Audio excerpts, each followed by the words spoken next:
Hello. Hi, my lovely people. Happy Sunday. It is a quite nice Sunday. Hello. Hi, Cricket. How you doing? Hope you're doing good. Hi, Dinosaur. I sent you more videos. Yeah, I've seen it. I've seen. All good, I've seen. Hello, Eliza. How you doing? Hope you're doing good. Alrighty, guys. We're live. We are live.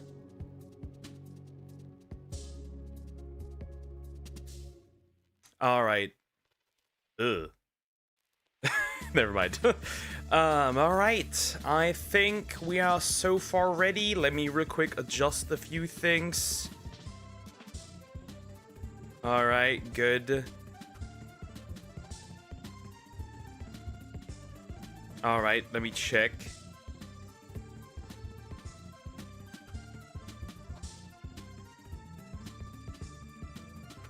All right, let me check. Ew. Anna Valens responded to my girlfriend. I just seen that. Ugh, crazy. Pink suit D-Luke. Yeah, pink suit D-Luke. Clearly. Ugh. Brother, ugh, what's that? I just seen that.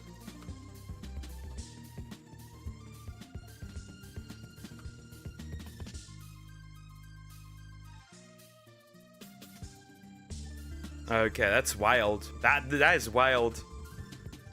It's funny how that freak just straight up searches their own name. That's really interesting. Didn't know that. Interesting.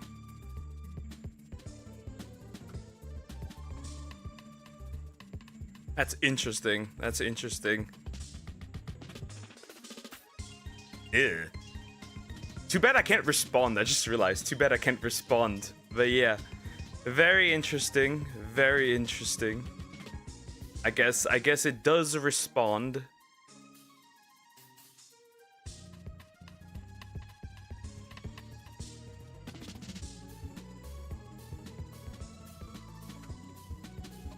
Crazy. Anyways, guys, I think we'll just start. Not too much yapping anymore, but I've seen man-made horrors. Way too many today.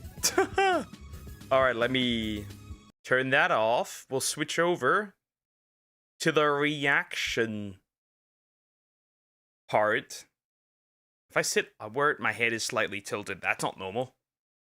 Whoops. Let me readjust myself. I don't like that. Wait. That's better. That's better. That's better. I don't like having... still have a slight head tilt. Neck problems? Hello? I hate this. And then I look slightly to the side too, which is odd. I don't like that. I don't like having this head tilt. What is this? Model acting up. Now it's somewhat fixed. Okay, that's good. That's good. That's optimal. That's good. Very nice. Very good. Okay, we got this. Okay. Up the audio for the videos a little bit. Alrighty. Perfect. Well, your head is fine. Yeah, just had a slight tilt to this side and I didn't like it. That looks weird. Sometimes, like, I look back at, like, streams and videos and I'm like, oh no, I have a slight head tilt either to this side or this side and then it looks weird. I hate this. That's usually my problem. I hate this. Anyways, first, before the yapping begins, a little bit of water.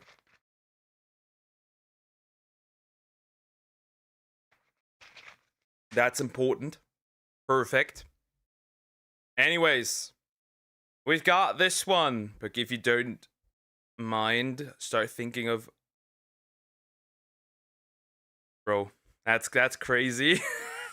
You don't mind, we're start thinking of up our prison grape jokes. That's crazy shit. Okay. Anyways, The Satisfying End of Johnny Somali by the Internet Anarchist. Well,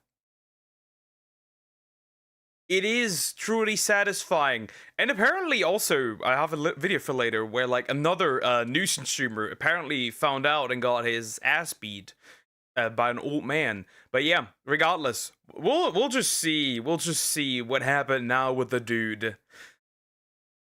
I don't know. It's just like at this point, the thing is over. We've farmed him enough, I guess. But we'll see. The most hated streamer in the world cannot stop making things worse for himself. From dancing shirtless in public.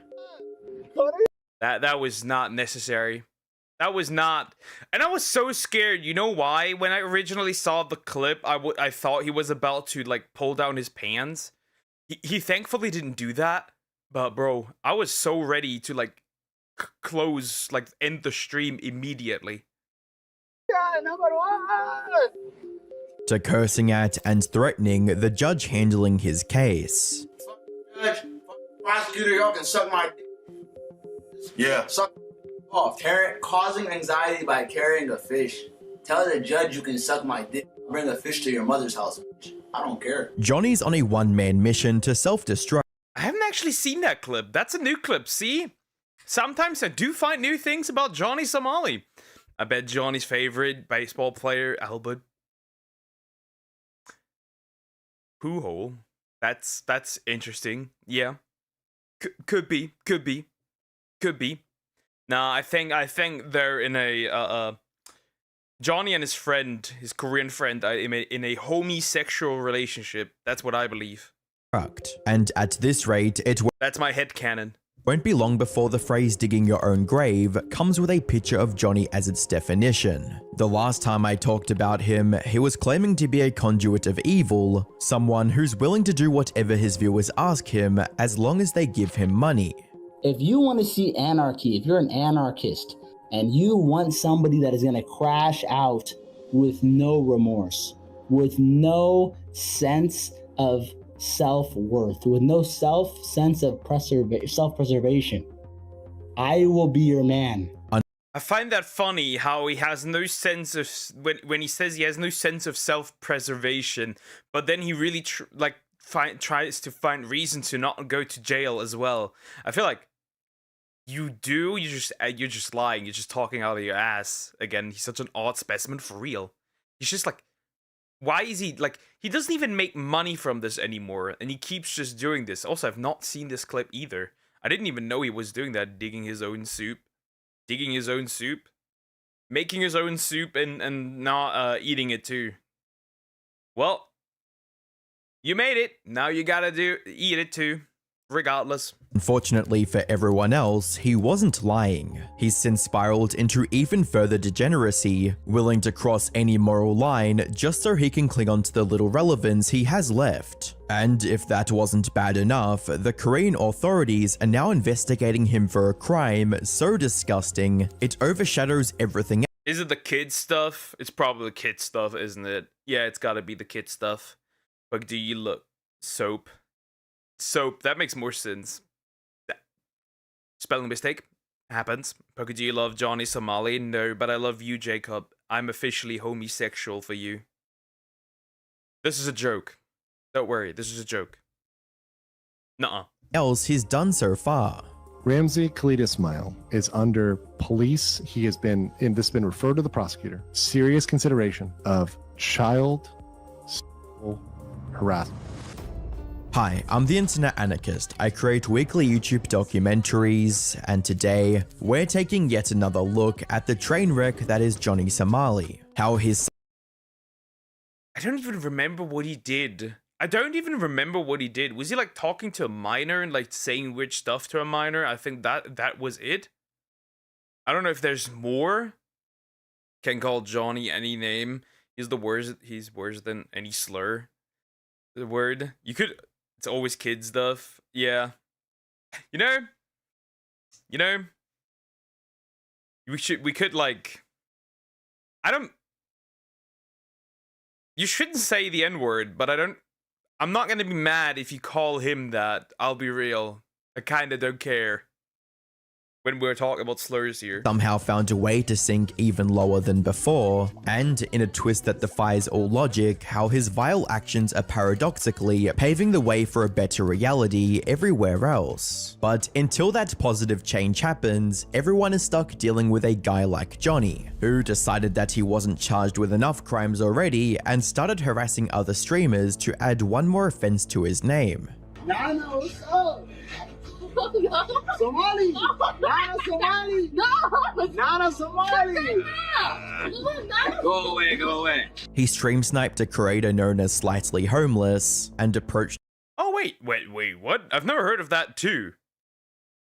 I've missed a lot of things here. I missed a lot of things. I never heard of that too. That he stream sniped somebody. At least I've not seen this. Or maybe I've seen it but forgotten. Maybe I know that he stream sniped another woman. That I know of. And what is too good for him, bro? him without warning just to be a part of his content. What the?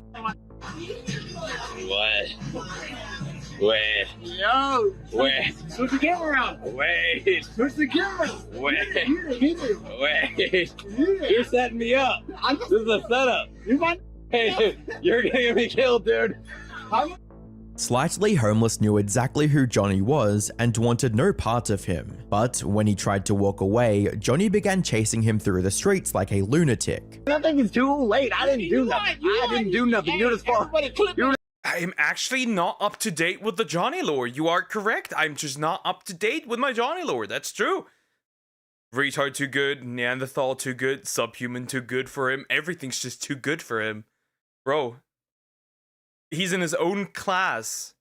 It's just, why is he, I mean, attention, but that attention doesn't do him anything.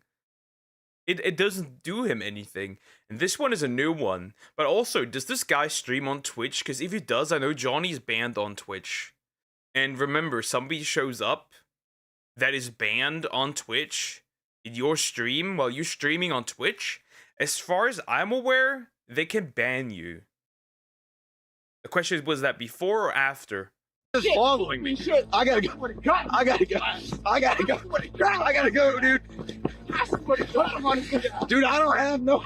Dude, get the. From there, he kept stream sniping Slightly Homeless to find his location and show up wherever he went. Is that not? That is harassment, isn't that? That is harassment. All while harassing Slightly Homeless's girlfriend, a Japanese streamer, Nana, as well.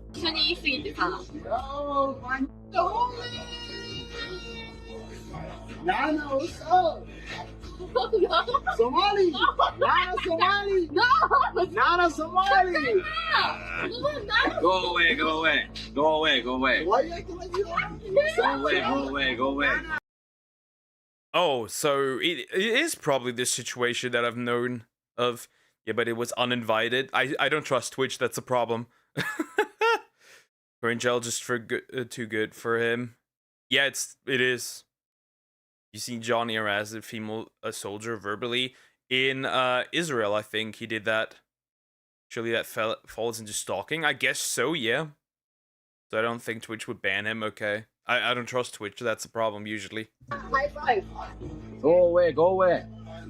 Go away. Go away, go away, go away. When they refused to entertain his stalking, he went full maniac mode and started hurling extremely inappropriate and derogatory terms at Nana.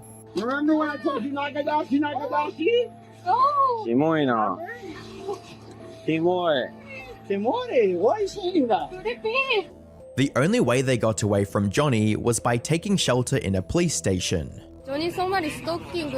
Something Johnny responded to by threatening to slap Nana and stalk her again the next day. But how does this go into the child sexual harassment? How does that? Wait, is she underage? Nah, it can't be. How does that tie into that? Or is this just a recap also of the things he has done? Odd. Also, threatening to hurt a woman, to hit a woman. Yeah, I'd be Throwing hands. If somebody was doing that to my girlfriend, for sure. Let Nana come, I'll slap the fuck out of that bitch in front of her boyfriend, nigga. Give a fuck. You mean I'm on that bitch tomorrow? If Nana's live, I'm on that bitch. Basically the story. Do you think you stop me? If Nana's live, I'm on that bitch tomorrow. Fortunately, they managed to file a police report, resulting in Johnny getting slapped with yet another misdemeanor. However, this did little to stop Johnny, since, in his mind, he's done nothing wrong. What you talking about? Where's Nana? Is Nana outside? Is Nana outside? They told the judge this was twerking on the bus. This was twerking. How is that a crime? But when you do that on strangers, that's harassment. Congratulations.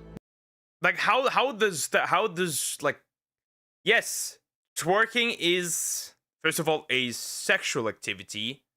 If you do that towards strangers or anybody for that matter that does not consent to it, that is in fact harassment.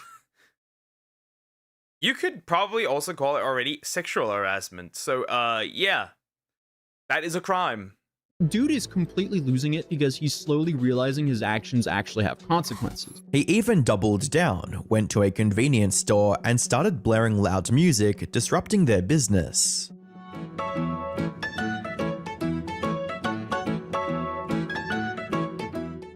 Mind you, this is the same crime he's already being charged for already. Funnily enough, this clip I know, but the dancing clip I've not seen. Ooh, there are clips in there that I have not seen yet. Interesting. Very interesting. Then, after getting hurt, Yeah, that was the clip also where he like took instant noodles and just threw them at people. he called the local police department to discuss the report Slightly Homeless filed against him, and with the help of Hank, tried to claim that the report was false. 조니 소말리랑 지금 어떤 연락을 받으신 거예요? 누가 그 쟈니가 네. 뭐를 했다고 하면서 거짓으로 신고를 했어요. As if the police would just believe their word. I still don't understand why Hank is doing this. I still don't get it. As far as I'm aware, like, even his family hates him now. It's just odd. I don't know why he's risking his own livelihood, his own, like, stands, everything, for this piece of garbage. You can argue it was harassing them, so I doubt Twitch would ban someone. Yeah, probably. For him in the stream. Okay, yeah, that makes sense. Sure. I still don't trust that. And drop the case immediately, though maybe he genuinely believed something like this would happen, because when it didn't, he became furious and started cursing at the officer on the phone. Shut the fuck up, you ass. And as if that wasn't enough, the very next day he was out on the street, twerking in nothing but his boxers. Korea number one! Korea number one! All while telling others to call the police. Call the police right now, nigga. Call the police. Call the police now. Call the police right now. But when the police did show up to arrest him again, he began panicking and started resisting arrest. However, while he was arrested, an officer dropped him back at home just a few hours later, which he was quick to brag about on Discord. What he fails to realize is that the Korean authorities are letting him roam free for a reason. Now, they're letting him roam. I wonder if they're letting him roam free so he can continue to farm crimes. Fuck, can he dispute the claim when there is literal footage of it? That's the thing. He tried to dispute a lot of claims when there's literally footage of it. Which is why I don't buy him the no self-preservation thingy. Good morning, Poker and chat. How are we today? I am doing fantastic. How are you, Diagonal? Hope you're doing good. Bro, imagine being stuck in an elevator with that thing. He would probably get another charge for harassment. Now, this is just a theory, but according to some rumors, the Korean officials are letting him do whatever he wants on purpose, just to let him stack up even more charges, which would make it much easier to lock him up for good. Even if that's not the case, Johnny's already doing a fantastic job of incriminating himself, all while live streaming the evidence. As a comment on YouTube puts it, it's so weird seeing a dude document his own self-destruction and revel in every moment of discourse. You'd think that after being humiliated in front of the entire world and being so close to spending the rest of his life behind bars, that he'd finally learn his lesson. Maybe just... No, he wouldn't. No, he wouldn't, because he genuinely somehow is delusional enough to believe that he can get himself out of this situation, like he did with every country. He should have already went to jail in Japan or Israel or anywhere, but they just didn't want to have them, because imagine paying taxes for that piece of shit. The guy is stupid. Yeah, true. Hi, Glyzer fan. How you doing? Hope you're doing good. If no, I would turn to Guyver and fix the elevator to not being with with Somali. Very understandable. It's just like, bro, it's just why? It doesn't even make any rational sense anymore. I definitely think that if you look inside this man's head, you might find a mental illness or three. To lay low for a while. But nope, Johnny keeps on doubling down, even going as far as threatening to R-word female officers while he was detained for his obscene shirtless dancing. They brought some females in Texas. They're lucky I don't just... What makes this even worse is that... What the fuck? That's a new one too. There are countless of clips that I haven't seen and haven't. What the fuck are we doing? Lock this man up? This guy is one of the most famous for all the wrong reasons. Very true. What the fuck are we doing? He should be in jail. What takes so long for them to just put him away? If somebody makes threats like that, he is a danger to society. This is far from the first time he's threatened to essay women. He did the same thing to female officers when he was in Israel. Don't touch me. I'll slap that ass. I'll grab it too. Donald Trump told me grab it by the I'll grab that too. And made even more vile threats against streamer Moxie. Don't ever lie on my ass again, ugly ass block. Oh my God. I swear to God, I got niggas. That said, he does have a 200 IQ plan to avoid jail time, and this plan is to get a bipolar disorder diagnosis so he can plead insanity. And that me and Hank are gonna go to a psychiatrist pretty soon and bring the paperwork. That cannot work. Please, that cannot work. That cannot work. Please. Doctor, whoever is the psychiatrist that looks at this man, do not give him anything. Even if he does have bipolar, just ignore it. just ignore it, bro. What the fuck are we doing? He does have a plan, which is crazy. At least he appears to have a brain. If that works, though, is the other question. Looks inside his head to find what was inside Pandora's box. Nah, just a black hole, emptiness. We're gonna go to a psychiatrist here in Korea and bring them the paperwork of that. And hopefully he said it can help my case, because I am diagnosed as bipolar 2 in America. And while mental health can be taken into account during sentencing in South Korean courts, it's unlikely to do Johnny any favors, since he's publicly admitted to doing all the terrible things he does simply for money. Why are you being racist to other people in other countries? Why are you bullying people in other countries? For money, like, for clout. I've said it many times. I don't give a I have no morals. I'm a sociopath. I don't give a at all. Like, period. Like, put this in your next YouTube. Like, I am completely, like, again, we have it on video, which is hard. Who's nosy module? Who? I don't know. What are you talking about? I'm confused. As if being bipolar doesn't have enough stigma already. Well, it just gets more with people like X screaming at you. Hi, Helldivers, here before deployment later today, citizen.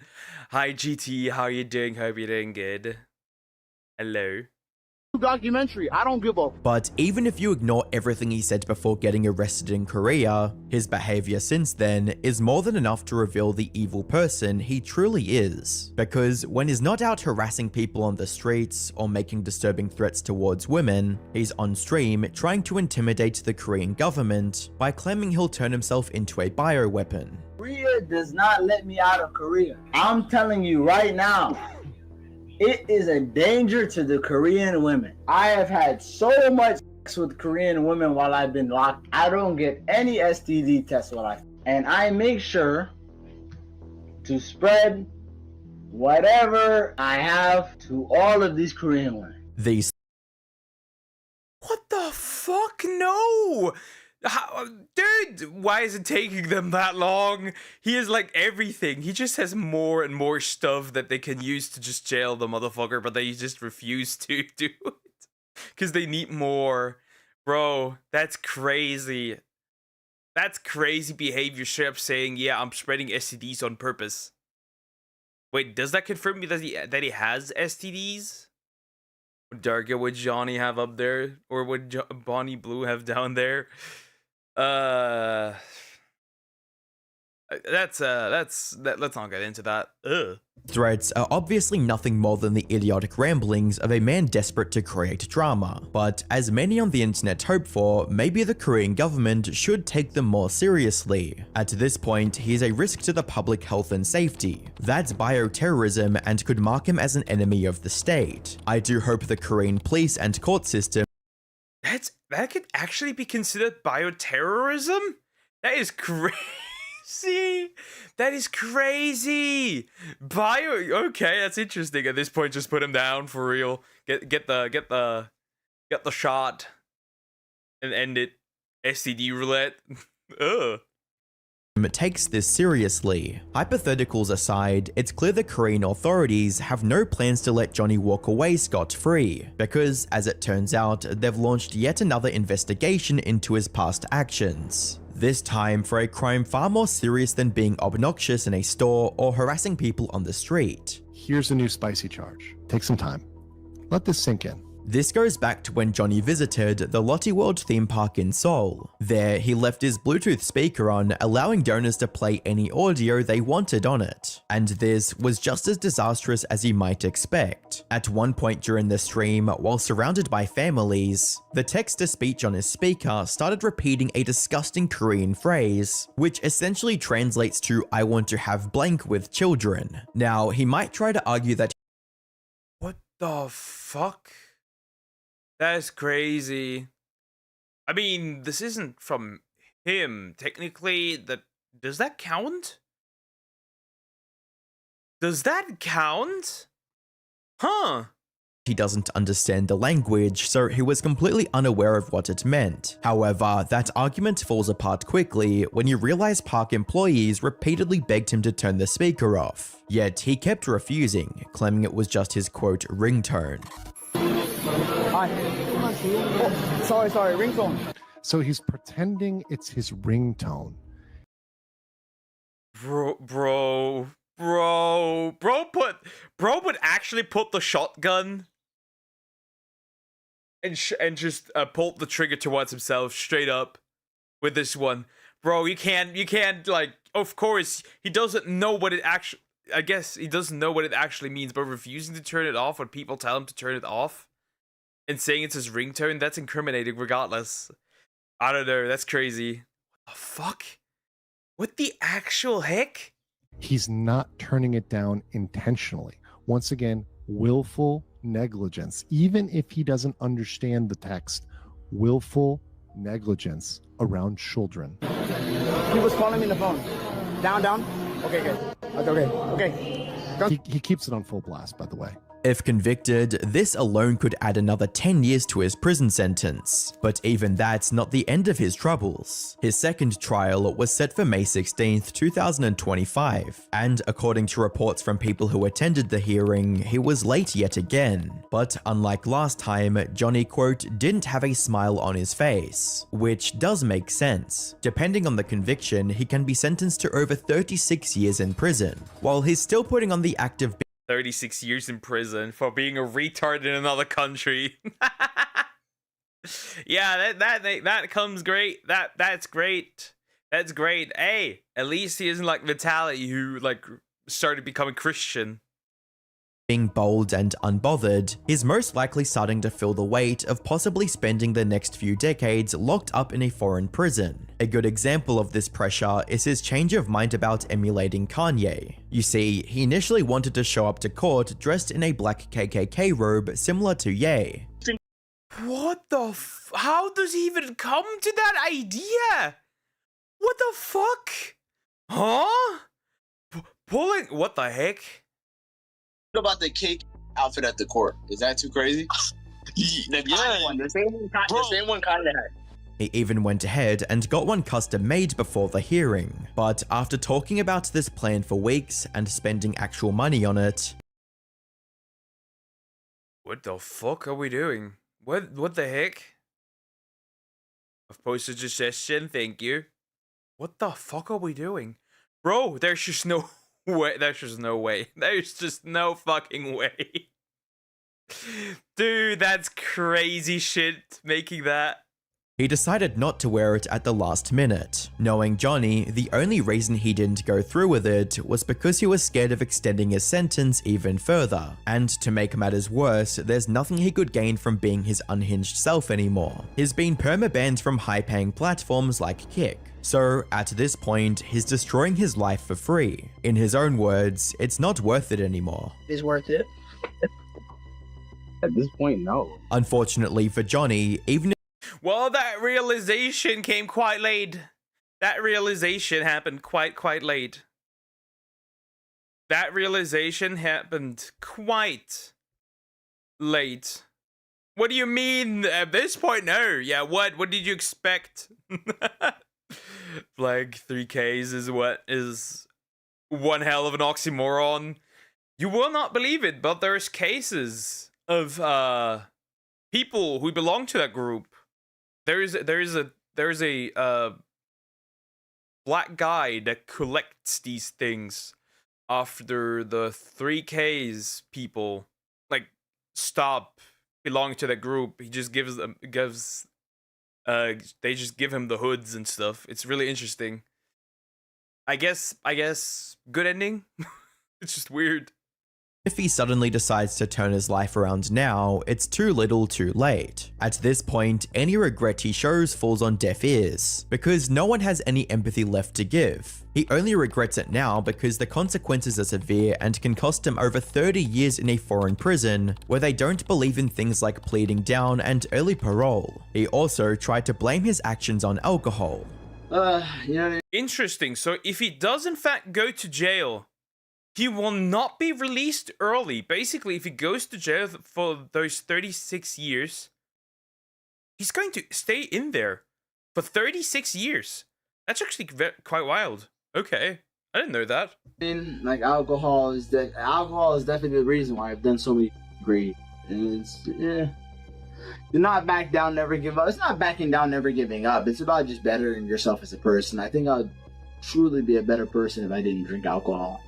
I feel like it doesn't bring anything better. It doesn't bring anything positive to my life. You know what I mean? But much to his dismay, no one's buying that excuse. As a comment on YouTube puts it, he still takes zero accountability, now blaming alcohol for it all.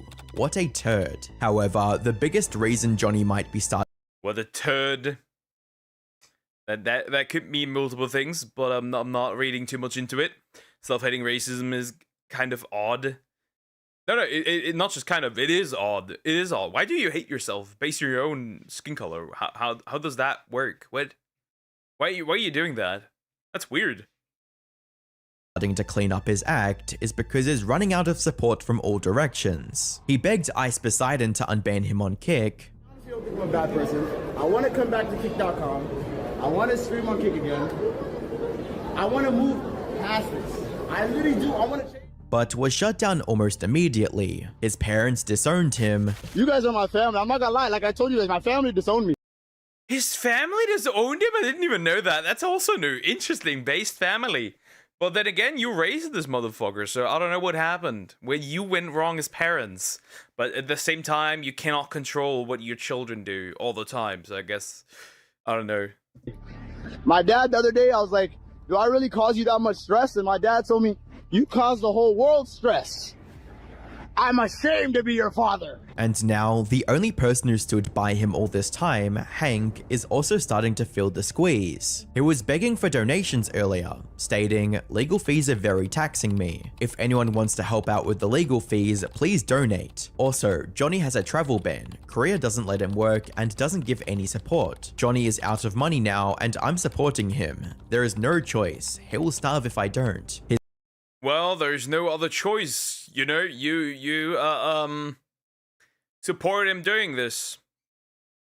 Chop chop, boyfriend. Pay up for your whore. Become the pay pig that you so desire to be. Base parents, for real, for real. Yep, definitely. His parents also threatened to stop sending him money since he's wasting most of it on Johnny, and all of this is finally getting to him. I'm getting also punished by South Korea because of guilty by association. All of this is to say, even someone as stubborn as Johnny can't continue being a nuisance under these circumstances, which I suspect is... There's a limit to guilty by association.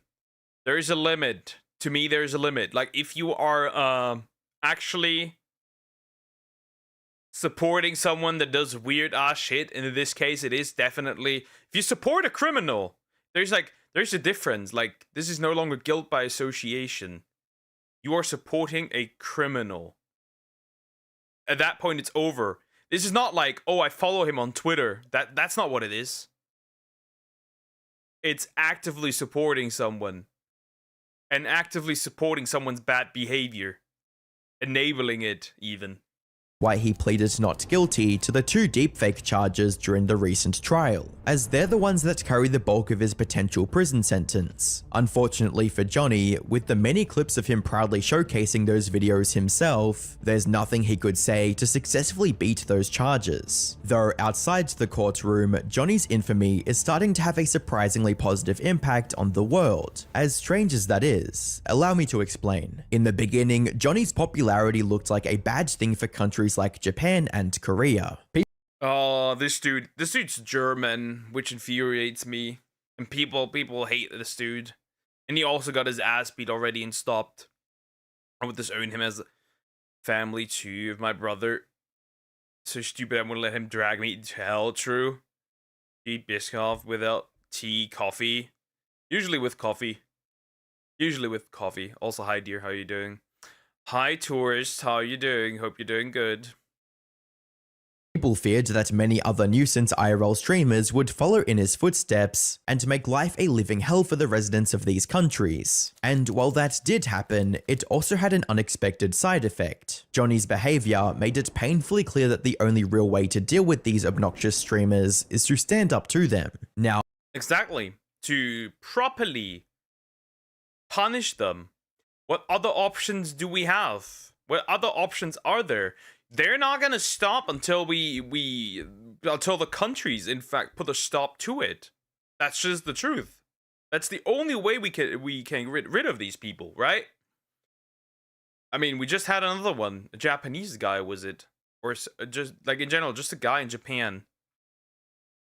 people are no longer willing to let these streamers do whatever they want. Come on, Japan, like, is this how it is? What the What are you doing? Yo, what the Yo, I'm getting attacked! I'm getting attacked! And even the authorities are becoming more proactive in arresting foreign streamers when they cause trouble, which can only be a good thing. The only thing left now is for Johnny to get what he deserves. His next trial is set up for August of this year, and from what I've seen, we will be waiting. We will be waiting. I prayed for times like these, and they happened. I am in fact waiting for this trial, for real. This is gonna be fun to watch. all the videos that come out when he finally goes to jail. The Korean government is going to make an example out of him. They know that letting him off with just a slap on the wrist would send the wrong message, an open invitation for other streamers like him to do the same. The Korean authorities need to show the world exactly what happens when someone else comes into their country just to harass and disrespect their people. Make sure you subscribe so you don't miss out on any updates. Very true. You should also subscribe and like the video. Thank you. My opinion is very simple. Send him to jail. Give him the full jail time. I have no sympathy for him at all anymore, whatsoever. With the additional clips I've seen, especially with like the weird child stuff. Just send him to jail. Just end it all. End Korea's misery. And just get rid of this guy. This will set a perfect example. The Philippines have already done it with Vitaly. Now it's Korea's time to finish the job. That's how I see it. Simple. Very simple. Water. Okay, next up. What do I have next? Let me check. Oh, this one. This one is interesting, apparently. I still have loading issues. I don't know where they come from. They're just there. It's a bit weird, but they're there. I don't know. This one's interesting, which is why we're gonna watch it. Because that one is gonna be... That's what we're gonna look at. Possible. First. That's definitely tourist. That's definitely tourist again. As usual. Anyways, this is apparently very interesting. Something odd happened here. Something odd happened here. Female pilot ignores commands from male chief and it backfires miserably. By Levi Nix, I think is what it called. Is there anything, any clip? Oh yeah, I need to move over, definitely. That's apparently interesting, cause yeah, I just want to look at it. This is gonna be something. Anyways, let's go. Let's see. This female Blackhawk pilot crashed. Dog, wait, there's a dog. I need to show this. Move me over real quick. Never mind, there's a dog. There's a dog. Dog! See this? Dog. It is a dog. I love dogs. Perfect. A good boy or good girl. I don't know. But the dog regardless. Vice Tourist always on a different account. Because he loves to troll. He loves to troll. And I've been debating multiple times if I want to pull the plug. Regardless, let's continue. Just a doggo. Crashes into a passenger plane and kills almost 70 people. We don't know if she... Whoa, whoa, whoa, whoa, whoa, whoa, whoa, whoa, whoa, whoa, whoa, whoa, whoa. Restart. Whoa. This female Blackhawk pilot crashes into a passenger plane and kills almost 70 people. We don't know if she intended... Oh? What the fuck are we doing? What the heck? How did that happen? How did that happen? Australian Shepherd, best boy. True, I'm not trolling. I just don't try to pull the plug. Sounds like you're... No, I'm not ending as him. It's just a little annoying. I know it's Sura's poke. I'm just saying I'm surprised Salmax... Yeah, Salmax, is busy, IRL. She, apparently... I don't know if I can... She apparently is moving out and, going to college. So she'll be busy today. It just makes sense. Intentionally ignored commands from her chief, or if this was something a little bit deeper. Let's get straight off into this. This woman is responsible for the deaths of almost 70 people in the Black Hawk accident because her ego was too big. The captain of the Black Hawk, Rebecca Lobach, repeatedly ignored her instructor and did not listen to her co-captain. What the how does that even happen? Dude, if my boss says Do this! I will do this! How does this even work? Is it sexist to say I'd feel safer with a male pilot, even as a woman? No, it probably isn't. No, it probably isn't. I don't know what the statistics say to, like, complications, accidents, and stuff. I don't think so. I don't know. I don't. It's interesting. How does this happen? How do you even get to that point? When they gave her instructions to avoid the airplane. 64 people, including 12 children, lost. So, she didn't listen at all? She didn't even try to dodge? How? Their lives because she didn't want to turn the opposite direction to avoid the airplane. When the Black Hawk was 15 seconds away from crossing paths with the airplane, the captain's crew told her to turn left. This move would have opened up more space between the helicopter and the airplane. She did not turn left.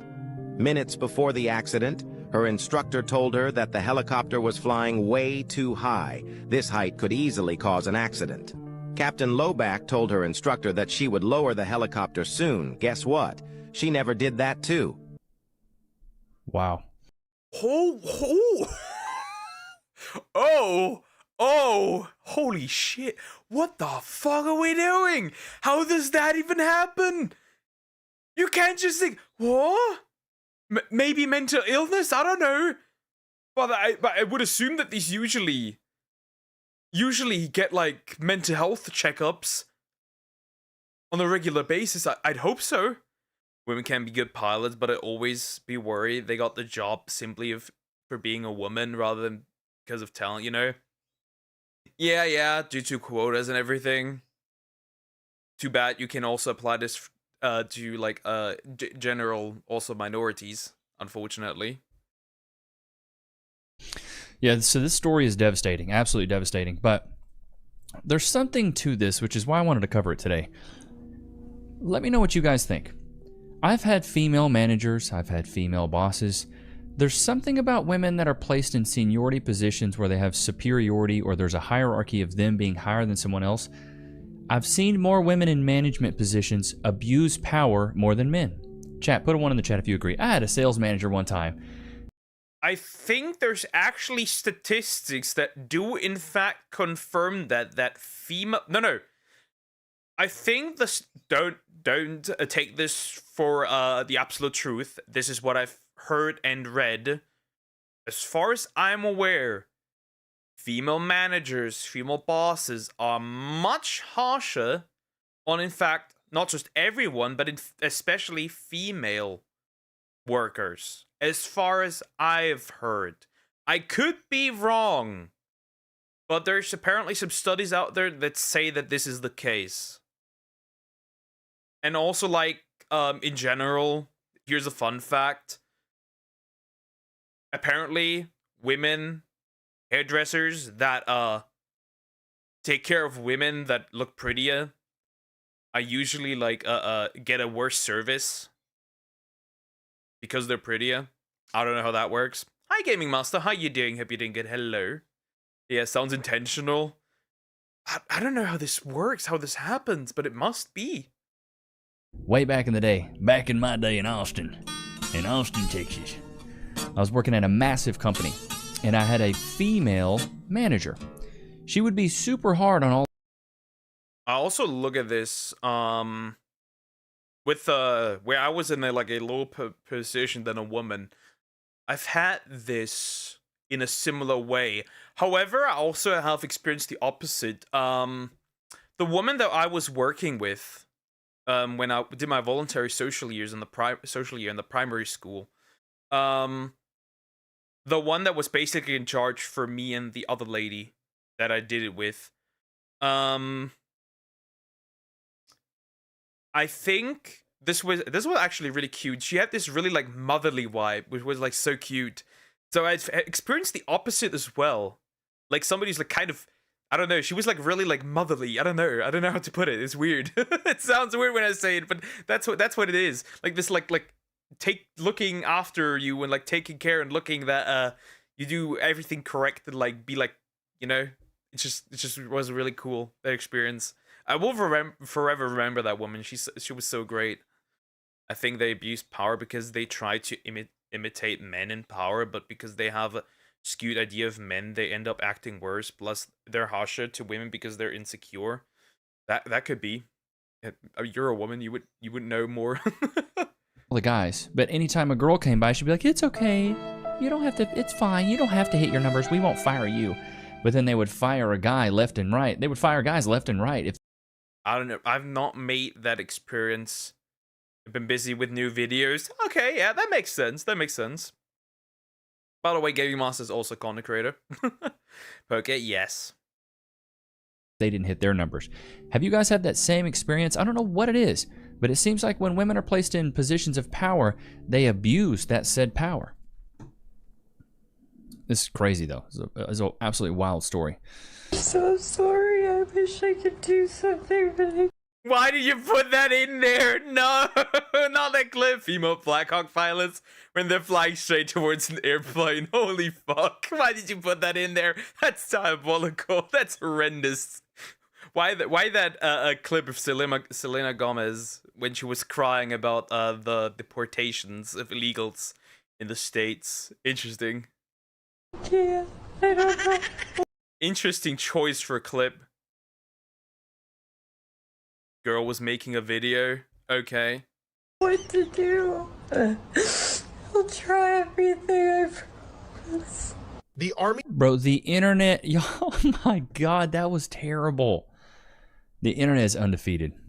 The Army just released the pilot's name of the Black Hawk helicopter that collided with the American Airlines flight 2 days ago, and her name is Rebecca Lobach. She seems so happy there, too. Rebecca was one of the 3 soldiers that passed away in the collision with the American Airlines flight a few nights ago, and she was only 28 years old. Rebecca was a White House aide to Joe Biden when he was in the White House, and then joined the Army as an aviation officer in July of 2019. She had been awarded the Army Commendation Medal, the Army Achievement Medal, National Defense Service Medal, and the Army Service Ribbon. See, that's what I'm saying. She's got a lot of accolades. She's got a lot to like show for. So how did this happen? That's crazy.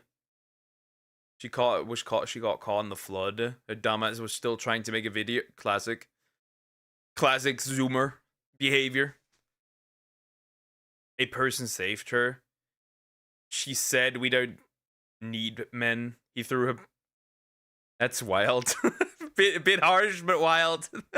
Joe Biden aid. It all makes sense now. It could, in fact. It's just weird. It's just this behavior. It's weird. Nothing makes sense here. Like, and I feel like when you're in the military, and chat, educate me here if I'm wrong, but I feel like when you're in the military, you have to respond to your superiors a lot. And one of the ways you move up, and maybe it's just like this in corporate America, because that's where I'm from, you have to appeal to the hierarchy of power to move up. That's what it is. Like, you can't just be rogue and run amok and do whatever you want and be like, I'm a maverick, I just don't give a shit. And it doesn't work like that. So it seems like she was following commands and she was 28. I'm just so confused at why she didn't at this point. Now, we knew the name of the other 2 soldiers on the Black Hawk helicopter relatively soon, but her family asked that the Army not release her name until they were ready. They said in a statement, "We are devastated by the loss of our beloved Rebecca. She was a bright star in our lives. Rebecca was a warrior and would not hesitate to defend her country." What was she defending her country against? A regular airplane? What is this? What the heck? How does this work? How does this work? How does this work? Also, I'm curious, in what way was she ignoring? Like, was she like saying, like, was her higher up saying, like, you need to move out of the way, otherwise you're gonna crash into a plane? Or like, and she was like, no? Like, how does this work? How does this happen?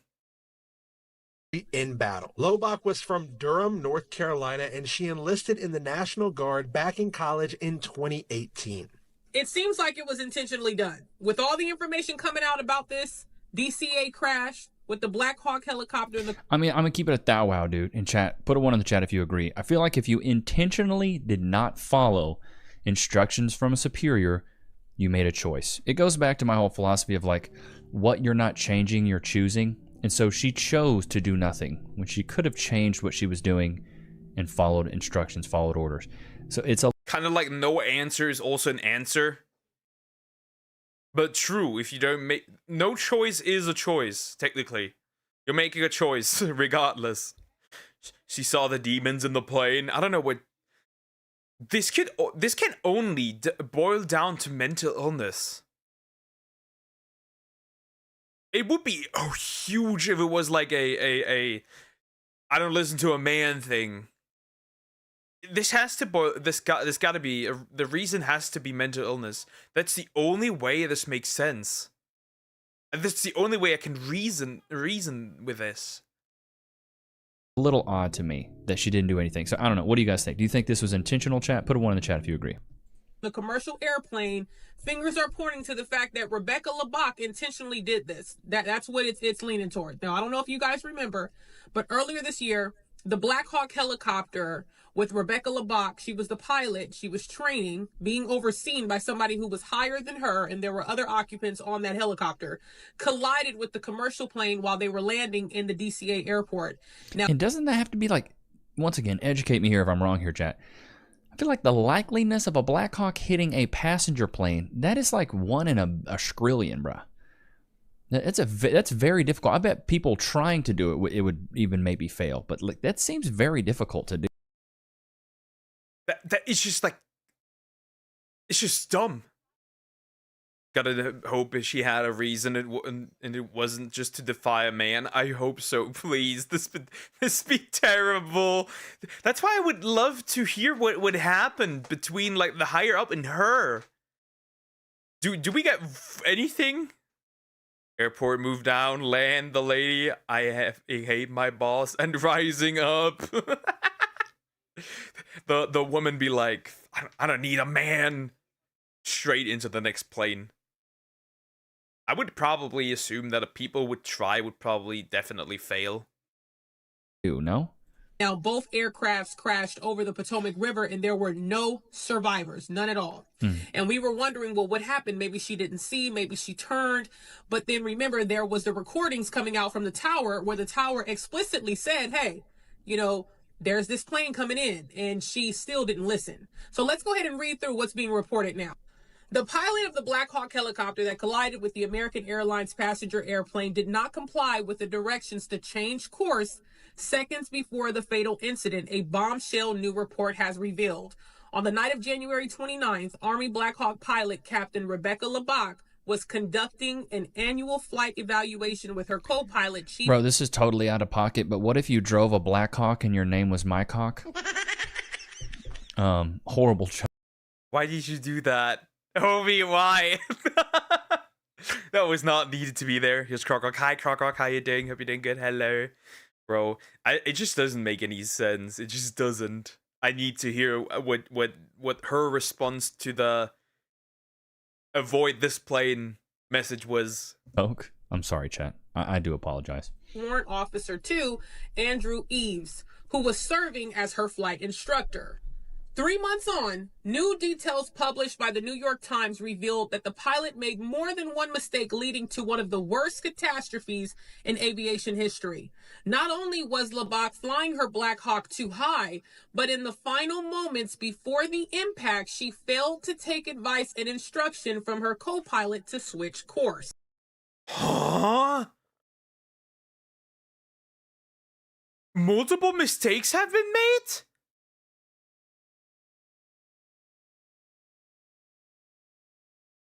What the fuck are we doing? What?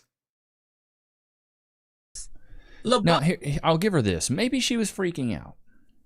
I've seen that women's response to high-stress situations typically isn't as good as men's. Unless you're a female nurse or a woman doctor or things like that. They're used to being in those high-anxiety-ridden... True, because men can overall handle stress better than women do. Not to confuse with healthy, because even though men and women handle the same stress level different, it still kills men way earlier. But yeah, that is true. That is true. But bro, what about 3 soldiers? So there were 2 other people in there. Did nobody try to stop her? Spaces, you know. But in most scenarios, from what I've encountered, when things start to go south, the men are the ones that are cool, calm, collected, and the women are the ones that freak out. So maybe she had a freak out. Maybe she's like, oh my God, what's going on? It was 2 female pilots. Maybe they were both freaking out. I don't know. Maybe that's what happened. Bach's piloting skills were being tested during the evaluation on the fateful night, before the crew were informed that an aircraft was nearby, according to the report. Just 15 seconds before colliding with the commercial airplane, air traffic control told LeBach and Eves to turn left, but she did not do so. That to me seems like willful negligence. Like, you could have just turned left. NASCAR drivers do it all the time. You seen that South Park episode where Cartman's like, I'm gonna get in there, I'm gonna hit the track, I'm gonna push the pedal down, and I'm gonna turn left. I feel like turning left would have been probably way easier. Seconds before... Would have probably also been way safer, considering how many people died. But they said 3 soldiers. So was there another soldier in the plane? As a passenger? Bro. And what was...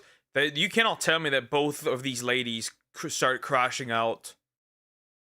Especially when they already made multiple mistakes. Impact, co-pilot Eves then turned to LeBach in the cockpit and told her that air traffic control wanted her to turn left. She still did not do so. Yikes. Investigators may never know why LeBach did not change course that day. Might I add that 67 people lost their life that night. And people were so upset with Trump saying... She literally just said, nah? By the way, for any illegal airplane, there's 2 to 4 pilots. Okay, yeah, that makes sense. What the fuck are we... How? She really just straight up ignored it? So she willfully ignored it? Huh? Saying that it was DEI, right? A lot of the questions that come up about DEI, and I know that when people hear DEI, they think, oh, black, he's attacking black. But at the root of the issue is competency. Yes. Competency. And I don't know any competent, cognitively well person that would fail to follow directions when their life could be in danger. Not only... Big facts to this woman. Completely agree. So there is a chance that they put her in there because she was a woman. And they potentially did not make sure that this lady, this woman, is mentally well. There is the chance for that. Bro, what the fuck? Dude, the whole DEI thing, they should respell it to DIE. But I don't care about your racial background, your ethnicity, your poverty, whatever. What was the saying with DEI? People die? Was it? I think that's something like that. Somebody said something like that according to that line. Bro, what are we doing? What are we doing? That's why I'm saying the one that is the most competent should get the job. Not the one that has the right skin color, the right body parts, the right identity. Just the one that can do the job the best. Whatever it is, I care about competency, not diversity. Chat, put one in the chat if you agree. I care about competency, not diversity. I want the best pilots. I want the best, people making our food. I want the best of everything. I don't want anybody just there because it's like, we're just trying to fill a quota. No. Their life, but other people's life. So I know we'll probably never know, but I would like to know, why did she do it? Was it intentional? All right, so I'm sure by now a lot of you guys have already heard the news that the other pilot in the Black Hawk that crashed into the American Airlines flight over D.C., over the Potomac, was a Captain Rebecca Loback. And I wanted to make a video about this because I just realized last night that she is a local from Durham, North Carolina. And we both went to the same college together. Not the Whoa. the same time, but we both went to the same college. So Captain Rebecca Loback was a ROTC student at Chapel Hill. I was an Bro, I don't know about y'all, but the kids that did ROTC in high school, I was always like, they're a little off. Like, they use the ROTC like they was for real in the military. Like, you're talking to a future Marine. It's like, dude, you're in ROTC in high school. Like, calm down. You're not enlisted. Like, a lot of those guys just took it so serious. I mean, and I appreciate everybody that has served, and I've got veterans in my family. Like, I appreciate those guys. But the ROTC kids in high school, I was always like, there's something off with these guys. ROTC student at Chapel Hill for the Naval ROTC program when I was going through my enlisted commissioning program. Not only was she a student at the ROTC program at Chapel Hill, but she was a distinguished graduate, which means that she knocked it out of the park. This is odd, though. She has all these credentials, but then she flies into an airplane? Guys have a watermelon. Hi, Cocos. How you doing? Hope you're doing good. Yeah, watermelons. Watermelons are good. How does this happen? How does this work? How can you have all these credentials and then fly into an airplane? Yeah, she's I've good. had a lot of people telling me that she was one of the most loving, kind human beings that they've ever encountered in their life. So I wanted to express my heartfelt condolences to her friends and family for their loss. Yeah, man, it's not making sense. Like, if 2 plus 2 is 4, you know what I mean? Like, it doesn't make a lot of sense. She was in the ROTC thing. She crushed it. People liked her.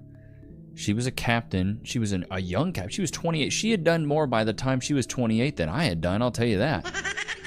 But I was still trying to find my rear end at 28. Like, it just... What the fuck? That's not saying, but okay. Yeah, she seems competent, so it's weird. Or at least she seems normal, which is weird. Doesn't make sense why she would... Maybe that's what it was. Maybe she was so full of gusto and confidence that she thought, oh, I know what I'm doing. Leave me alone. That's why I think there's something that men understand that women sometimes don't get, is like killing your ego. Men aren't as emotionally driven, whereas women typically are. Men are more logically driven. So we understand that you got to leave your ego at the door. Marquette Devon talks about this. I don't know if you guys have seen him talk about this, but Marquette Devon, he was on the Fresh and Fit podcast. He talks about when boys and girls are left to unstructured play, what happens. It also correlates to Bear Grylls The Island. But he talks about boys and girls being left to unstructured play. When girls are left to unstructured play, they just end the game. They stop playing entirely because they want to be so egalitarian. They want everybody to get the same outcome. They want everybody to get the equal income, equal outcome. Yeah, that reminds me of the one video we watched where a group of men and a group of women were on an island and they were just trying to figure out who does it the best. While the women were trying to build like everyone, you know, everyone like this, again, egalitarian like system, the guys immediately made out the one as the one that is the most competent as the leader. And the women obviously failed because eventually they needed to stop because one of the ladies started to become she started to be like almost die.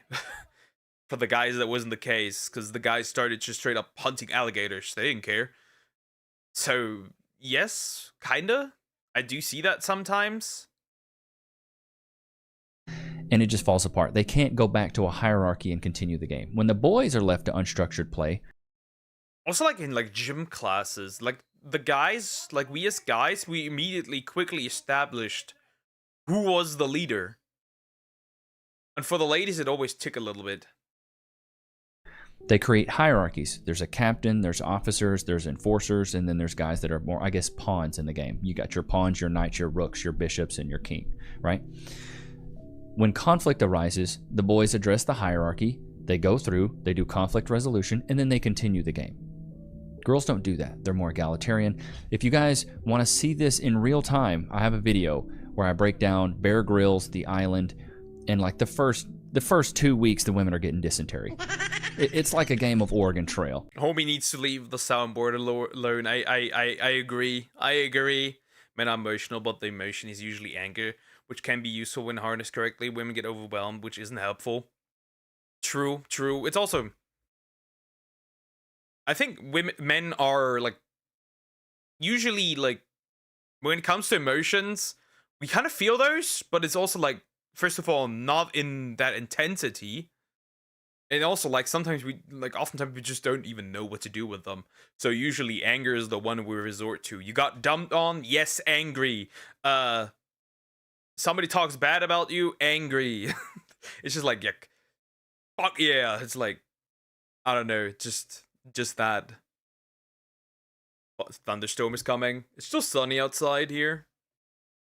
Bro getting swept away by the wind. Flying dragon. It's like, John died of dysentery. You ran out of corn. It really is bad. It's really horrible. Like, these women are suffering, I think it's kidney failure, and the producers are on the phone with them saying, ladies, if you ladies don't get this together, we're gonna have to end the show. Like, you're starting to have kidney failure because you're not drinking enough water. They had 2 canteens that they could have for water. They ruined the first one because they caught a pig and cut it up, put it inside the canteen. You stupid. And then dug underground and then put the canteen underground because they thought that underground would be colder and it would refrigerate the meat. You think I'm making this up, buddy? The stories really write themselves. You think I'm not making this up. This is for real though, my dildo. It's crazy to, like, when you watch it, you're like, wow, you got to be another level of freaking stupid to think that. That's crazy to mess it up that much. Because women have larger brains and therefore a larger capacity to feel emotion. It's harder for us to process them. Okay. You don't even know that about that it's larger. Crazy. No, you're not. No, you're not. No, dear. No. You're not the one for me. So they dig up that one canteen with all this pork meat, with all this pig meat, and it's ruined. It's like, it smells sour. Of course the food is rotted, the meat's rotted, and so they're like, okay, that one's done. We can't do anything in that. And they have this one other canteen, and they're like boiling water. They put, because you got to boil that water out there. You can get sick, bro. They're boiling the water on a fire. Nobody's watching the water canteen, and it just tips over and just empties out all their water. Stupid. Whoa, that's incompetency if I've ever heard it. But the just pig everywhere. You ruin your water supply? What? It's like, and the guys, it'll cut to the guys, they're just flourishing. Absolutely flourishing. They're catching fish, they're gaining weight, they're building hammocks, they're playing games, they're having the times of their lives. But women just aren't because they're so egalitarian. And then it cuts to a clip of them just talking around a campfire, and they're like, ladies, we need to do something, we need to figure this out. And they're like, yeah, but I want everybody to be, we all need to make decisions, we all need to help, we all need to, and then one of the other women's like, but Rebecca, that's not working. Like, yeah, it's just everybody, you have a leader, and then everybody just does the best that they can do. I think that's just like, I don't know, just in extreme situations, equality just goes out of the window. It just goes out of the window. Equality in extreme situations, there is no equality because survival is the main focus. What the heck? If I'm ever stuck in the woods or something, I hope it's with men. Oh my god. It's just. First of all, I hope I'll never be stuck in the woods. But if it was the case, I'd probably pick dudes too. Like, Sarah over there is having kidney failure, so we need to, like, switch it up. And they just had to end it. The guys could have stayed out there for 7 months, but the women could barely be out there for 7 days. And even when the women did catch the pig, it was real sus. This pig was like tied up. This pig was like harnessed in something. The dudes are catching alligators with their bare hands, bro, and like sharks, bro.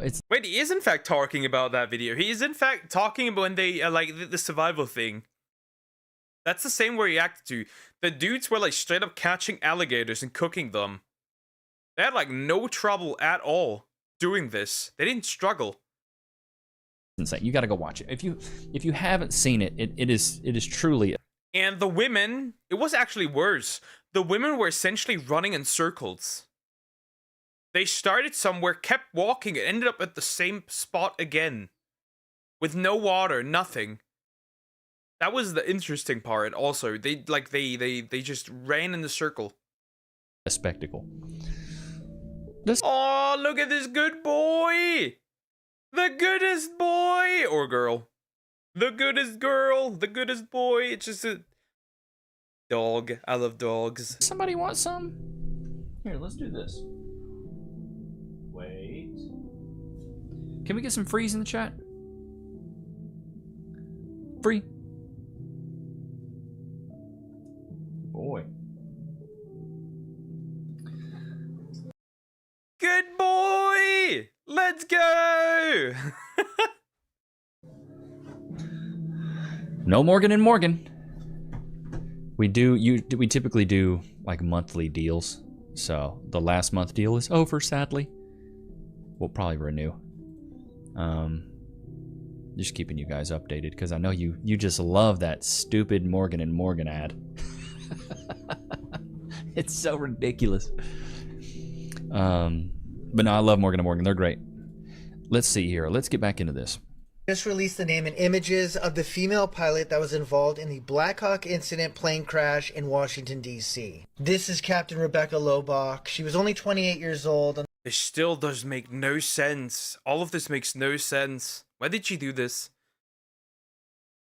In defense of those women, though, men are supposed to be protectors and providers in survival situations. Obviously, if you separate the groups, then the men will flourish more. Yeah, it naturally makes more sense, yeah. Women depend on men more in situations like that than the men do on women. Yeah, it makes sense. It makes sense.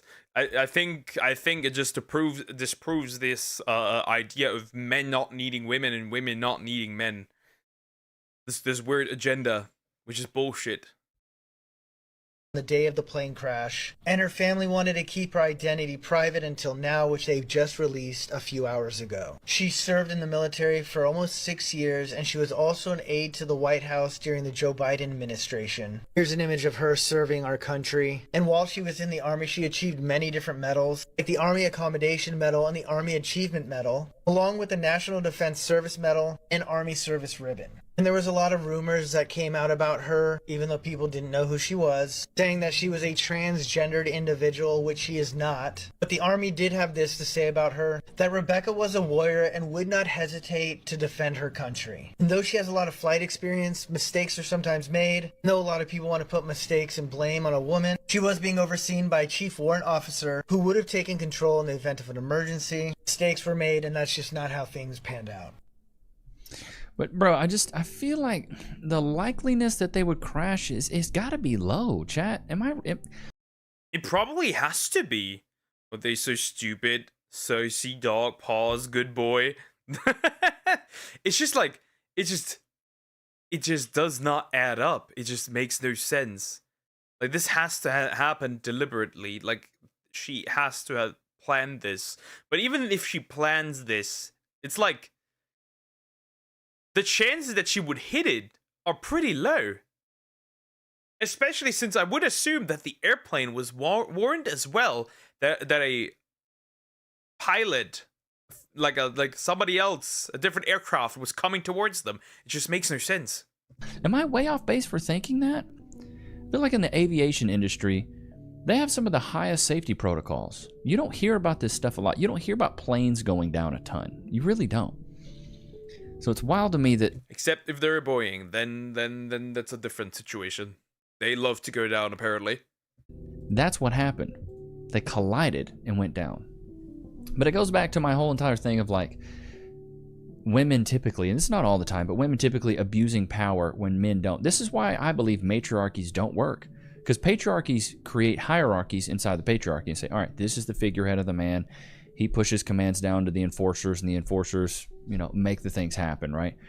With women, they want it to be so, everything needs to be equal. It's egalitarian in a sense, so nothing can get done because whether you want to believe it or not, Ripley's believe. If nobody does anything, if nobody is in charge, nothing happens. It's not just like a patriarchal or matriarchal thing.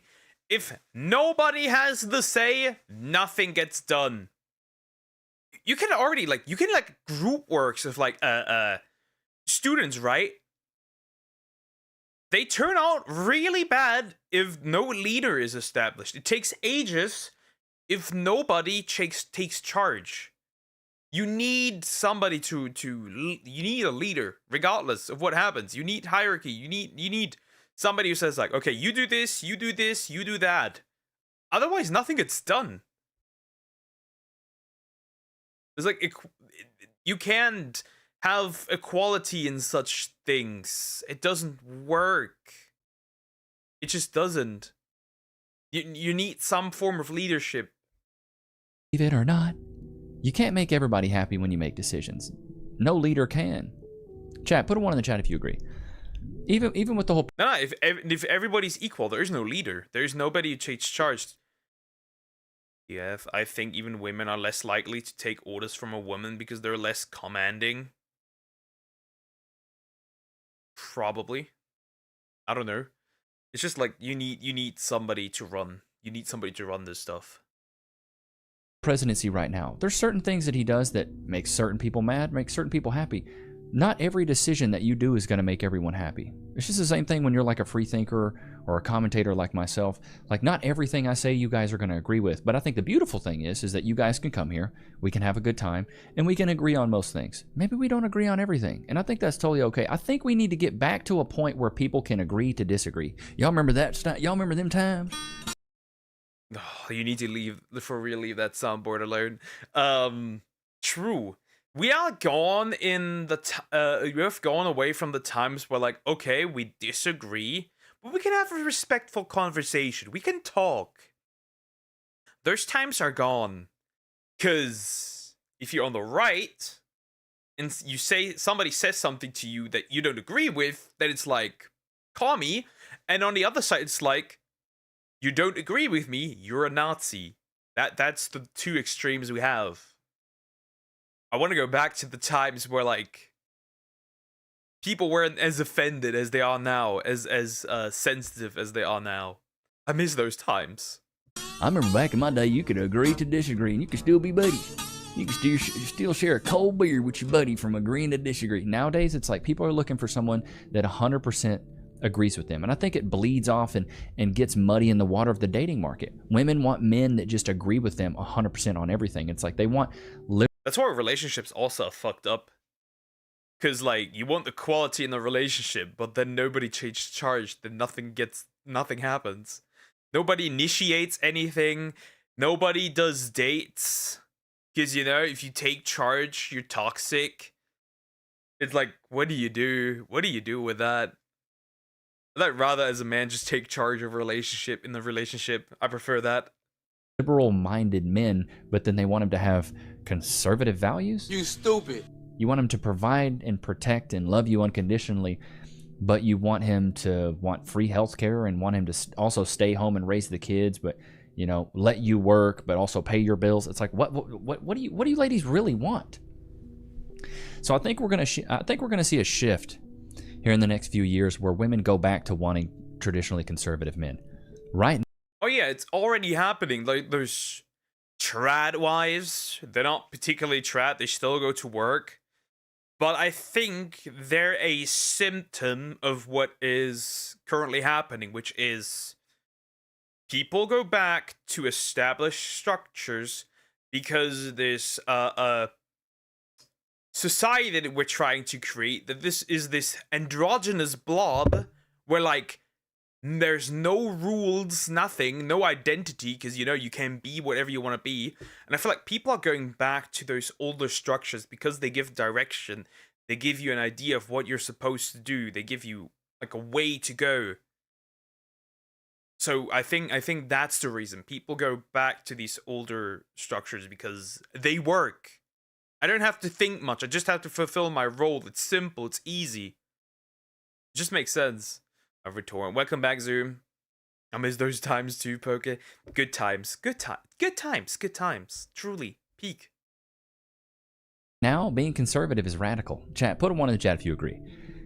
I remember back in my day when being liberal was radical. Well, we're liberal. They dye their hair. They put piercings in their face. That's the new norm now. What's radical now is being conservative. Just wild to me. Have a low body. Hey, I'm real. I can live with that.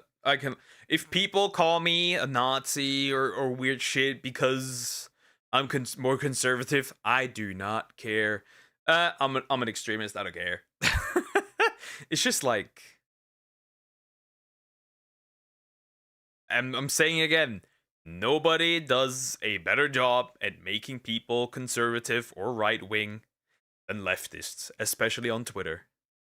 Count, don't be promiscuous, go to church, treat women with respect, treat men with respect, help out your community. That's radical. It's like, what? What? How do we get to this point? It's crazy times that we're living in. Ain't that right, Lokes? It's insane what we're going through. But I hope you guys enjoyed today's episode. Let me know what you think about this entire episode. Did you like this kind of stuff? Should we do a little bit of news and try to bleed it off into the modern dating market? Let me know. I love your feedback, but I really do appreciate you guys. I will see you guys tomorrow, man. Peace. Interesting. So he usually talks about dating instead of like this. Interesting, though. Okay, so what we got from this, we had a female pilot that just didn't listen and just crashed into an airplane. That's what we got. We have no idea why. We don't know. We can only speculate. All we know is that it was probably intentional because she didn't listen. It's also weird that the co-pilot didn't try to stop her. Like, if I was in a plane, like in a helicopter, and the pilot was acting up and doing weird shit and trying to fly towards an airplane, I would be like violently grabbing whatever I can to move that thing to the left, to dodge it. Even if I die, so the other people at least don't have to die. But it's just odd. It's just weird. This could be DEI. This could be a mentally ill person. It could be everything. We just have no idea. But hey, social values did a whole 180. Very true. They did. They in fact did. I hope that we can pull back a little bit from that. And hopefully it fixes a bunch of things. Anyways, like, comment, and subscribe.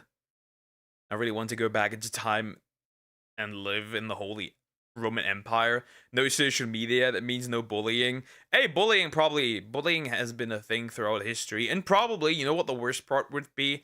You probably end up a slave. So no, you don't want to go back there. It'd be like cool to like look through things, but man, you don't want to go back there. You'd end up as a slave. Everyone here would.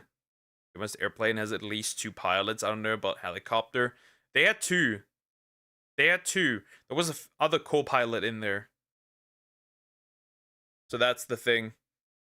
No, I won't subscribe. You will never. I know what you are.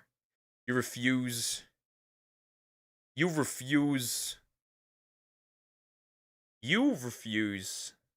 Fat boy.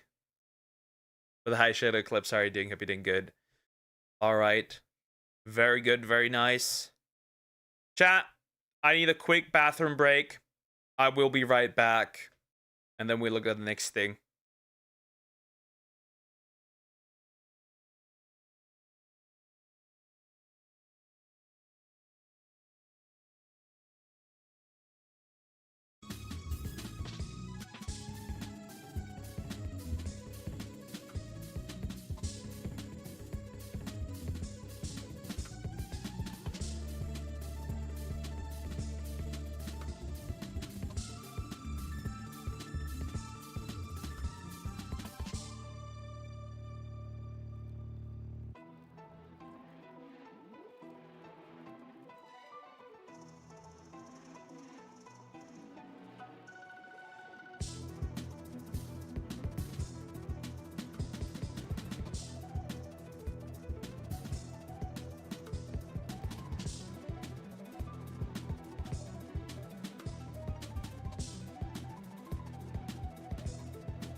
Whoops.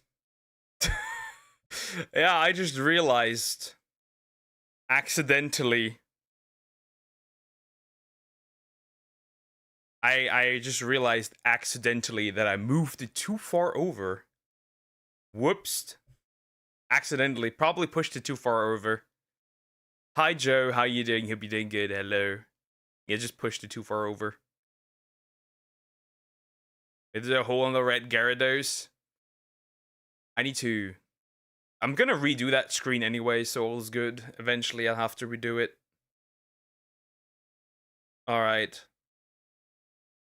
Yeah, accidentally pushed it probably a little too far over, and that's how it moved over. Whoopsie. Happens. Hello, by the way, all. Hi, Joe. Joe, hi. Okay. This one I wanted to watch as well, horse. We can watch a horse one. Sure. We could watch a horse one. Chat, we're doing a horse one. What does it? We do be doing a horse one. Fine, we can do a horse one. Uma Musume. Story time for horses. Let's go. Rice Shower, a tragic tale of hope and hardship. By a name I cannot pronounce, but okay. I'll just call him Pyre. Pyre Hicks? I don't know. Sorry. I don't know how to pronounce that name. Anyways, horse time. What does it mean to win? In Uma Musume, it means placing first in your race, besting the competition. Sometimes fan favorites win their respective races, and other times someone can challenge their position, upsetting the odds and emerging victorious. Funnily enough, I somehow managed to win the entire thing with like my strongest version of Haru Urara since ever. And I managed to fully win, which was great. That was awesome. I'm just scared, since this is a reaction to the anime, I'm just scared that I might get punished for this, in fact. And it might actually happen. So I'm pretty scared of this.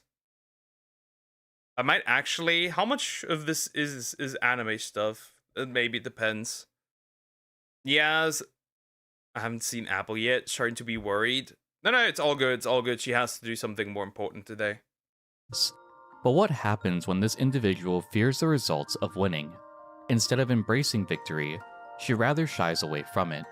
In finding strength to win against all odds, she is instead saddened by the dreams of others she's tarnished. An Uma with a pure heart, who truly wants to see everyone happy, even at the cost of her own. This is the story of Rice Shower, personified in Uma Musume from a tragic story of real-life events. Rice Shower is a racehorse named after the tradition of rice throwing at weddings in Japan, a symbol of good luck in Japan. Interesting. Interesting. I didn't know where that name came from, so throwing rice at a wedding. Okay, interesting. New thing I need to do. Japanese culture. His first race was on August 8, 1991 at the Nagita Racecourse. Rice Shower would place first in this race, instantly captivating an audience of onlookers. Though his second race would end at the back of the pack, the next race Rice Shower participated in on September 21, 1991 would be another victory for the newcomer. This time, Rice Shower claimed victory at the 1991 Fuyo Stakes, held at the Nakayama Racecourse. Now, you may be thinking to yourself, Pyrex, this seems like a simple... My glorious pink Pyrex, so that's the name, okay. My glorious queen, Haru Urara. I love this horse, she's great. She's so cute. Simple story of a new racehorse building an audience by seizing victory. Though, you're not wrong in this statement. It's the career wins that come next that will make Rice Shower infamous in the racing world. From October 1991 to 1992, Rice Shower competed in a total of 6 additional races, placing second or below at each one. It would be at the Kika show race held in Kyoto that would shake... Second or below?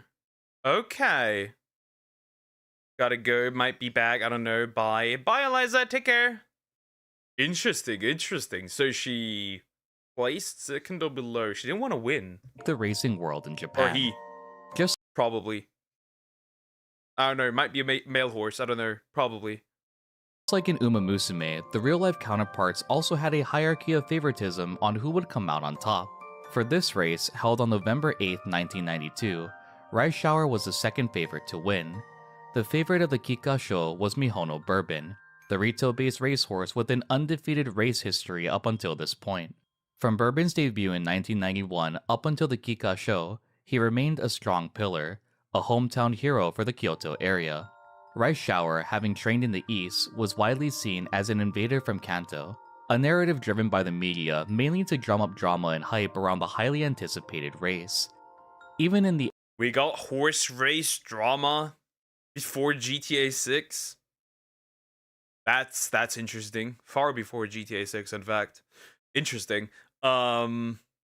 Is that the one where Rice won beating that horse and causing issues? Anime, all the Umas may have rivalries, but they're never malicious towards one another. This is another example of that sense. All the coverage of this race garnered countless eyes of the hometown hero versus the foreign invader. I've tried to find footage of this race in particular, but all that remains are records of the final outcome.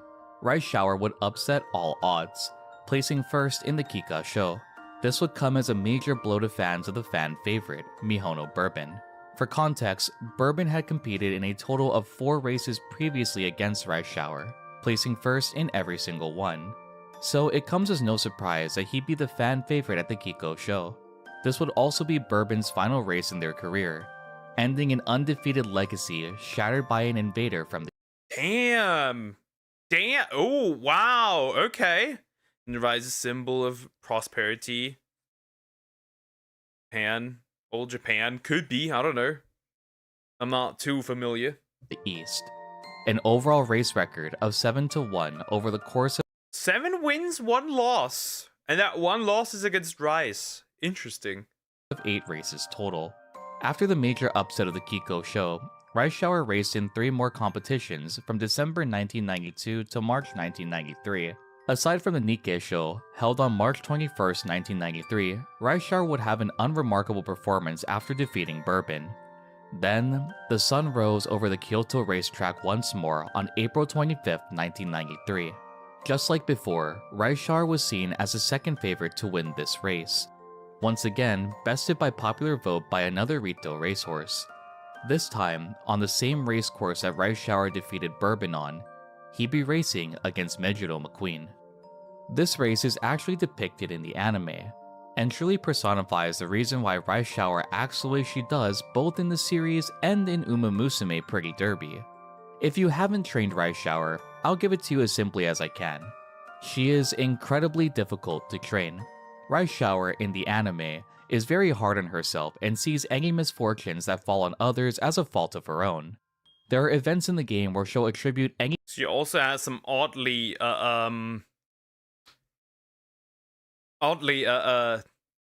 brother core things. I don't know. BrotherCon, I think is it called. Yeah, Mood Down, Night Owl, Mood Down. Yeah, there's a few things. I didn't have as many issues with her in comparison to Top Gun.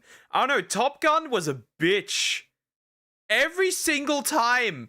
Like, I had like at least like 6 or 7 Mood Down, and I was like, bro, what are you doing? This is punishment for me. This hurts. Negative happening to anyone as her own personal fault.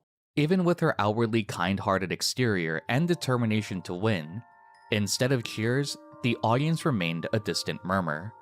Rice Shower, when racing against McQueen in the Tenno show, would once again upset all odds, toppling yet another racehorse with an impressive track record. Though not as impressive as Bourbon's, McQueen had claimed several first-place finishes and had risen to being a fan favorite. To many, McQueen was the one who toppled the invader from the east who stole Bourbon's final win. This race, once again, is shown in full in the anime. As another fun fact, Uma Musume actually adapts the real-life lines from commentators of the race. To say this was a major upset— Ooh, I need to watch this anime. I seriously do. You mean BroCon? Yeah, it could be something like that. SysCon, BroCon, like these, right? I don't know. Brother complex. Very interesting.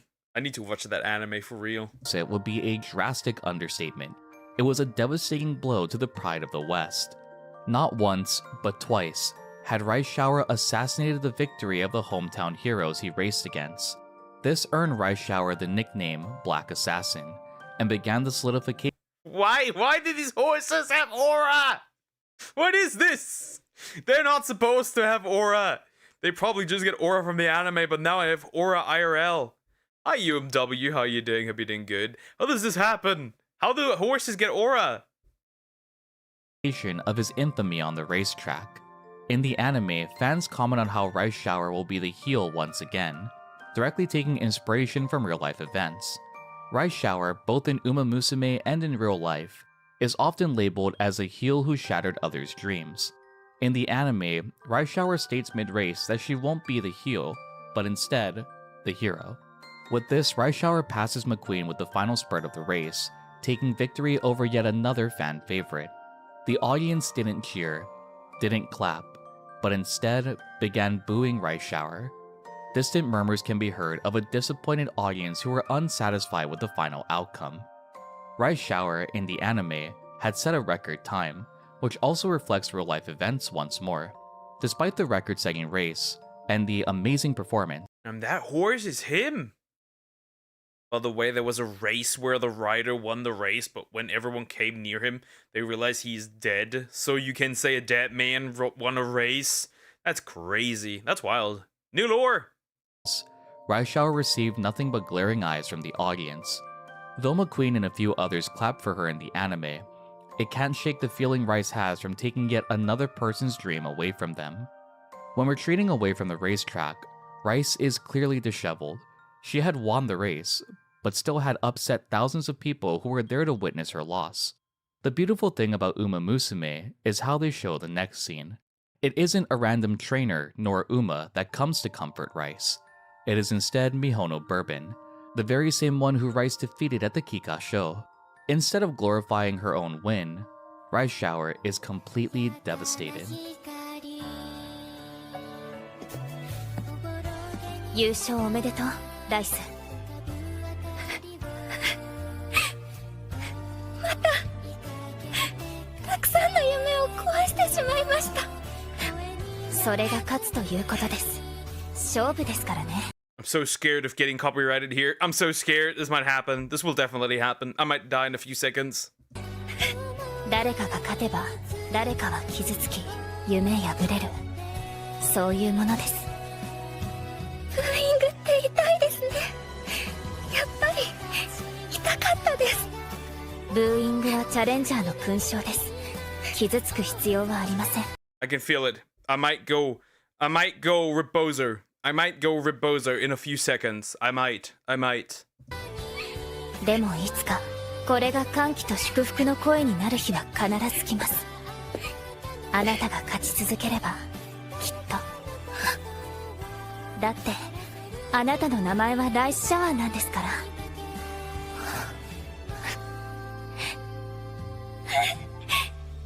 ライス、頑張れね。Even after all the effort she... We're still alive. We're still alive with an emotionally unstable horse. You part of it? Too late. We're already through. They're crying because they lose the bet money. That's very true as well. That's true as well. Like, they probably bet on this race, right? And then they would be mad. True. Very true. Put into winning, all the countless hours she spent training, she felt guilty for toppling others' dreams. In every race that we run with our Umas, that's something else to think about. With the victory you claim, it shatters the hopes of another. This is the reality of competition, as Bourbon states. In the anime, I don't care. My horse must win. No matter whose dream gets shattered. I don't care, especially when I'm using Haru. I don't care. I need to win. I must win. I don't care. Rebozo. My loser horse cannot lose. Rice Shower and Bourbon are actually very close friends, and the spirit of competition is only present when they're on the racetrack. It's an uplifting choice of direction to depict these two being so close despite the major upset that came with Bourbon's defeat.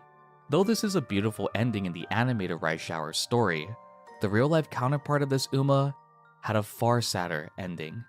Following the Tenno show, Rice Shower would continue to race, but would have an unremarkable placement for the next 9 races he participated in, ranging from September of 1993 to March of 1995. This only solidified Rice Shower's image of ruining greatness due to his major wins being upsets like McQueen's and Bourbon's. Then came yet another major event in Rice Shower's career. On April 23rd of 1995. So he just continues to ruin dreams. I saw these race ones. Not worth it if you don't want a network there. Okay. Interesting.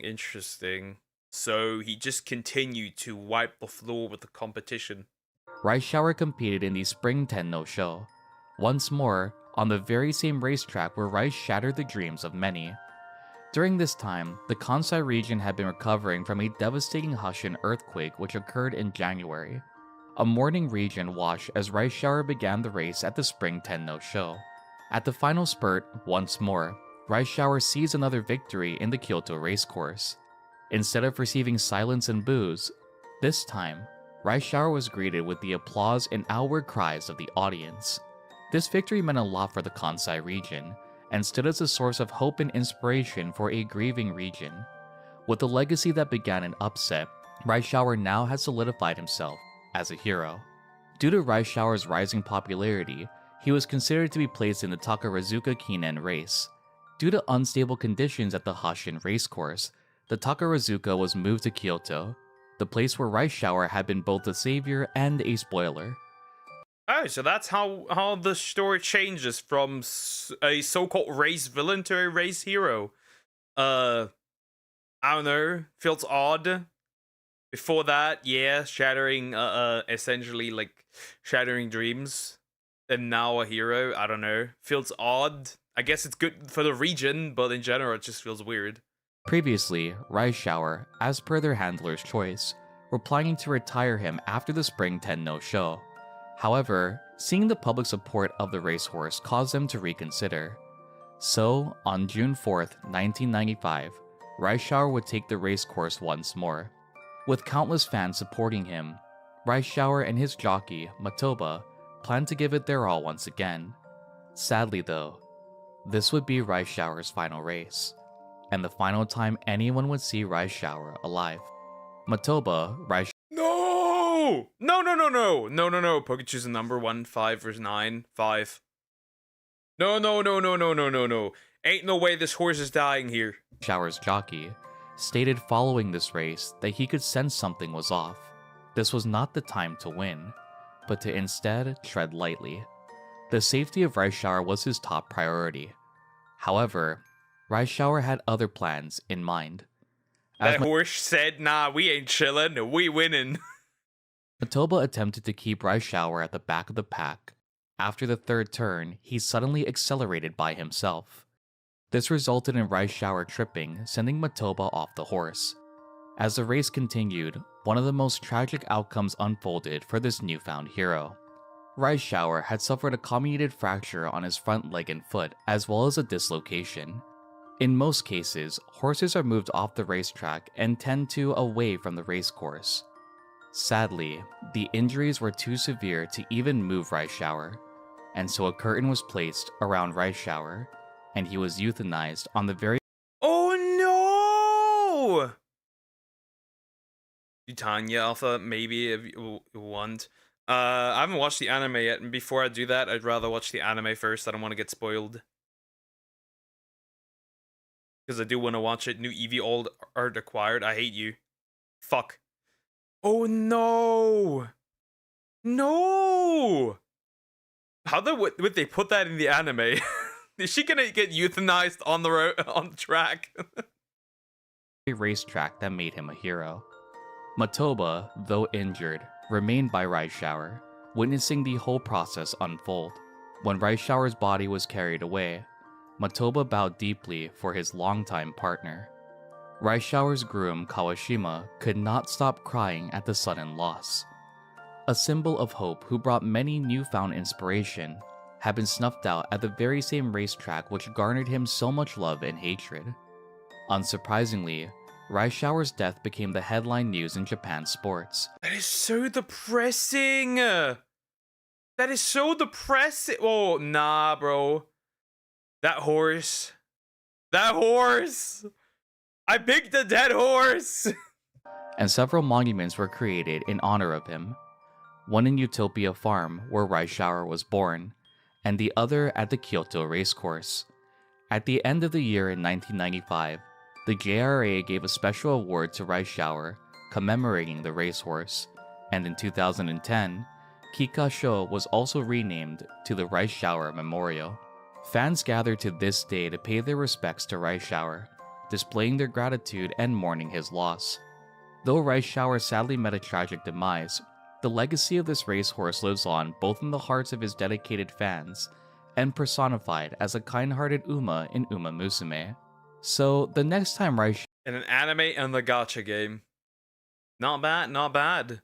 Nowadays you cannot just off the horse.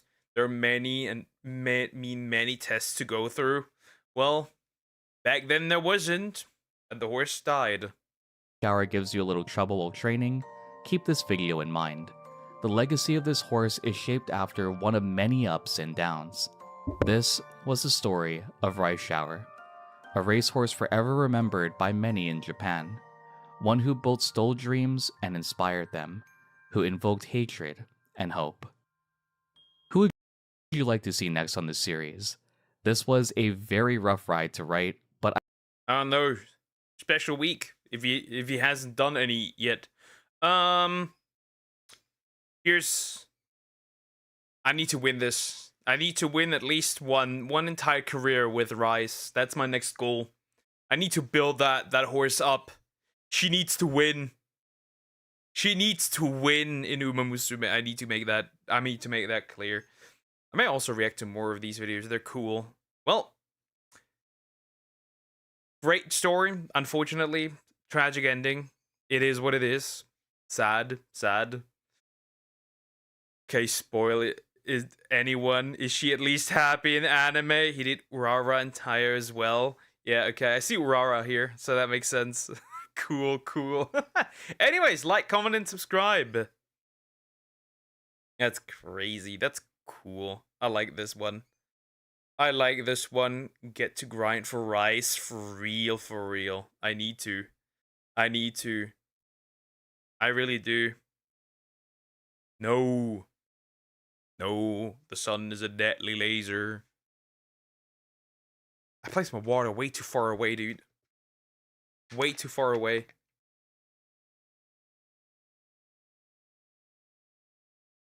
Anyways, I need to do this one.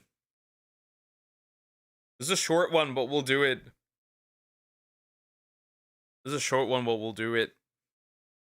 Audio seems fine. Double check. Always double check. Anyways, this is going to be interesting. This is going to be very interesting. If you are into metal, and especially Japanese stuff, this is going to be interesting. Projecting Twitter freaks are canceling Baby Metal by Ref. We'll jump into this. I'm curious what these people do. Be right back. Take care, Joe. So it looks like the projecting weirdos on Twitter have found a new...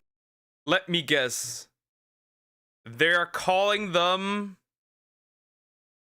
I don't know, PDFs? Either people or them for liking that stuff. New target to cancel, and this time it's Baby Metal. Now I'm sure a lot of you guys have heard of this band before, but in case you haven't, they're a Japanese band that mixes metal with kawaii, cute aesthetics, and for like a song is literally called Gimme Chocolate. It's just crazy. It just is. For the metal fans out there that might be doubting, give them a chance. They are very good, okay? And they're really good. They are actually really good. They recently did a collab with Indian metal band named Bloodywood. That's interesting name. Banger song. Okay. It's just interesting. I think they also did something with like Give Me the Horizon. I think Kingslayer. It's just interesting that people are crashing out over this band now. Live performances are electric. Their live performances are amazing. Now, one of my best memories with Baby Metal is this series of interactions with Rob Zombie. Okay, legendary. That is so wait, what? That's cool, Rob Zombie. That is so cool. Okay, gotta go for real this time. Take care. That's cool. That is so cool. Musician. He took a picture with them backstage, and people on Facebook in the comments were basically like, "Rob, this ain't it. This is not. Nah, these retorts were crashing out. Old ass men crashing out of a Rob Zombie talking to the girls. That's crazy. Metal, what are you doing, man?" Where he said stuff like this in the replies. "Hey, they're nice kids on the road touring. What are you doing besides being a grumpy old F? They roll harder than you. These 3 girls had more energy than 90% of the bands we play with." A sterling set of comments for this band. Hearing Rob Zombie say this about you is crazy. But there was this clip going around recently. Yeah, literally Rob Zombie saying that these girls are good. It's just crazy. Try Coleraine Bloody Power Fame. Oh yeah, I know that one. I know that one. Recently on Twitter, just sharing a clip of them performing. Nothing controversial, right? Until you meet this guy who said, "Where is the points when it gets weird that they're still called Baby Metal, dressing like little girls, singing Gimme Chocolate, while the lead singer is almost 30? First of all, holy projection. Projection beyond anything. Bro, it's just so dumb.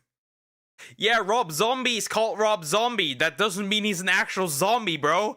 What the fuck are we doing? What are we doing? Yeah, just change the name. Change the entire image, because you've grown up. Let's just nuke your own career. Sure, go ahead. Greatest rock anime OP in my opinion. Isn't that the one that's also for Bastard on Netflix? Dressing like little girls. What little girls do you know dress like this? Very strange. True. I want to see which are the what are the little girls? Are the little girls in the room with us right now? Just asking. Are the little girls in the room with us right now?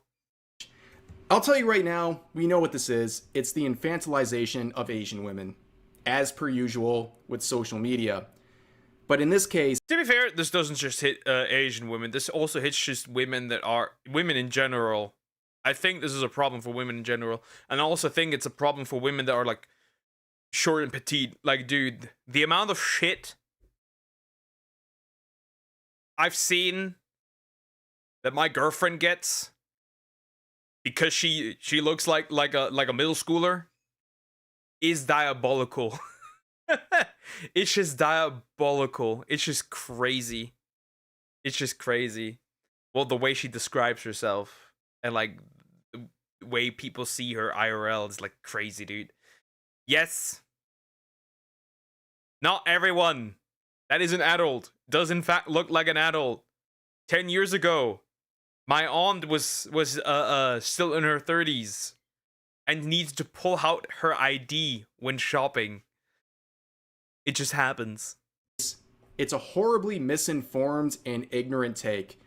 First of all, the Gimme Chocolate song, which I'm sure you guys have heard of, a lot of you at least. This song went like super viral. You can see it's over 200 million views. Very good song, again, recommend. But when they made this song, it was like 15 years ago. Almost 15 years ago. They were like 12 or 13 maybe. Could that be? 11, 12, 13? Somewhere in that area. He is a peeve bastard. I haven't seen the anime, so I don't know if it's good. It's very horny. I can tell you that much. It's very, very horny. He is in fact the bastard. The members of the band, the trio here, they were teenagers. So if you think Gimme Chocolate is something like inappropriate, again, that's projection. And this whole thing is very odd. And this person was fighting for their lives in the replies when someone said it's just a group. They are beating their ass in the quote tweets. They are in fact beating this guy's ass in the quote tweets. This is good. If you know both of the singers, who is better, Poke, Lisa, Ado? I think I have a slight preference for Ado. Or Ado, I don't know how she's pronounced. I think a slight preference, but I do know both. Wait, what? Yeah, they're crashing out of a baby metal. If you didn't know. Name, kind of like someone who's new to metal. They're baby metal, right? And they say, are you sure about that? For me, it's pretty obvious. The whole gimmick was them being young with songs like Gimme Chocolate and Catch Me If You Can, all childlike song names. And on top of that, the attire they wear is inspired by school outfit. Brother, do these... I want to see the school... I want to... Send me pictures of school outfits. I want to know. Not with the girls, just outfits. I want to know if there's actually an outfit out there that looks like this, because I can guarantee you there won't be a single one. Also, this is just like crazy projection. You know why? These songs, I think bro does not get that these songs were made when they were little girls. So little girls making songs that are cutesy just makes sense. It's just logical, huh? I heard something about Loot Anime. Bastard on Netflix is ultra horny. Look like school outfits to you? This is just weird, man. Another example of projection on Twitter. Many such cases. Yeah, that's it. It's crazy. It's just crazy how everything that's like remotely in some brain that resembles childlike appearances or anything that resembles anything that could be considered a child is just, oh, that's over there. That's pedo shit. It could be a legally adult woman. It could be a 35-year-old woman cosplaying. You're still a child. We got... Oh, in this case, we got the outfits of consent. Oh, we have new things.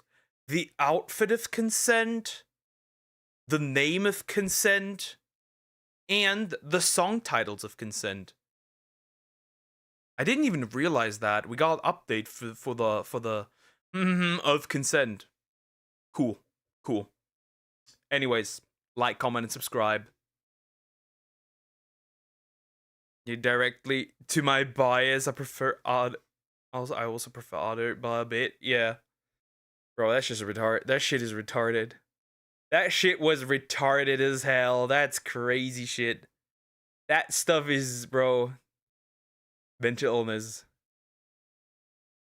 Oh, I think we'll jump into the next retard, actually. Immediately. Straight up. Without any parole. He's having a debate. Once again, we are reacting to ABBA and Preach. Influencers are taking people's kids away. Since when is that happening? I think I know the dude on the thumbnail, though.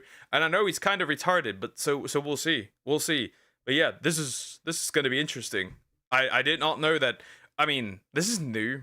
I mean, Denims and Co. tried to do it to H3H3. I guess we'll just do it again with this guy. I somehow know this guy's name. I just don't know who it is. I have a name in my mind. I just don't know. I just don't remember. He's having a debate. This guy's like some kind of TikTok debater. If I was dumb enough to send my kid... Dean Withers. Oh, so I do know him. Wasn't he also in like the... Wasn't he also debating against Charlie Kirk? I think. It's no different than a baby commercial for diapers. Can you answer my question? Do you think that you have the right to consent to 65-year-old men looking at your son while he's naked? I wouldn't allow it. Do you think That's that my you have the right? responsibility as a father. Do you think that you have the right to allow it? Do you think if you did allow it, that you? No, you don't. No, you don't. No, you don't. That's a different thing, because then you're stepping in illegal territory. What do you mean? But also, yes.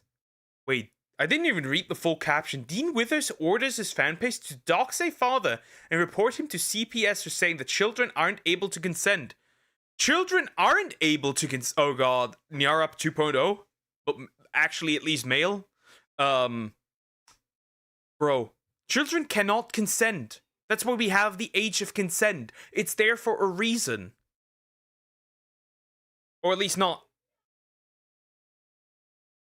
We do have the age of consent for people that cannot consent. In most countries, it's 16, 18.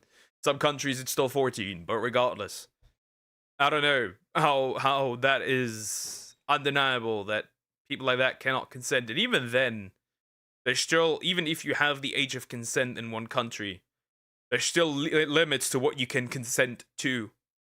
Would be violating the consent of your child? They have no choice in the matter whatsoever. It's my decision as the parent. And I wouldn't put my kid in that situation. That's why I think pageants are weird in the first place. I would never...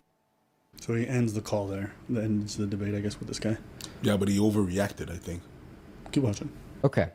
So here's what we're going to do. I think that you don't deserve to have any custodial rights over your child. So for those watching, their handle is goatman91096. It's going to be their handle. If there happens to be anybody in here that's good at has like facial recognition software, you can find me. It's fine. Nothing I said was wrong. Okay, I just said that the kid doesn't get to make the decision. What's your name? I would never put them in that situation. Okay, what's your name? And why are you trying to dox people, dude? That's weird. Because I want to find who you are so I could call CPS and have them take your child away from you. Oh, I'm sure. I'm sure you would like... Kids can consent. Call CPS. I remember a few years back, it was if you let your kid do whatever it wants and consent to things it cannot consent, you were being called CPS. Now it's like the other way around. That's weird, bro. Put him on a watch list. I'll be real. like to try to do that. Yes, I would. So they would never even do it. That's the best part. Okay. Because I would take the part, and I have a witness sitting here who's heard me say I would never put my child in that situation. Okay. So what's your name? So don't worry. Move the goalpost too, by the way. So you said that you think that parents have every right to exploit and traffic their children. That's not what he said. That's not what I said. That's not what he said. That's not what he said. He just said that a child cannot consent to like being exposed. They wouldn't even be in that. He said they wouldn't even be in that situation because, like, you know, he's a father. He takes care of his child. That's not what he said. That's why I'm saying he's overreacting, dude. It's not even him talking. It's his triggers. No, that's not what I said. So I'm not going to debate it with you. That is what you said. So I just putting this out there for anybody. Feel free to, like, you know, take his profile picture. Maybe you could go on like tiktok.com/his handle. You could save his profile picture, run it through some like reverse image search. Maybe it will link back to like a Facebook or something where you could find his name. And if you do find said information, that's public, by the way. You're more than welcome to. Feel free to take that information and report it to CPS. Feel free to take that information and Does bro even consider what he's doing here? Because if somebody's deranged enough in his audience, he's gonna find them, pull their up, potentially not just endanger the father's life, but also the kid's life. Oh my god. The left is lefting. report it to like the law authorities in his area. Feel free to take that information and report it to maybe his local CPS, etc. Child Protective Care, Child Protective Services. Feel free to do that. I'll go ahead and leave him on the live for around another 20 or 30 seconds here before we kick him, just so you guys... Yo, you know what? You know what's crazy? Sometimes you talk with people, and then you're like, yo, that's not what I said. The problem is really that they are listening. Isn't that considered gaslighting? Right? You're trying to force something that somebody said into like something that they didn't say. Isn't that what it is? This kid is making me lose brain cells. I think I've lost all of them in like these 3 minutes. That is not what he said. They literally turned a kid can consent into something bad. Straight up. Bro, we are lost. And people say I'm crazy when I say if this continues, they're gonna drop the age of consent. People call me crazy. But then you see shit like this. With their triggers, they're not listening to what you're saying. And then they just go off. And you're like, this dude was like, I never said that. And he never said that. He actually said, I would never put my child in that situation. And then boom, it doesn't matter what you said anymore. It's how you felt. And this guy goes 10 toes into his, oh, well, let's dox. That's two things. One thing is the fact that this guy literally listened with his triggers. That's one thing. But after that, you're like, we're doxing you. Or we're taking your child, your kids away. And this guy that's doing all this thing thinks he's doing a good job. He's the good guy in this story. In his head, he's the good guy. So he has the right to do that. You know, let's do justice by. Nobody. Never trust anybody. They called themselves a good guy. Because good guys don't call themselves good guys. They're just good. Naturally. They don't have to say it. So, it's just odd. It's just weird. This guy's weird. I think this guy actually needs to be put on a list. I think this guy actually needs to send police to explain Dean. Swear to God, just send the police to Dean instead. Let's do justice by me. But you're wrong. You're not even listening, my guy. You didn't go back and say, what do you mean? Let me paraphrase what you said. You didn't verify. You went, oh, you said that. Okay, let's dox him. Oh my God, jail. Right to jail, right away. I don't even care that you wanted to dox him that badly. The thing is, jail. Like, no, it's not even that. It's like you didn't take the time to really understand, and then you're like, let's call CPS. What? Why are you guys out here trying to take people's kids away off of an internet debate? And like, over something, I just want to play the clip. Over something he didn't say. I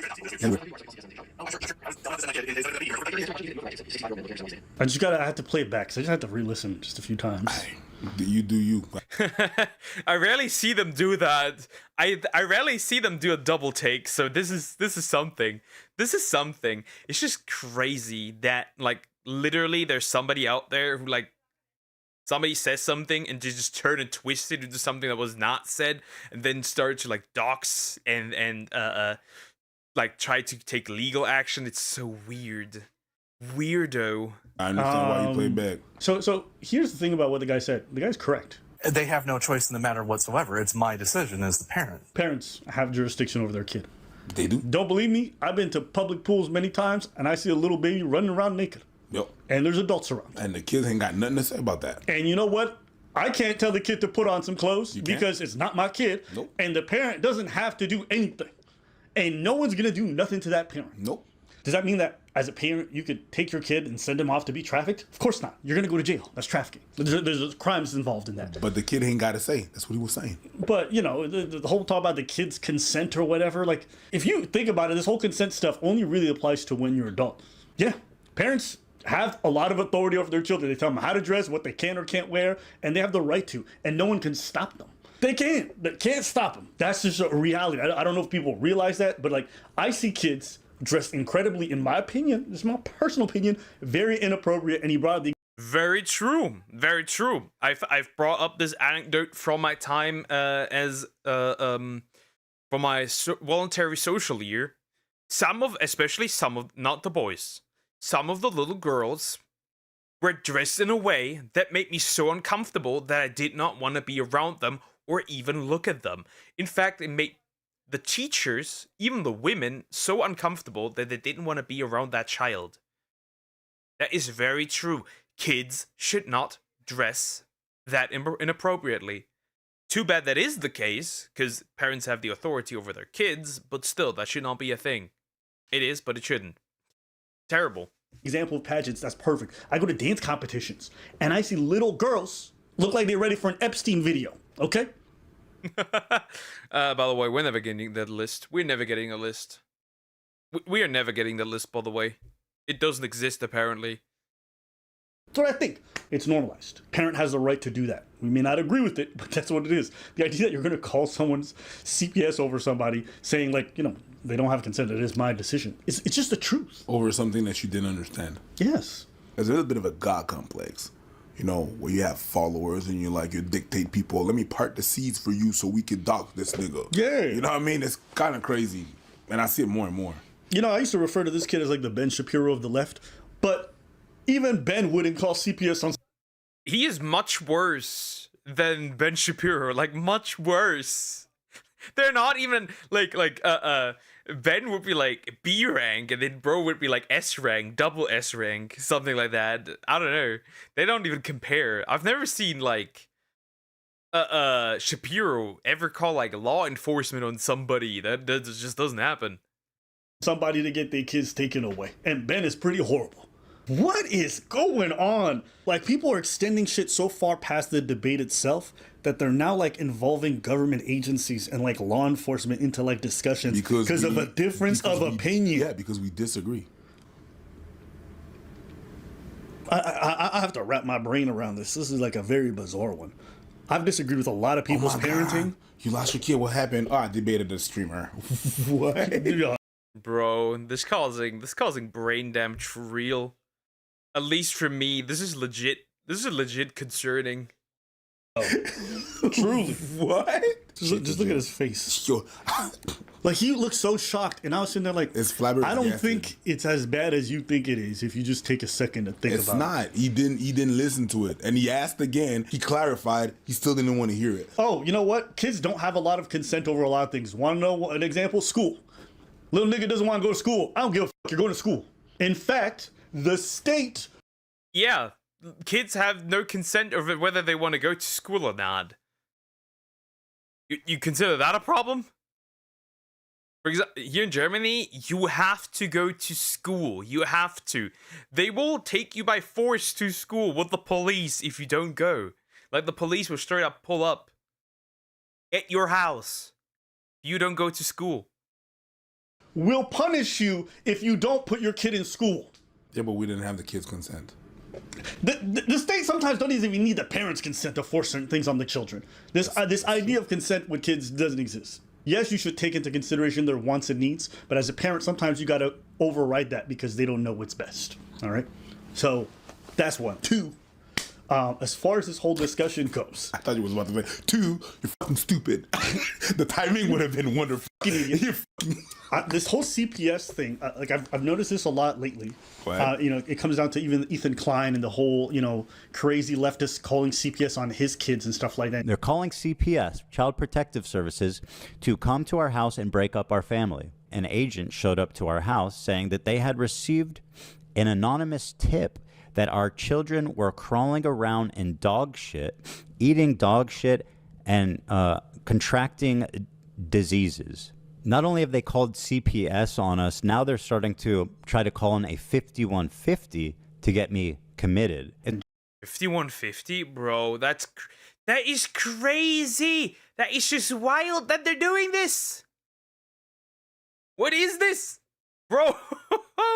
What is it with people with especially I've not seen this from right wingers. What is it with the left trying to take people's kids? Indoctrination. Justifying it. Although, so Ela was in the IDF, genocide, and they shouldn't have access to their kids. I don't know. This is what they did to Ethan. That's what made Ethan lose his mind and file all these lawsuits. You know that, right? House is just covered in dog shit, and he has kids, and his kids crawl into the dog shit, and God forbid. Not the denims. Not the denims clip. Is that the same clip where she says, "Oh, it doesn't matter. A 4-year-old can't remember anything." I don't know what they do with it. I don't know if they eat it. How is it that maybe once a week I look into what Ethan Klein's been up to, and every time I manage to find more and more terrible shit. No, I didn't know that. And then Ethan's like, no, you have to understand, this is an online thing. They're like, we don't care. So they started doing interviews on Ethan about his parenting. They started talking to the kids. You imagine how embarrassing that's got to be, how fucking invasive that is when the state comes in to be questioning whether or not you're fit to be a parent. That made Ethan fucking lose it. The thing is, once you target my children, then a line's been crossed that cannot be walked back. Oh, that's... Yeah. This is online beef. This has nothing to do with the kids. Keep family, siblings, children, I don't know what else. Just keep family out of this. I've seen more like chibi reviews where where Boruto fans desecrated his brother's grave over Boruto, by the way, and posted actual like child shit on his old Deviant account. People are just being anonymous on the internet has made people too comfortable with doing weird shit. That's why you like fuck all y'all. I mean, I would be too. I ain't mad at it. It's fascinating because you realize this whole internet shit just gets more and more and more extreme every day. Like the shooting up another streamer because they talk shit about you online. Oh yeah, we reacted to that. That was sad. And this guy's wife sacrificed herself for her husband as well, and the kids are now alone without parents.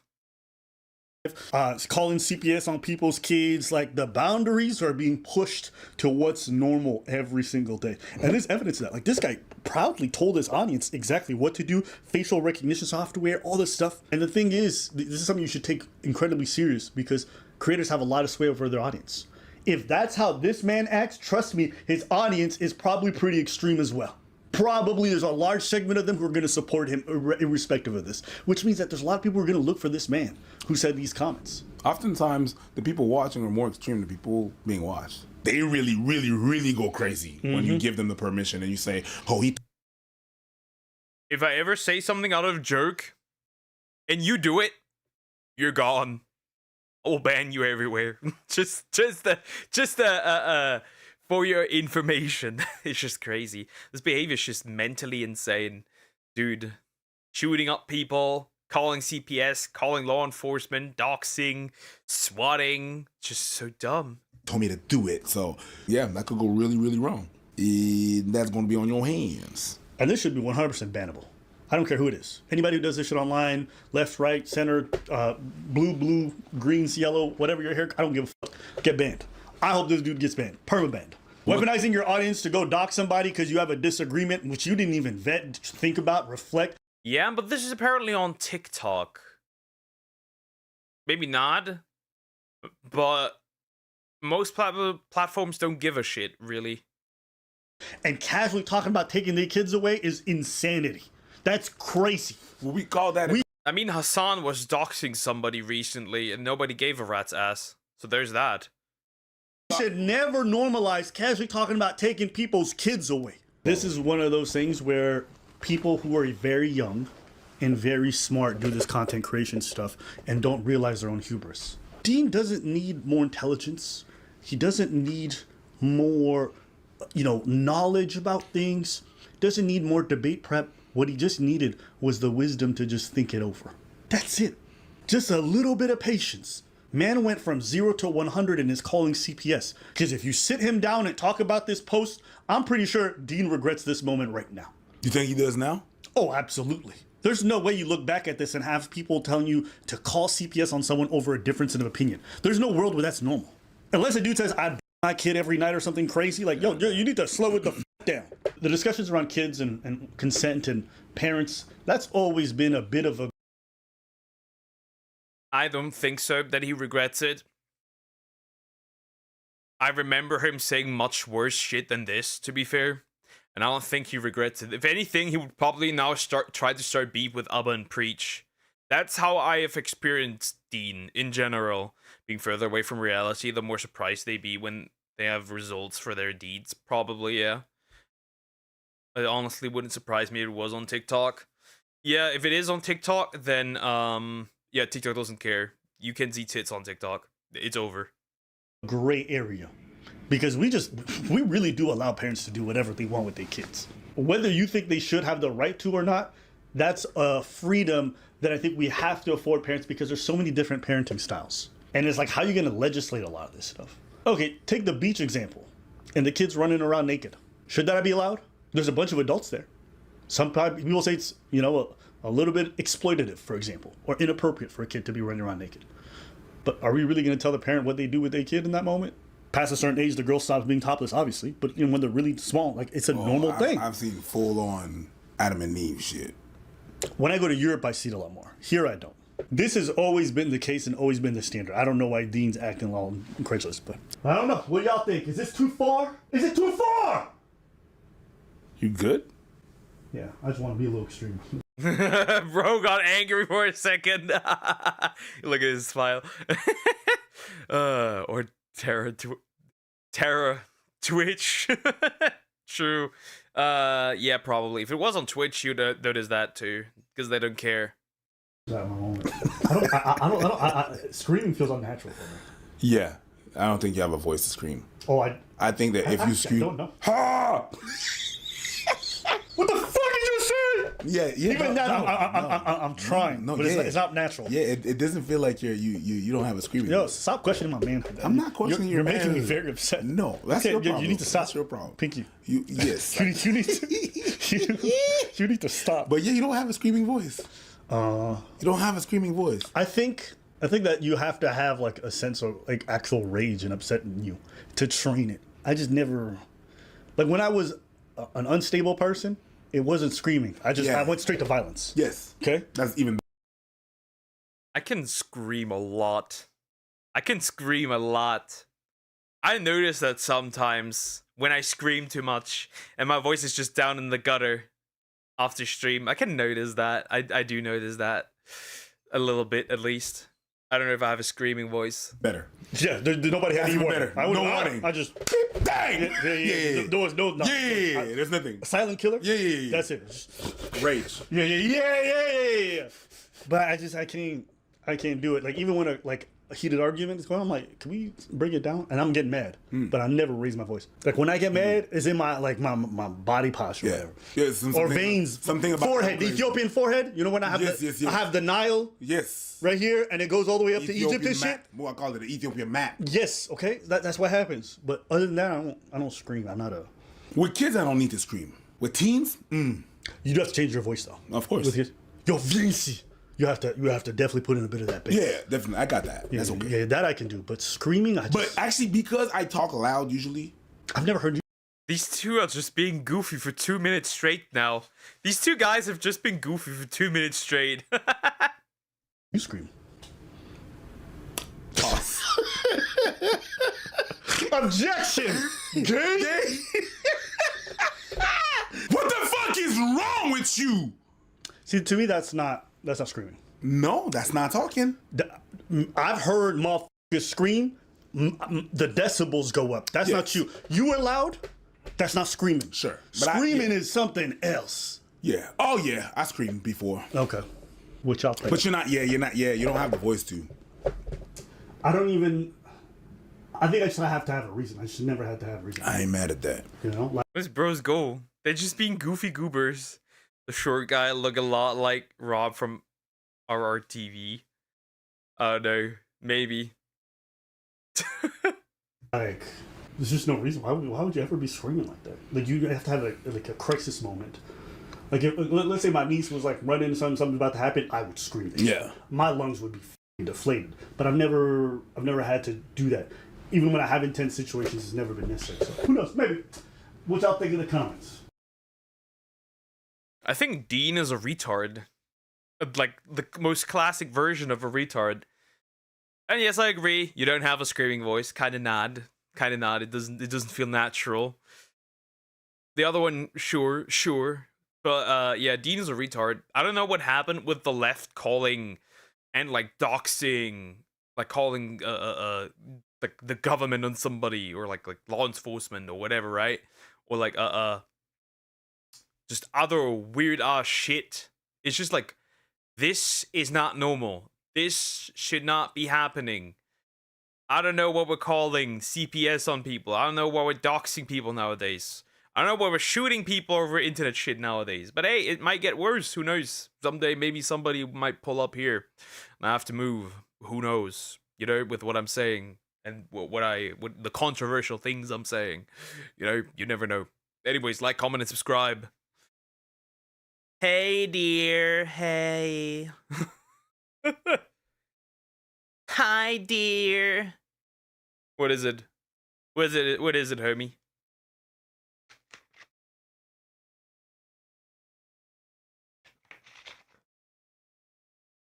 Okay, I need something more normal again.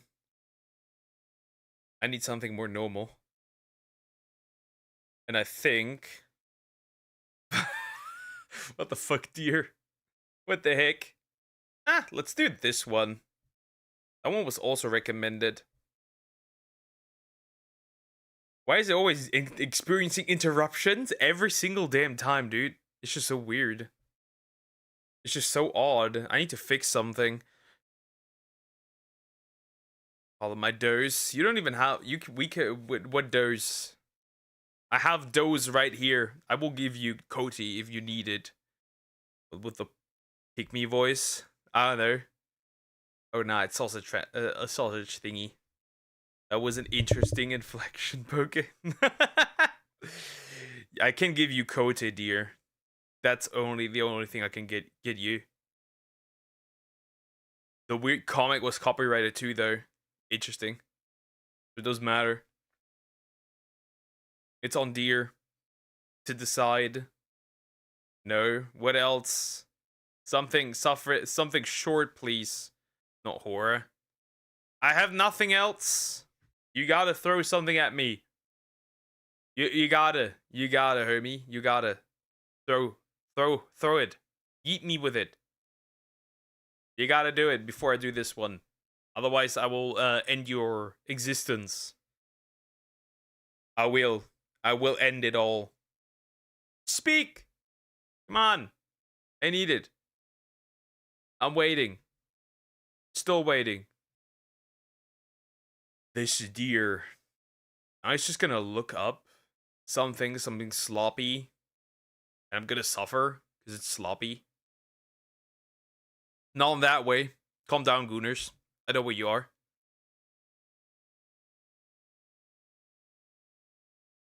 I'm not gonna wait that long. Let me find one, bro. Just watch this one. I will. Because I'm not waiting that long. I am not doing that. Movies I thought were weird by Derek FDB. Yeah, I see Sausage Party. So this can only be good. This can only be good. I think one of the one of the more weird movies I've watched is it's really just older movies. Like, let me think. There's a horror movie that I have in my head. You know what? What weird movie I've watched that was like, why were they making this? Was like, they were like Godzilla versus Gamera with like this like kaiju thingy, right? The turtle, and like it wasn't Godzilla though. It was like some weird lizard that was like shooting like rainbow beams and shit. It was like so weird. I found that movie so odd. What other things? What other things were like, bro, why? Why is this here? I need to think. I don't know. The scary movie with like the aliens, that one was also terrible. You know, movies are something that I've come to love as I've gotten older. I wasn't one to sit down and watch many of them when I was younger, but nowadays, I like to consider myself a moviegoer, a connoisseur. However, as you guys may know, for every few good movies, there's always... Why did you use that? Why did you need to use that Vegeta one? Always the weird one. That movie that either leaves you so uncomfortable, or so confused, or so I don't know what to feel. So today I'll be going over some of the movies I thought and even some of y'all thought were super weird. Like, one weird movie that immediately comes to mind is Zootopia. Now this one may be a Furry Haven. We call it Furry Haven. There is so much I know for a fact. I don't even need to look it up. There is probably so much corn of this bunny. You'd probably open a website and like immediately like juices would flow out of your screen. I could guarantee you there's so much corn of this movie. Surprise y'all because it's such a popular film. It's a Disney movie about a society of animal people, you know, bunnies, giraffes, donkeys, almost every animal you could think of, it was there. You can see why it's so popular, but I regret saying... Do hamsters also only live 2 to 3 years here? Good question. On a random note, a movie I enjoyed years ago was a zombie movie that had Abraham Lincoln in it. That's interesting. What was it with? That's interesting. Inform y'all. It's weird. Don't get me wrong though, it's an enjoyable movie with the usual Disney twist villain and a really powerful message about the prejudice minorities could face. You know, I liked it, but I can't help but think Mickey knew what this would create. He knew where the money was. He knew who the target demographic was. Those dang furries. I was like, I can't deny it. I can't deny it. I can't deny it. This movie is hugely popular for that reason. And Judy Hopps is not safe. 13 at the time this movie released, and I already knew this thing was gonna do post-mortem numbers in the furry community. Yeah, that's right. My problem with this movie is not the movie itself. It's the community it created. Y'all know I don't like judging people on this channel. Often. Wait, what do we have? What do we have? Also, yes, there's a metric fuck ton of Rule 34 of the bunny and the fox. Terrible. Itself. It's the community it created. Y'all know I don't like judging people on this channel. Characters that I hate. Most toxic woman ever. Characters that I hate too. Yeah, I don't believe you. Often. But the Zootopia fandom is weird. I would assume. I would assume. Like, come on, bro. What is this? Or this? Or this? Like, what the? Y'all can call me a crazy conspiracy theorist, but I know they played into it on purpose. Like, they literally have this one scene in the movie where our main characters go to like this yoga place, and every animal there has no clothes on. Like, they're meant to be naked. I get it's supposed to be funny, haha. But pause. You got elephant poom poom all up in.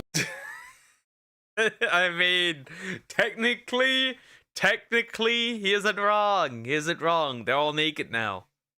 They are. Your face, like talking about some yoga. What kind of sick cover up is this? This is a Diddy party for animals. Then, if you also notice, out of all the animals I mentioned earlier, the bunnies, the giraffe, the donkeys, all those, they're missing one very, very popular animal. That's right, monkeys. There's no form of monkeys in Zootopia. True. Now that he mentions this, there's no monkeys. I mean, there are no humans, so monkeys would be out of the picture. I guess. Maybe the monkeys would just be too powerful, I guess. Maybe they exiled the monkeys. At all. No apes, no chimps, no baboons, nothing. The creator says because they want to stay as far away from humans as possible and primates are too close to humans and blah blah blah. That's obviously a lie. Bad excuse. I ain't even come from a monkey. My mom is clearly human, okay? The reason they actually excluded them is because no furries dress up as monkeys. They're still pandering. When you think of furry, monkey doesn't come to mind. That would have been bad marketing. Furries don't look at Curious Georges or King Kongs. They look for nine-tailed foxes and Charizards for some reason. Ugh. That's the only reason they wouldn't include monkeys. Either that or they foresaw this whole POC situation we got going on in the world right now. That would low-key be a good reason too. Another movie I found weird was Hoodwink. You see, this one also has a large Is it all animals? Bro has a is on a crusade against animals. Poke, I have a request. Bro is like a child. Poke, I have a request. Yeah, what is it, Joe? animal cast, but it doesn't have a weird fan base like Zootopia. And it's low-key peak. Like, the movie is genuinely enjoyable. It's a huge fever dream. It's more of a what is even going on kind of weird. This movie's a spin on the Little Red Riding Hood story, but instead of it being the classic. Wait, is it just the girl beating up everyone? It could be. Oh, Granny got turned into a wolf again. It's a whodunit movie. A mystery movie where we go through the perspectives of the entire cast. Little Red, the grandma, the wolf, a lumberjack, and a squirrel. To find out who's going around stealing recipes and goodies from around the woods. Now, while the plot of this movie is simple, these characters are all over the place. Little Red now knows karate like she's a part of Cobra. I knew it. I knew it that she would do karate. I knew it. I fucking knew it. I knew it. I just knew it. I knew that would happen because I've seen this movie. I think I've seen this movie somewhere, so I would know. I think I've seen this movie. I think I do. On Discord. Okay, is that it? Kai or something. The grandma, instead of being a helpless grandma, is like this action movie adrenaline junkie. The big bad wolf isn't bad at all and is voiced by the guy from Emperor's New Groove. The lumberjack isn't a lumberjack, he's an aspiring actor. And the squirrel, this dude is clearly off that snow. These characters are ridiculous. They even got that one goat that went viral on TikTok, the did I do. Thank you. Another thing for me was, Yeah, I've definitely seen this movie somewhere. I've definitely seen this movie. I've seen this movie most certainly. Yeah, that's a weird one. He just unlocked the childhood memory for me. was this movie's animation, because it's like really bad. Like sometimes it's hilariously bad, but other times it was just scary. This movie also reminded me of how silly the original Red Riding Hood story is, because if you can mistake your grandma for an 180-pound wolf, then that says something about your granny. I'm sorry. Take her to a Brazilian wax place or something, because that's gross. Yeah, but Brazilian waxing is gross in itself. Apparently, there's a lot of poop stains and pee stains and like uncleanliness, stinky people, stinky holes. Yeah, that might not help.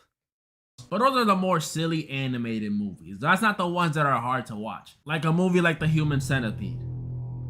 I don't think I have to explain why this one was so disturbing. I mean, the title pretty much tells you a crazy scientist wanted to make a human centipede for some reason, so he made a human centipede for some reason. If you want to know more about how it works, just watch that South Park episode. I'm not even gonna recommend the movie. Another one of those hard to...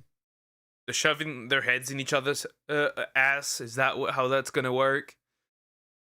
I've never watched that movie. I know that exists, but I've never watched it, and I never will. I don't think so. Nope. Watch ones is Midsummer, and I'm saying it now. If you're a kid, please avoid this movie, and if you're an adult, definitely avoid this movie. Unless you go through some form of mind strengthening training, just don't watch it. This movie is the definition of uncomfortable. It touches upon and shows a bunch of stuff that could get this video the age restriction of death, so YouTube, please chill. This movie's about this girl named Danny and her boyfriend who are not in the happiest of relationships, I'll say. They're a little toxic and the boyfriend might not love her anymore. And after Danny goes through her very own Sasuke Uchiha origin story, like, it was bad. Her boyfriend, and some friends go up to Sweden for this super rare once-in-a-blue-moon midsummer festival. And when they get there... Oh yeah, somebody's getting sacrificed here. Somebody do be getting sacrificed. I can guarantee somebody is getting just deleted. Just, it's over. That's when stuff gets weird. The people in this village are pretty much a cult with these weird practices like euthanizing their elders, making some strong Bloody Marys, I'll say, taking hallucinogens, and debatably, the worst one, human sacrifices. Surprise! This cult is a murderous one. And these dudes do not play. They killed one dude for trying to take a picture of their sacred text, which is like, might be a little understandable, but kill him? Then they murked the couple that came with them for just trying to leave. They drowned the girlfriend and performed the blood eagle on the boyfriend. I don't know if y'all know what the blood eagle is, but it's bad. Then they killed one dude. Don't they take the ribs and pull them out to the back or something? Or like something with the shoulder plates? Something like that, but it was something with the back that I know of, that I remember. I watched the Vikings, something like that happened. How did I know that Human Centipede was going to be on the list? Also, they had the audacity to make a second Human Centipede. Bro, ugh. For peeing on a tree. Like, come on, bruh. He's giving back to nature. These cult people are evil. They're sick. Like, what's going on, PewDiePie? I thought Swedish people were chill. And that wasn't even the worst of it yet. The worst of it was the ending of the movie. So after all their friends got brutally packed up, all that's left is Danny and her boyfriend, who are both mentally shattered at this point. If it's not from all them drugs, it's from those strong drinks. And after Danny witnesses what looks like her boyfriend cheating on her, and I say looks like because I assure you that is not what was happening at all. The village people crown her the queen of the Midsummer Festival. She gets the choice to sacrifice her now paralyzed cheater boyfriend, and yes, they did paralyze him, or a random sweet old innocent villager. And obviously, she chooses the boyfriend. This scene is just so... Nah, bro, that's crazy. Sacrifice just straight up the boyfriend that was not cheating because that was not happening. That is crazy. It's over. Messed up, because it's like, okay, he's not the best person, but if you know the context of what Danny saw happen in that room, this is just a huge misunderstanding. The dude did not cheat on her. It was more like he was being forced to cheat, if you get what I'm saying. Then after Danny's decision, they burn all the Oh, he was raped. Well, Happens. Sacrifices in this like triangle building. All the Swedish people start screaming and dancing, and Danny smiles, finally feeling content. Content in quotations, because she pretty much lost her mind. When you finish this movie, it's just like, what did I just watch? Then you realize this The bitch just joined. Mind break. movie was made by the same dude who made Hereditary and The Strange Thing About the Johnsons. And if you've never seen that film, now that's a weird film. But although Midsummer scarred me, there is one movie that scarred me even worse. One movie that I watched around the same time as Zootopia, and it's another animated movie. It's Sausage Party. I hate this movie. I love and hate this movie. It's so dumb. When all these food things start doing each other, it's just crazy. And like the ending is just one ginormous orgy. Sausage Party. I'm sure some of y'all remember this one, and if you don't, good. Don't remember. It's about these sentient. I did in fact also watch the second one.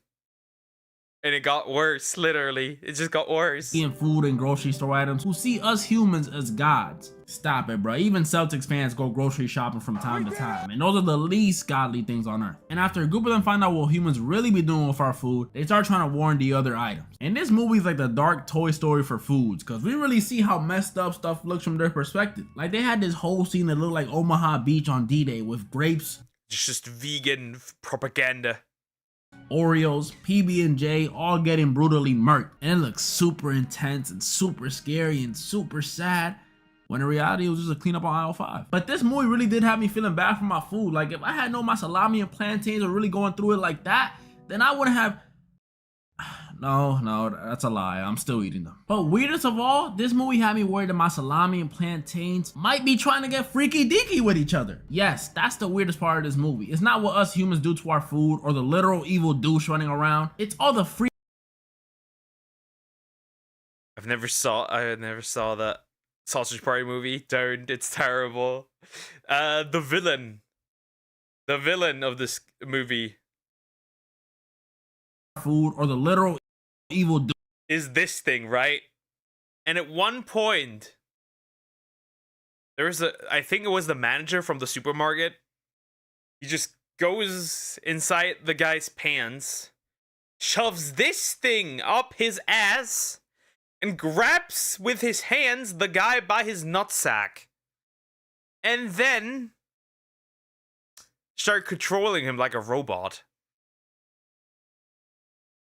And like, you know, twisting his balls to control direction and shit and everything. Terrible. Terrible. It is terrible.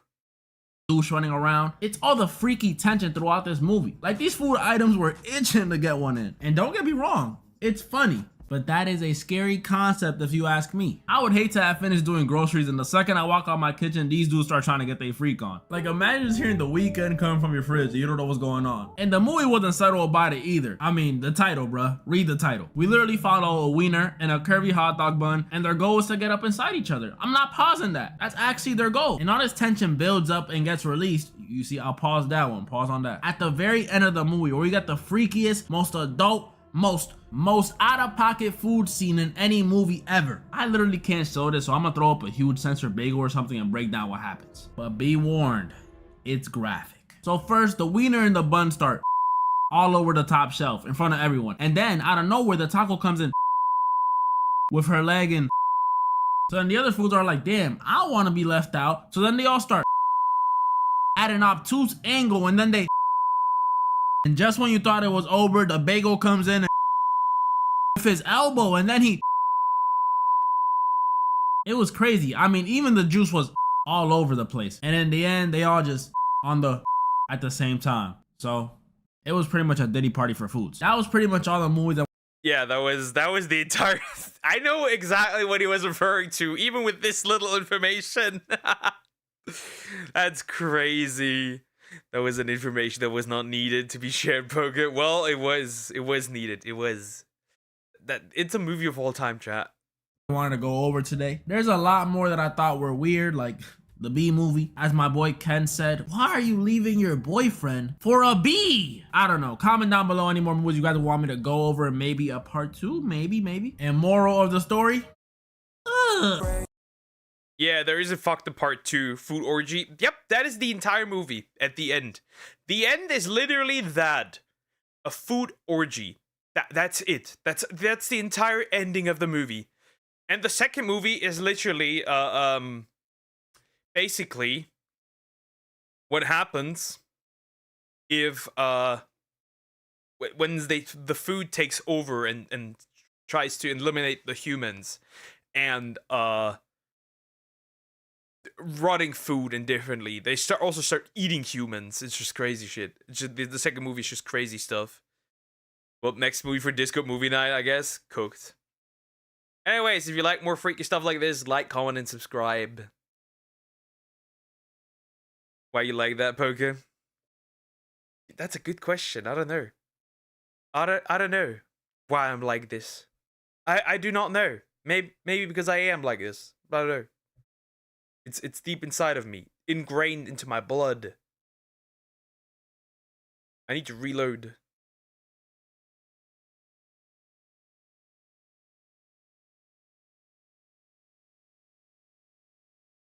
Father, I saw people react to this. Let's see what this is. Let's see what this is. Okay. Holy fuck, that's straight up 24 minutes. Interesting. Okay. Okay. Yeah, fine, I guess. Fine, I guess. I guess that's fine. I need to... First of all, we'll do the 3-minute video in between. Real quick, and then that one. That phrasing, Poke. It's just is what it is. I don't know if it's copyright, though. That could be difficult. That could be difficult, though.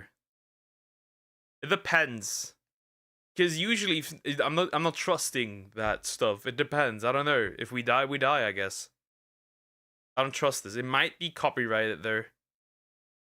It might be copyrighted. That's the problem, usually. Then I just freaking die.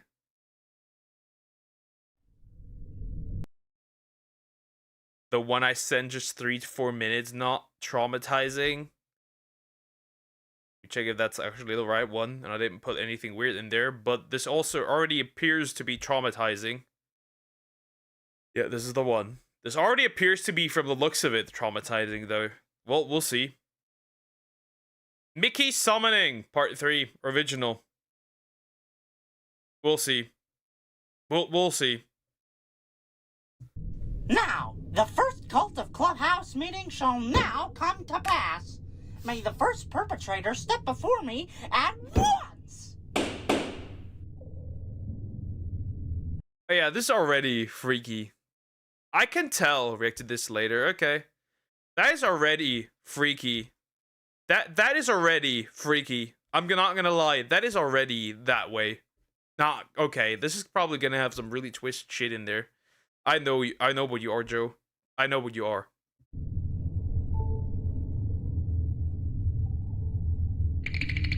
Wait, we got Mario down here. Behind me.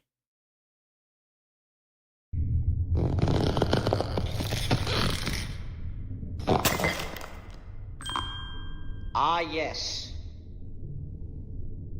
The rodent. Present to me now your sins. Well, I didn't have anything prepared, because I didn't think we were actually gonna... Wait! Alright, listen up, figure out. Baby, let's work with me here. You, me, us. At least it looks cute. At least it looks cute. But the vibe is freaky still. Especially the movie, the music in the background. If I could do Asmongold AI as a Menace 10. Yeah, we'll do that, don't worry. We are going to make so much money together.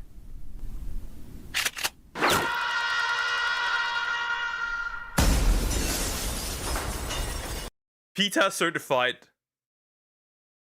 The scream is good.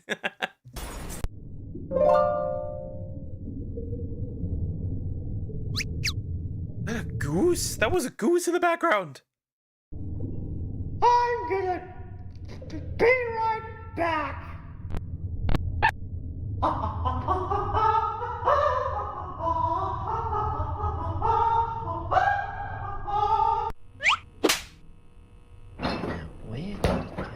Why was there a head in there? What the fuck?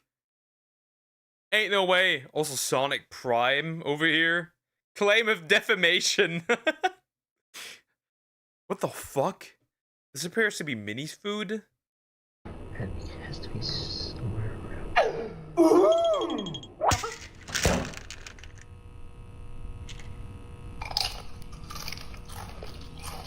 We're just eating the entire package. We're just eating the entire thing. I know it's parody, but it has sudden flashes of 1 second of real Mickey. Yeah. We're just eating the entire thing, all the pills at once.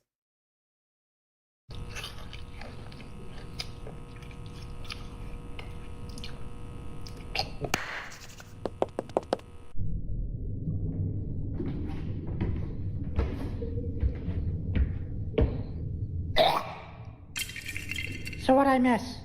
Were those Lego blocks? Were those Lego blocks? What'd I miss? No! That's a pill! And Dr. Mario! But but he has pink hair! What the heck? So what'd I miss? Am I worthy? Oh no. Minnie has asthma. Why is Garfield up there now? And that's a chew.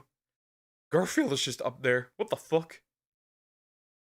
There's Dee Dee beside Minnie. That's crazy. Almost big thing.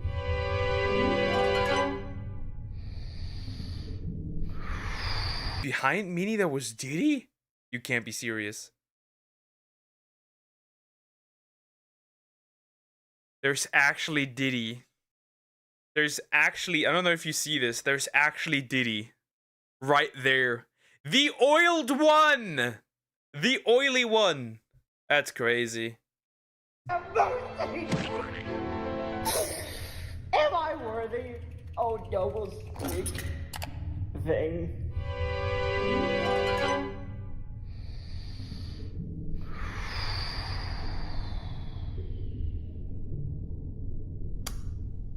Yeah. Oh, thank you, Your Majesty. What happened? We got some weird Sonic OC over here. We got Sonic over here. Peppa Pig. Donald, Goofy, whatever you are. Chip and Chap. Daisy. Winnie. What happened to Mario? They killed him. What did they do to Mario? Is that Mario? Mario's dead. Ciao, y'all. What was outside there? Wait, that Five Nights at Freddy's as well? When you take the first line, yeah.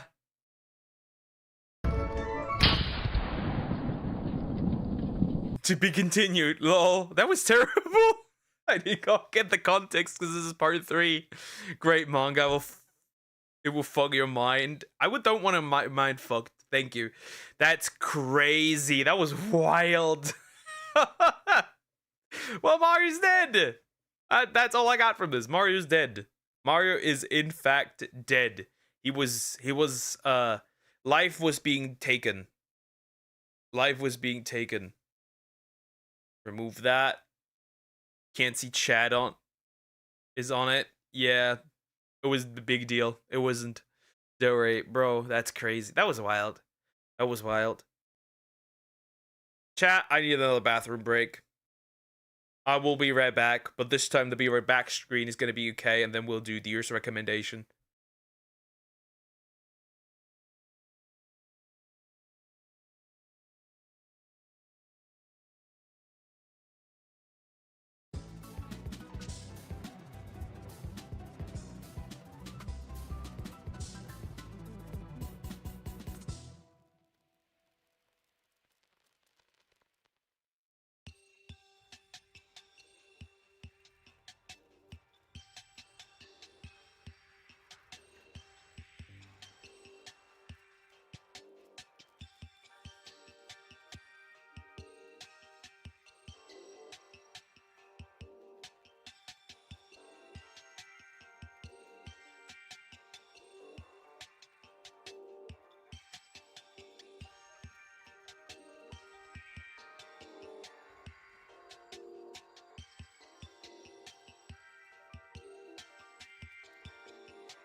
I have returned. Alright. Welcome back, Eliza. Welcome back. Alright, let's see. I need to reload. Hey,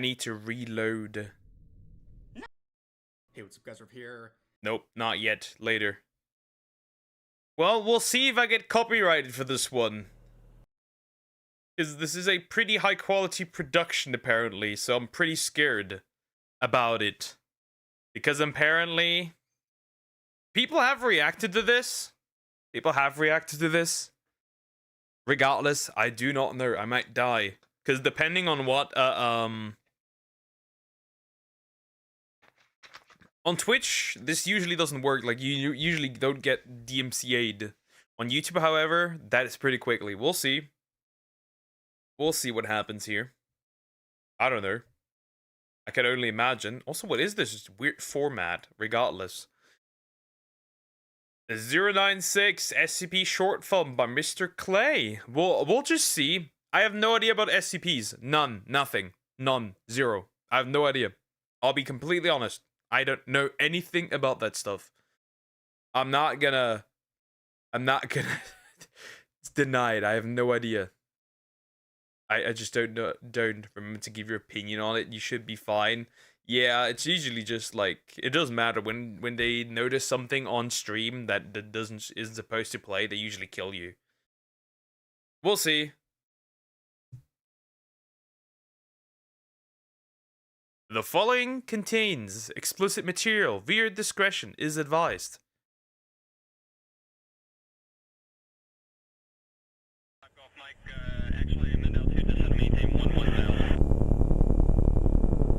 Big brother, this is Echo Romeo Alpha. Target is secure. RTB. By the way, I've looked into the description. The budget for this was $23,000. Interestingly enough, SCP isn't CPS, I guess. At least that. Also, if you need, if that was CPS, you'd need that must be quite diabolical, children.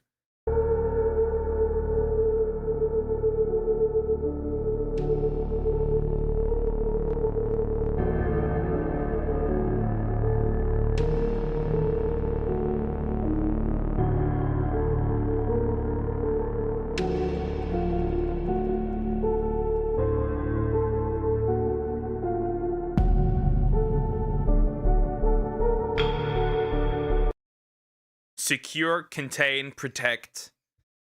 This sounds like a place where we need to put deer, I feel like.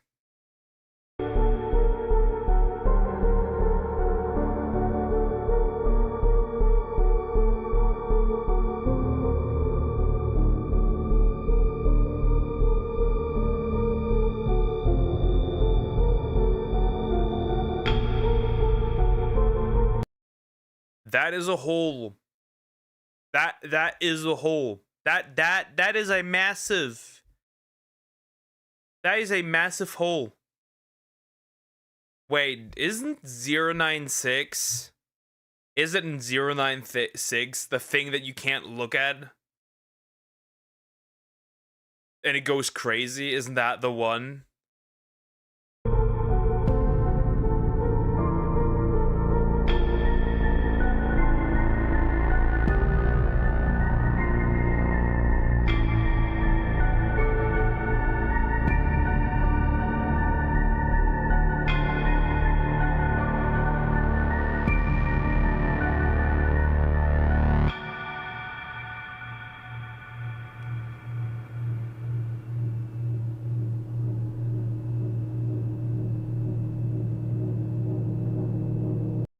Yeah, massive hole. I didn't know Bonnie was in this.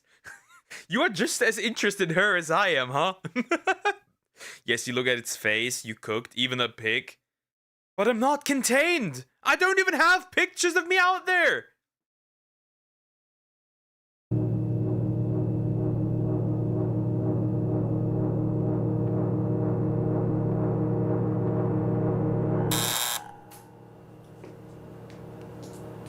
I understand this man's feelings.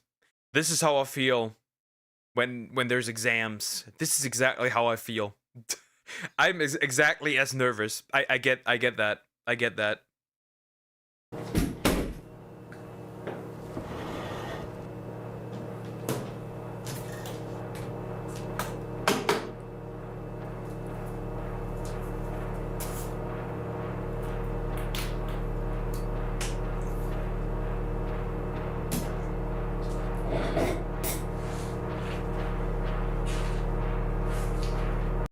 I know why Deer picked this. I know why Deer picked this. It's because of her, isn't it? It's because of her. Or I have a morbid obsession with her, to be honest. I generally have a morbid obsession with OnlyFans girls. I don't know. It's just like I just like to know how the whole hive, the whole mind works. It's just interesting, and the whole parents now as well. I just like it.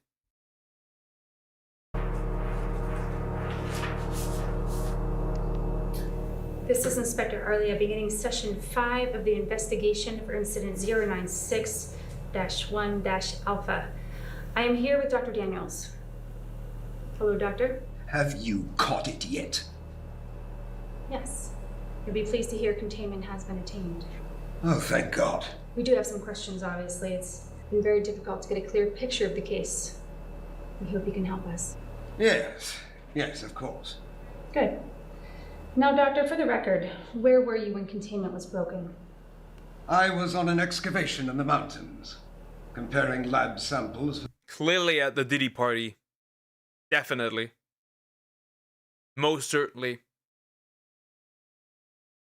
Bro was watching Corn with the science team. Yay! Of local geology. And in your absence, who was in charge of the lab?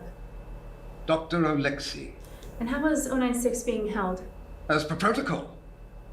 096 is being kept in a Class 13 containment cube. No windows, no cameras, no one it is possible to see its face. Any instrumentation or life support system is in strict compliance. Thank you. When exactly was containment broken? I haven't been informed of the exact time yet. Yes, of course. Apologies, Doctor. We're a bit disorganized ourselves.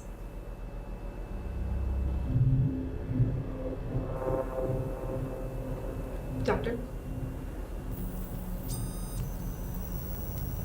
Are they watching us? You must be more specific, Doctor. The 05, are they watching us? Yes. Well.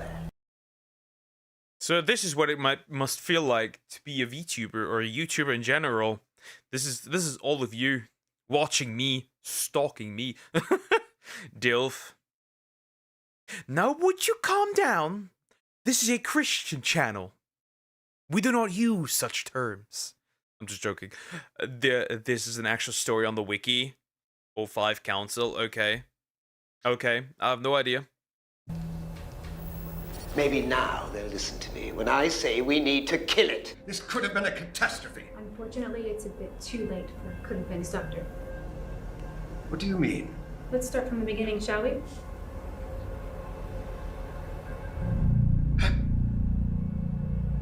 Relax, Doctor. All protocols have been followed. All personnel inside Stage 2 containment saw its face. Unfortunately, that was just the start. Recording.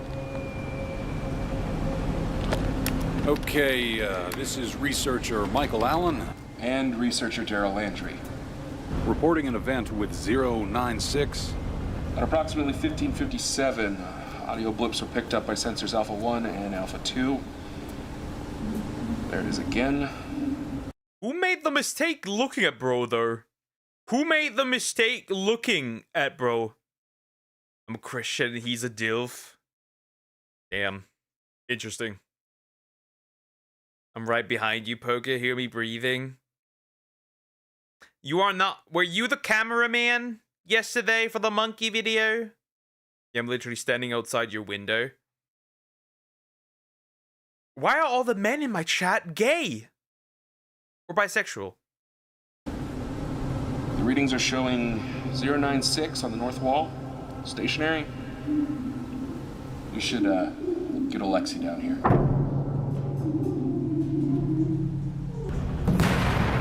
It should hold, right? Just get a hold of Alexi.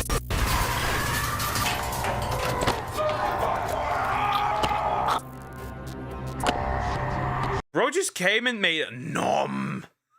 Bro just bit homie. That's crazy. Yeah, he just came out of there, huh? But why?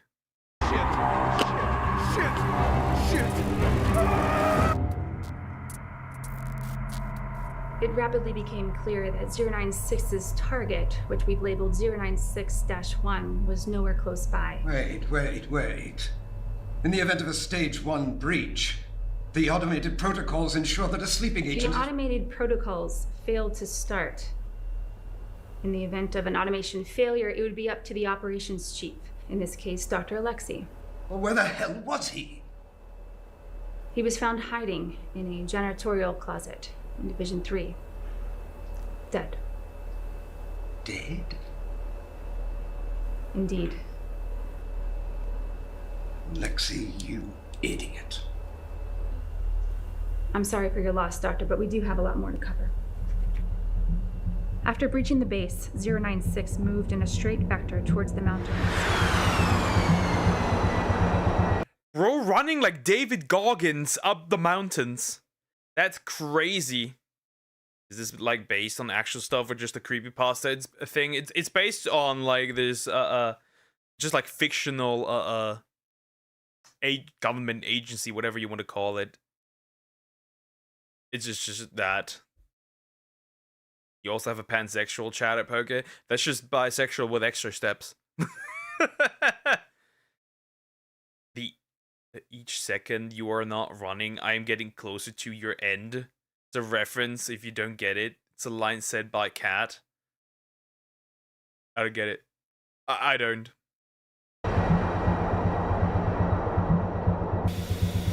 Big Brother, this is Hog 1 approaching estimated target location, over. Copy, Hog 1. Maintain vector.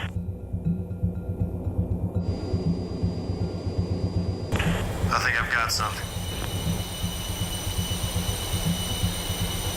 Target visual.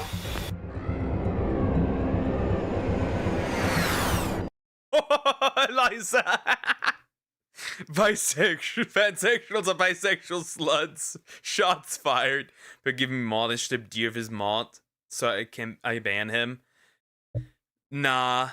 But hi, Sway, how are you doing? Hope you're doing good. Very true, poker. I mean, what's literally the difference on a biological level? Ah, yes, exactly, nothing. Clear for strafing round, over. You're clear.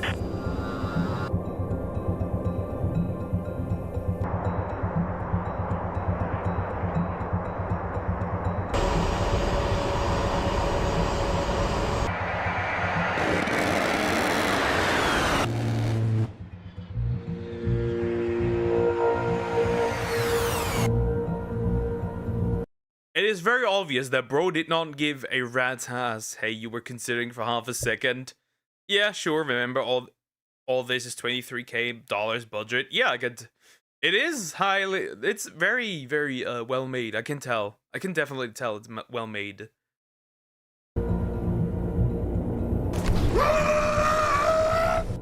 Ineffective on target. Copy.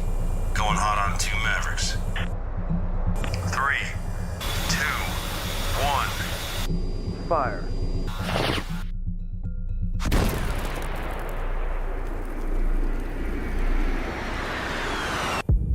Direct hit.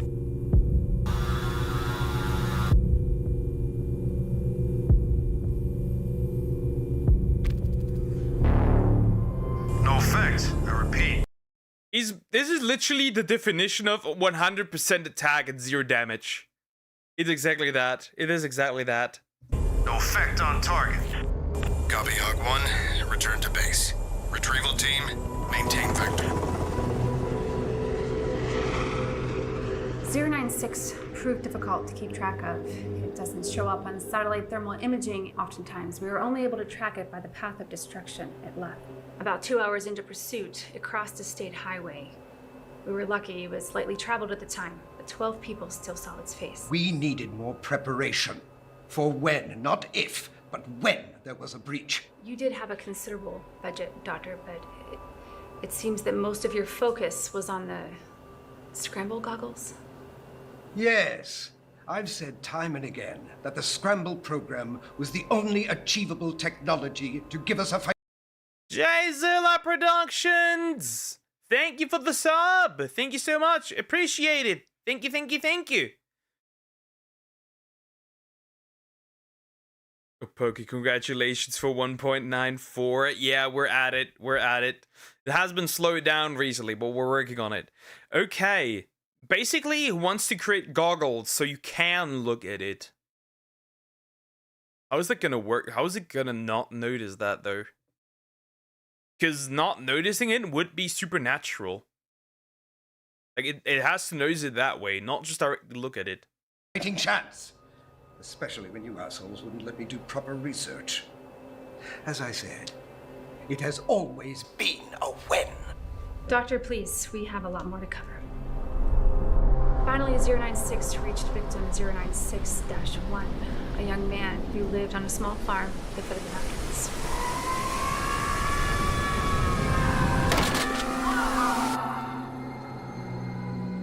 Homie really needed to get in there. Just ate an entire pile of strawberries. You all needed to know that. Cool, cool. Strawberries are good. And yes, we need to know that. With his wife and newborn child.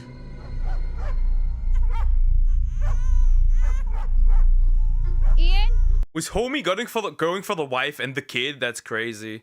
Hey, maybe the kid is safe because, you know, maybe didn't look at it. Also, speaking of like berries in general, I just collected all the berries from our little like berry trees. It was like enough to make like 7 or 8 cakes. So I don't know what to do with that except like freeze them.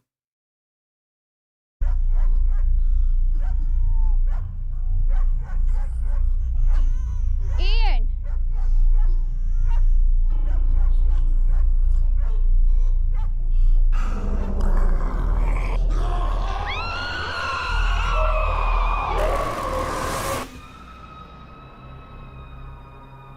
Are you bothered by something, Dr. Day? That mama is dead. I would have put the kid away. That kid would have maybe been saved. Berry jam poker. That's true. Though I don't think... Yeah, wait. Yeah, you can make jam out of these, actually. You are correct. I have a blackberry bush. We have, like, a lot of stuff. We also have a lot of trees here as well with, like, fruits. It's crazy. I just love gardening. It's just amazing. Yes. Why didn't you let me kill it? For the record, Doctor, you don't know how to kill it. Much of the research you've requested equates to torturing 096, which is inhumane. Inhumane? Inhumane?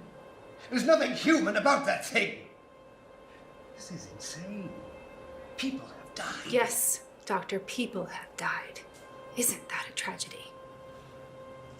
You people are a bunch of goddamn psychopaths. Our only concern is to secure, contain, and protect. Which brings us to our next point. Your scramble goggles. Tell me, how do they work? They did not work. Apparently. Because probably the goggles are the reason why the thing went crazy. They had a bad budget for sounds, I guess. Probably. I mean, not the worst sounds. That's some PETA bullshit. Yeah, doesn't PETA want to help animals, but then does, like, war crimes on them? I want that old man, not gonna lie. You have issues. Just for the record, Doctor. They're mixed reality goggles. Each eye is fed a video feed, and an AI detects and scrubs out 096's face from the image. Brilliant solution to a very complicated problem. Expensive, too. It's a shame it didn't work. What? Let's continue.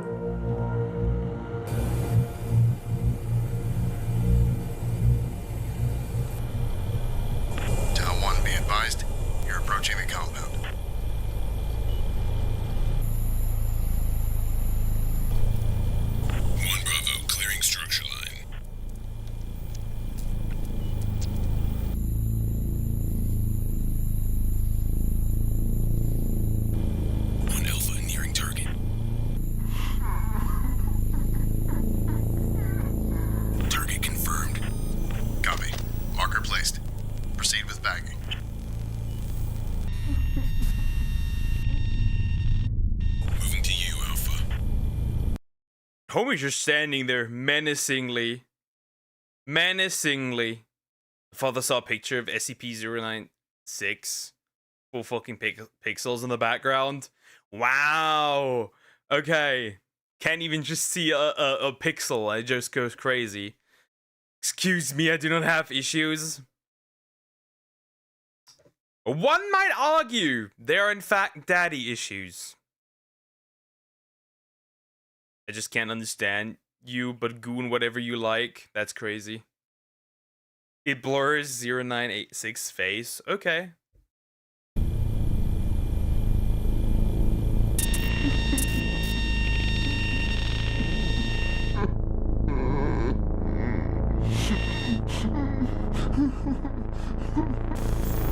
Initiate bagging.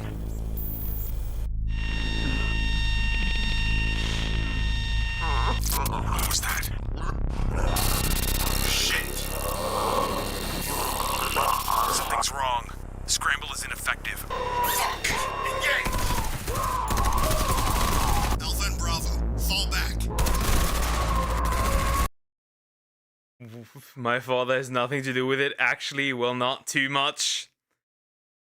Because your father wasn't around?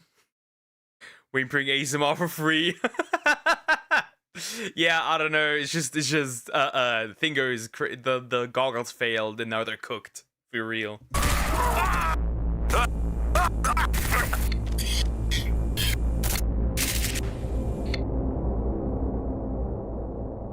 The entirety of MTF Tal 1 was terminated. 8 of the best mobile task force we have. They should have worked. All my tests.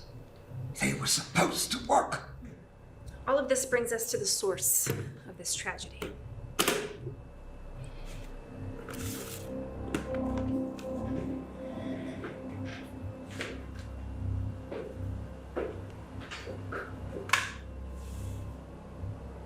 That's a lot of dead homies, by the way. He's not very loving. Tectone watching the Jazzy Bay video now. He looked disgusted from the deep of his ball. Accurate, Tectone down here. Nah, he's here. He's just isn't very loving, you know? I'm not gonna trauma dump in the chat. It's okay. It's okay. It's okay. The only job that we have as people who grew up with bad parents is to be better parents. That's the most important if we decide to have children. Open it.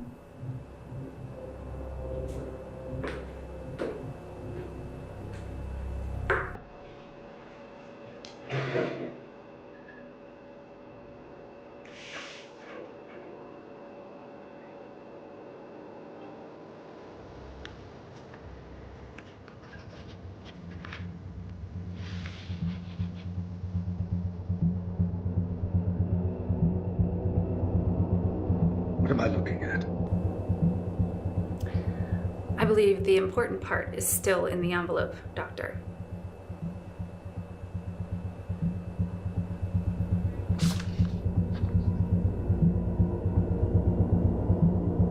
Is this? Yes. What was an original photograph of 096 in the wild. Someone photographed it? We dated the photograph to the 1980s. It seems the original photographer and all of its subsequent viewers were completely unaware of 096's presence. Until a young man at the farmhouse, that is. This has been scratched out by hand. By who? How? Your scramble goggles proved to be somewhat useful, after all. Interesting. Interesting. Look at this unbuttoned shirt. True. There you don't see the Riz he got, bro. The Rizzler. SCP-096 Rizzler.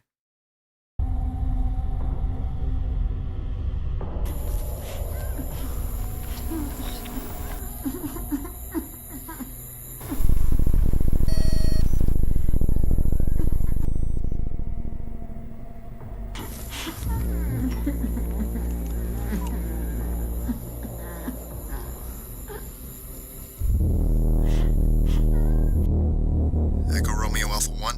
What's wrong?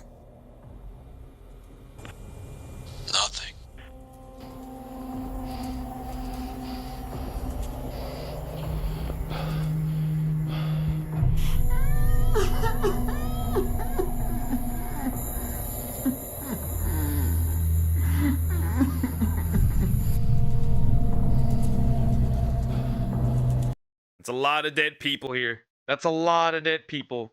So who scratched it out?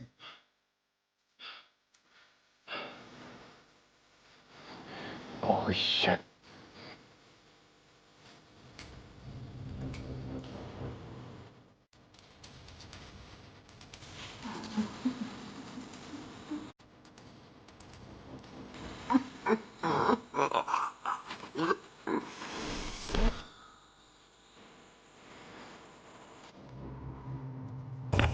Police. Copy, Echo Romeo Alpha. Move to extraction.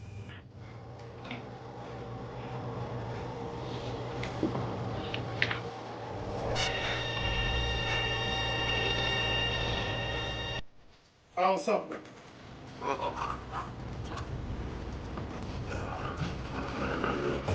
Uh-oh, you're cooked. Face bit off? Yeah, makes sense. He loves doing that. He likes... Bro has a face fetish. That's what it is. What the fuck would you look up? Good question. Good question why you would look up it, bro. Brother, target is triggered.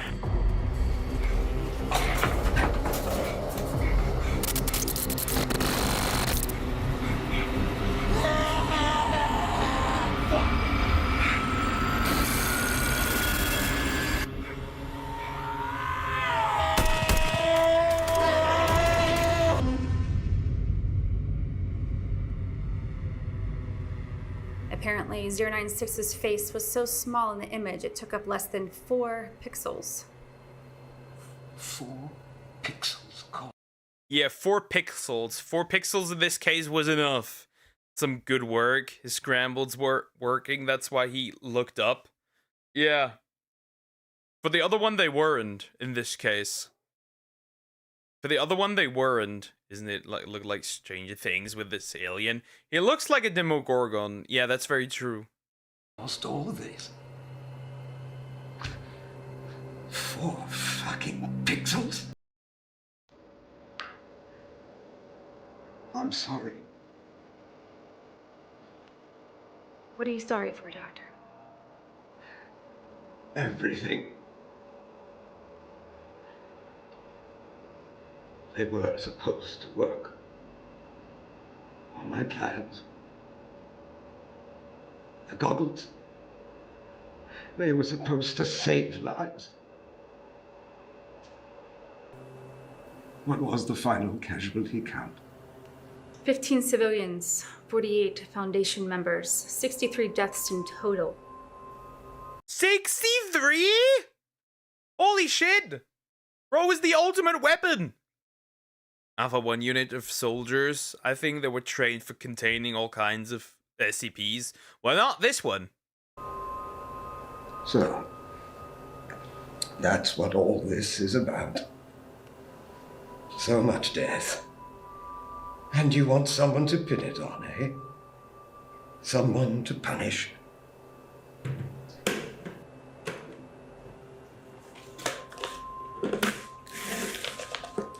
Doctor, in here, you will find the clearances necessary to begin termination trials on SCP-096. The O5 Council has come to your side. So, bro got Bro got the what is it? The information and everything to actually try and kill it. Interesting. 63 less than the pilot earlier there. That's crazy. Why did you remind me of that? He got the confirmation of annihilation. Do you mean I'm allowed to kill it? You're allowed to try. All we ask is that in your termination attempts, you solidify the research and create a more effective solution to our containment needs. Dr. Daniels, is there anything else you'd like to say on record? No. No, I think that's everything. Very well then. This concludes session 5 of the SCP-096-1-Alpha investigation. Bro using all and every option he has to annihilate the thing. Probably still fails. believe the Pandora's box SCP is the ultimate weapon, but I'm being pedantic. Okay. He managed to kill SCP-096 using 2 other SCPs, I think, not long ago. No, he didn't, I think. Wait, he failed? Okay. Doctor, again, my condolences to you for the loss of your colleagues.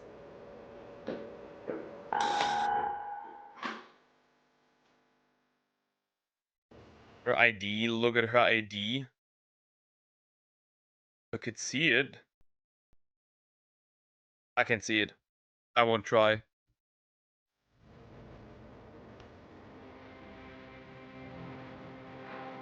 Alexei, we did it.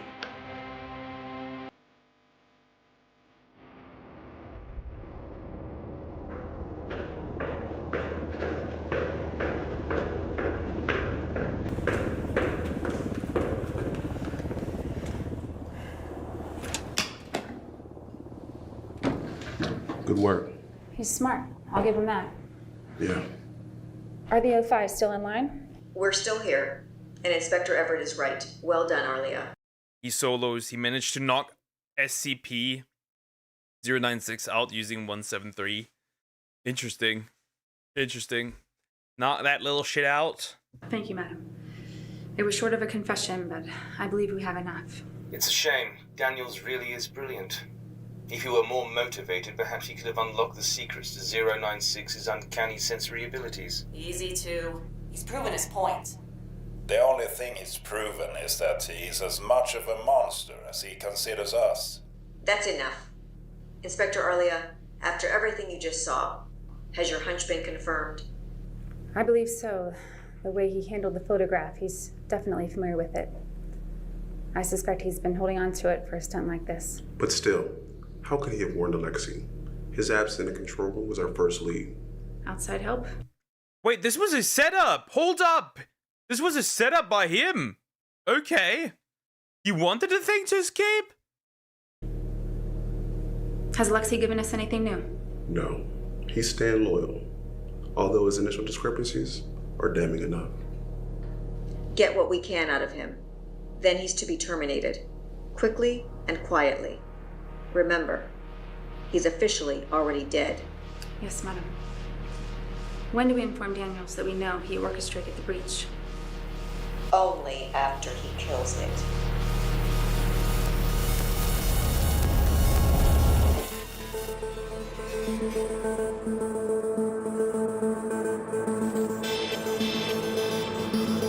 Okay, that's just the ending, but I'm scared of music, so I'm gonna skip the ending. This was awesome! Decrovers fast, okay. The blood, like, SCP is one of my favorites. The one that just absorbs everything. Wasn't that on the one? That was amazing. That was cool. I like that. That was cool. I didn't know what was going on for the first bit, because I forgot which SCP it was, but now I am. O5 are the strongest things you will see in the Foundation, okay? You're just too much of a nerd, homie. You're just too much of a nerd. But yeah, that was cool. Maybe I should react to more of these. Like, comment, and subscribe. And I didn't get copyrighted, which is good. I'm surprised, in fact.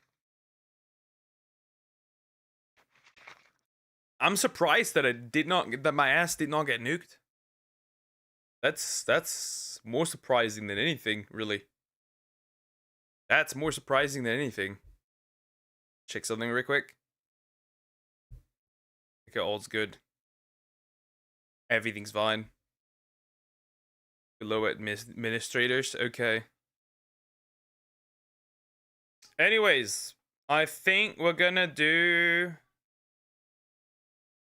immediately this one. That deer send. We're gonna do this one. That's an easy one. No issue.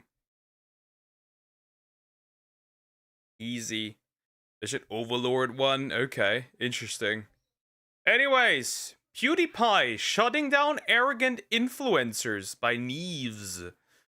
Well, let's see how well PewDiePie shuts down arrogant influencers and which ones. From humbling Twitch's biggest star without.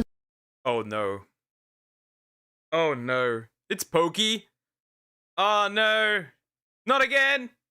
single insult to comparing an arrogant YouTuber to Big Chungus. In a world where clout makes people think they're the main character, PewDiePie's the one who brings them crashing back to reality. And these are the times PewDiePie humble. I didn't know bro was I didn't know bro was wearing this. Fucking call me.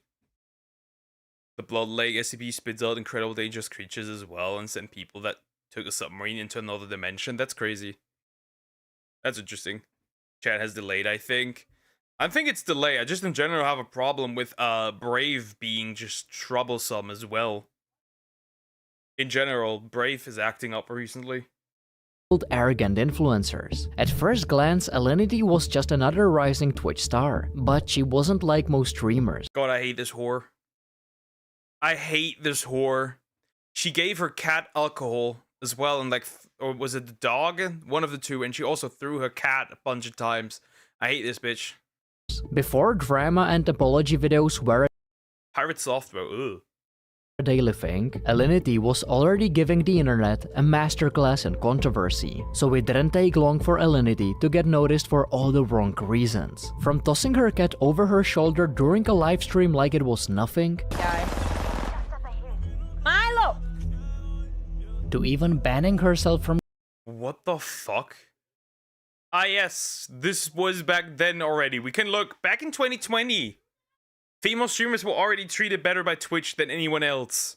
Because she suspended herself. It's always she suspended herself already. Now chat is always delayed on web browsers and stuff for everyone. Yeah, that makes sense. Twitch after a wardrobe malfunction, since Twitch just looked the other way. Alinity did things on Twitch which would have gotten any other creator permanently banned from the platform. And when she got away with everything, Did I just see that correctly? banned from the platform. I thought you could see already. Ugh. Skin tight clothes are ugh. And when she got away with everything, Alinity started to think that the rules didn't apply to her. But that bubble was about to burst real soon. Because when PewDiePie came across Alinity's stream on one of his eye-tracking videos, he made a joke which just didn't sit right with her. This is so annoying. Stupid Twitch thoughts. I just feel like PewDiePie just did not give a rat's ass and said what everyone thinks about these chicks. Twitch thoughts. That's crazy. Base PewDiePie. Poker checking her out. Nah, that was not checking her out. I was just looking. Because, you know, for science. Because I need to look back also at how bad it was back then already. That's the important thing. they win over me, okay? And they're not gonna win over Because now they dress much worse. Which is basically naked. me. Stupid Twitch thoughts. No. Seriously? He just said that? But Alinity didn't just stop there, and she threatened to copy strike PewDiePie's video. I'm gonna copy strike this guy. Just for that word. Yo! Can we copy strike PewDiePie's latest video? Like right now? What the fuck? I didn't even know that. Did he start the Twitch thought label looking for science? Sure. I don't know if he did start it. I started the V thought and I've seen a couple of people already using it. Okay, bye. I need to go. I didn't even know you were here. Bye, homie. Take care. For science? Yes, for science. I don't check out other women. I am in a relationship. Now? He called us Twitch thoughts. And that's when things got really shady. Which is true! Which is true! You are Twitch thoughts! And Denims, and Minx, and all these other people.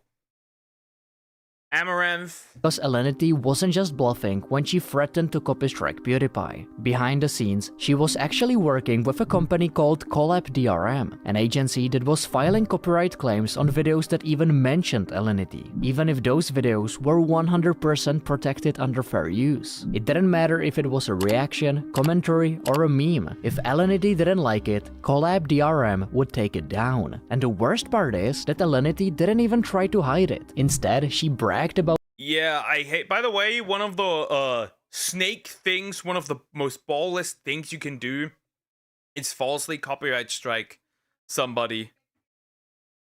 It's just crazy she want to strike PewDiePie. Yeah, she tried. Say goodbye to your career, bye-bye. Based. Truly based. Her voice is so fucking annoying. Very true. Alinity is just like... Was it before Amaranth? I mean, it must have been around Amaranth, but before Amaranth started completely slaughtering herself out. Put it on stream. It's a company that's called Collab, and they sent me $700 last month from copy strike hitting people. Creators like Alinity had found a way to game the system, and if she could remove PewDiePie's content, small YouTubers didn't stand a chance. However, PewDiePie didn't stay silent for long, and when he finally spoke up, he started by saying that his comment was meant as a joke, but even he admitted it might have crossed the line. I definitely didn't mean it in a negative way. It's just a joking word. Come on, bro. Come on, bro. Come on, bro. You said you didn't mean it, but it came out of your mouth. Come on, bro. We know, we both know. We all know that you meant it when you said it, definitely. Chicha said you fail English, me said what, impossible?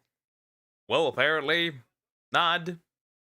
But I do want to apologize to Alinity and be clear, it was never meant to hurt or upset anyone. But then he turned the focus back on Alinity and her entitlement, and that's when things really escalated. I know you don't portray yourself to be the smartest person, but I know you're not that dumb that you're not aware of what you're doing. Showing your underwear on stream, that's our fault, right? And then clicking on full screen right after. Bending over with your butt on camera, that's our fault, right? You're just looking at your butt hair. PewDiePie explained, clearly, we're just looking at her butt hair. For science, bro. Yeah, we know what these people do. I mean, is it surprising? I mean, it has gotten worse, right? Women now sit on glass chairs, right? Like butt naked on glass chairs at this point. This isn't something new or surprising or anything like that, right? We know that this is going, like, it's gotten worse. She does that vocal fry thing at the end of every sentence, okay? how abusing copy strike laws wasn't just shady, it was also illegal. You can get in serious trouble in legal court for abusing copyright laws. But he didn't just stop there and called out Alinity for committing marriage fraud. She very publicly admits to committing marriage fraud, that she moved to Colombia and married this guy just so she could move to Canada. You don't make any money, you work a lot. So I was like, no, hell no. So I married a Canadian and I came to Canada. And then I divorced him. Ha ha ha ha. What the actual fuck? Wait, I completely forgot that she did that. What a piece of shit. That's crazy. Glass chairs are scary. What if it smashes?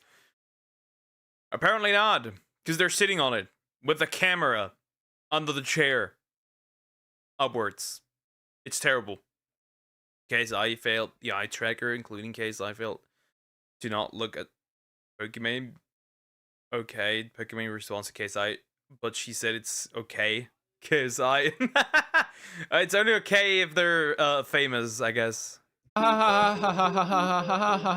And to give the final blow, PewDiePie exposed how Alinity has been getting special treatment from Twitch. She then very publicly admits that she's been getting special favors from Twitch. But you can't imply it on Twitch, but I can certainly imply it on YouTube. I'm definitely sure that Twitch also received special favors from these streamers. I said it. On Twitch, that would right now get me banned if I said that. Fun fact. That's our fault. Just watch. Imagine you guys, you stream for 5 years, full time.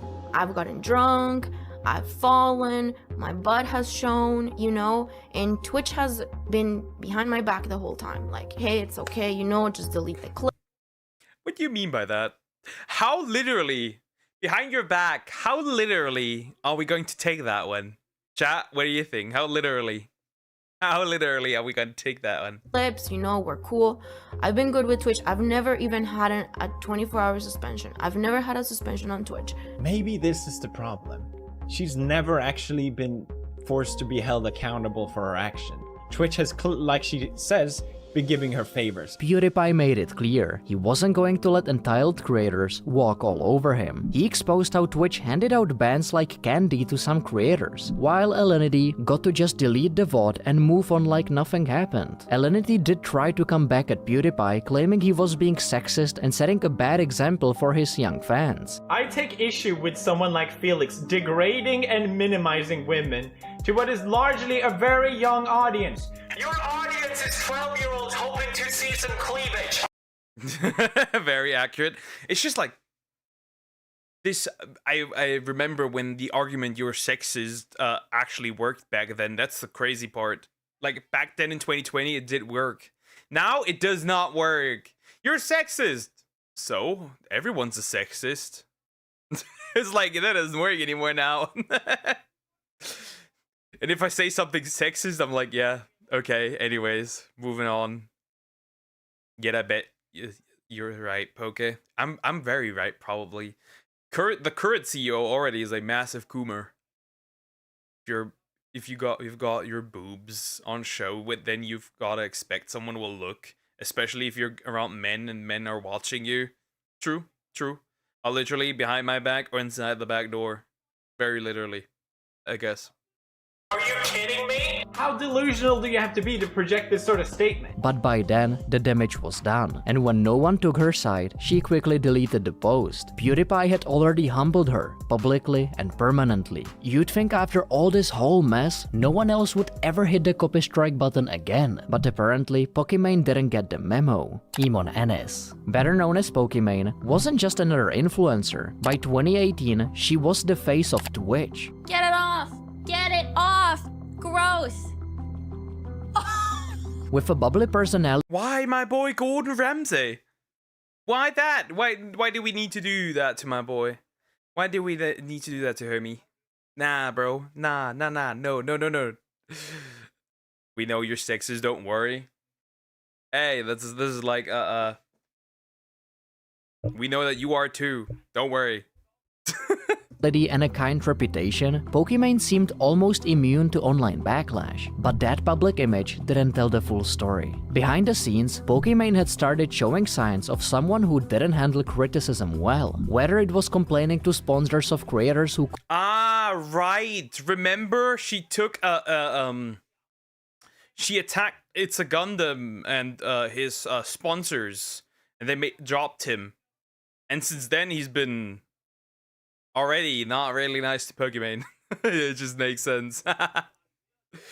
You're beefing with a based man who is in the #1 on YouTube in his prime. That's very true. Back then, absolutely.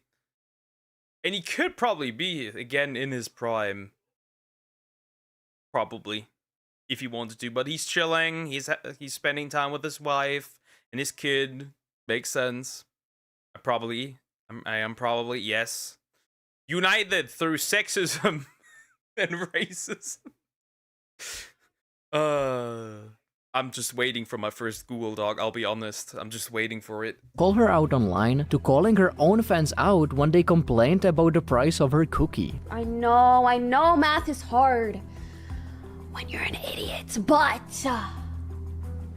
like if you're a broke boy, just say so. Pokimane's arrogance was rising with every— I hate this chick. Every single time I see her, I'm like... Every time I'm seeing her, I'm like... Throw.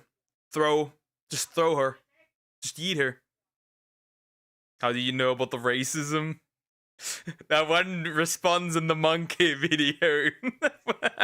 the one chat message she sent. That made me realize, okay, I got somebody that's based here. Chooses take the back seat and enjoying life. Very true, very true. He's just focusing on family, as he should.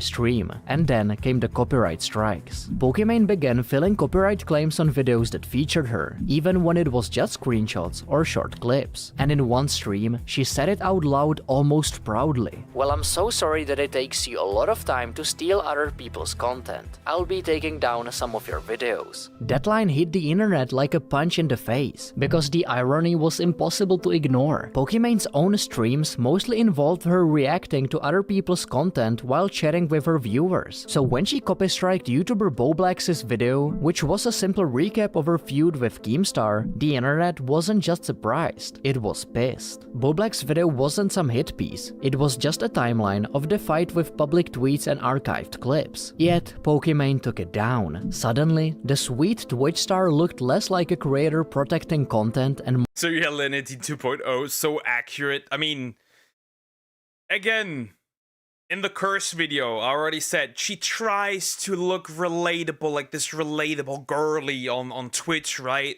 When we clearly know that's not the case. You are not relatable. You'll never be relatable. That's the problem. Stop trying to be that, and you may end up actually being more relatable, but not trying to be so desperately. That's what it is. I must quit before joining. Nah, Samax is busy. Okay, fair enough for the monkey thing. There. more like a control freak desperate to dodge bad publicity, and that's when PewDiePie stepped in. In his video titled "Stop Doing This," PewDiePie mentioned Pokimane by name, and while he said he understood her reasons, he wasn't about to give her a free pass. So basically this Twitter drama became an even bigger drama thanks to the YouTube algorithm. So in a way, I can understand why you want to take down this video, because this selected thing blows up and becomes even bigger. Without any yelling or insults, PewDiePie explained why abusing copyright tools was a dangerous precedent. Is that you're just drawing more attention to it. It's the Streisand effect every single time. The more you try and hide it, the more attention it will gather. So true, so true. A lot of people would need to learn of that. A lot of people would need to learn of that. Just true. Man once filed a lawsuit against Twitch claiming that it showed him too many sexually suggestive women streamers, and it led to his addiction. He listed a bunch of female streamers by name, but it was dismissed. That's funny. That's interesting. But yeah, the streamer into corn addiction pipeline is real. The ASMR YouTuber into corn pipeline is real. The VTuber into corn pipeline is real. They are all real. They are real. Definitely. And hide something, the more people are gonna find out about it. PewDiePie also pointed out how it's pretty hypocritical to copy strike others when your own content is built on reacting to theirs. All these people that I brought up today have examples of using other people's content for their own content. They could all get copyright striked just the same way they copyright strike other people or claim their videos. And he was right. The moment Pokimane tried to silence the internet, more people started speaking up. As more and more people watched the videos, Pokimane's wholesome persona image started to fall apart. But right when the backlash peaked, Pokimane did what most creators never do. She actually listened. PewDiePie actually hit the nail right on the head. So in a way, I can understand why you want to take down this video. But again, PewDiePie was in the right by saying, but the problem here is that you're just drawing more attention to it. Trying to hide all that drama only ended up bringing more attention to it. Again, in the moment, I was just doing that because I thought it was something that would calm down all the drama. She responded publicly and admitted that she was in the wrong. I'm gonna quote somebody. I need to. PewDiePie is more manly than you, father. Yes, because PewDiePie already has a son. Or a daughter, I don't know. And I don't. I'm gonna quote somebody. Shut up, whore. Go with the times. Your time is over.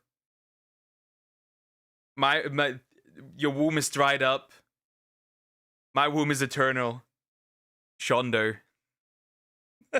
And instead of doubling down, she stepped back and apologized. Although I was legally within my right to take down the video, morally and as a content creator, it wasn't something that I should have done because, I mean, at the end of the day, those were tweets that me and Keem made publicly and videos that we made publicly.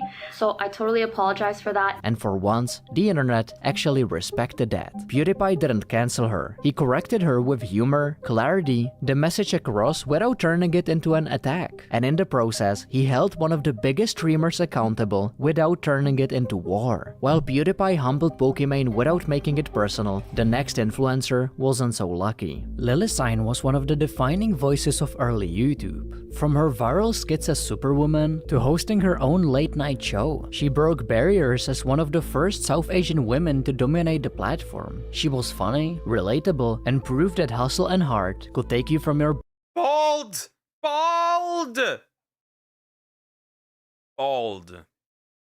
She's only saying this to save her chatters. I mean, they're all these big content creators, right? Ludwig, Pokimane, they're all just like saying this stuff to like appeal to the masses on Twitter. That's just what they do. That's why they never have any controversial opinions. They're just like the most golden retriever-like, and here's a funny analogy. They want to act like golden retrievers, but here's a fun fact: 60% of golden retrievers have cancer or get cancer. So the analogy here works. They want to act like golden retriever, but inside they're like growing cancers. Sorry for the golden retrievers here in that analogy. I'm sorry. No, she was not funny ever. bedroom to billboards. But somewhere along the way, the hustle turned into entitlement. And when Forbes dropped their 2018 list of top 8 YouTubers with 0 women on it, Lily wasn't just disappointed, she was furious. Lily tweeted that 2 years ago it was almost even between male and female. Last year it was just me. And this year there are no females at all. I'm concerned the digital space is going to repeat the mistake of ancient industries. The tweet blew up. While some praised Lily for voicing her opinion, others pushed back and pointed out that the Forbes list was based purely on revenue, not popularity or representation. But Lily doubled down and went on Twitter again. Remind me why you are mad again. I'm not playing the gender card. I'm literally stating facts. Let's do better. I'm not your enemy. So the list is based on revenue. And she cries out because there's not enough people, not enough women on that list. Well, then chop, girly, make some more money if you want to end up on that list. Bro, this is crazy. This is crazy. It's just so dumb.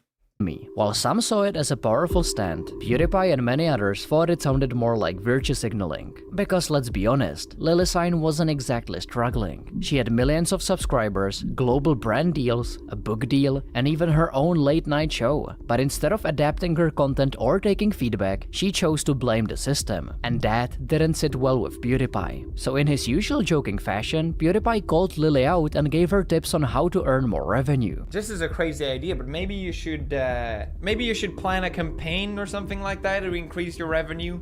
Something about mental health, and then just come back and sell a bunch of merch. It's just like backhandedly telling you you're a broke bitch. And I love it. That's my interpretation from this Poots is my daddy. Why is everyone so horny recently? That's odd. Why is everyone in heat? Is that the weather? Is it summer? Is that why everyone is like gooning in my chat? One wants old man, the other one wants PewDiePie, the other one wants me. What are we doing? Afterwards. That would be a great idea. Maybe that will help you earn more revenue. Hey guys, I work too much. I need a break. Buy my hustle merch! But PewDiePie didn't just stop there. He made sure to let Lily know that gender has nothing to do with YouTube revenue. You don't get paid more or less based on your gender. AdSense pays the same way. If people want to subscribe to you, they generally do it because they enjoy your videos, not because of your gender. That's just ridiculous. And then came the line that shut it all down. But if you start complaining about this, you literally just sound like a crybaby and an idiot, which you are, Lily Sings. Just in case you weren't sure. Some people said PewDiePie went too far, but he was just making a point. If the content's mid, no amount of activism can cover it up. If people aren't watching, it's the poll and it's horny July. Don't mention old men, I'll bust.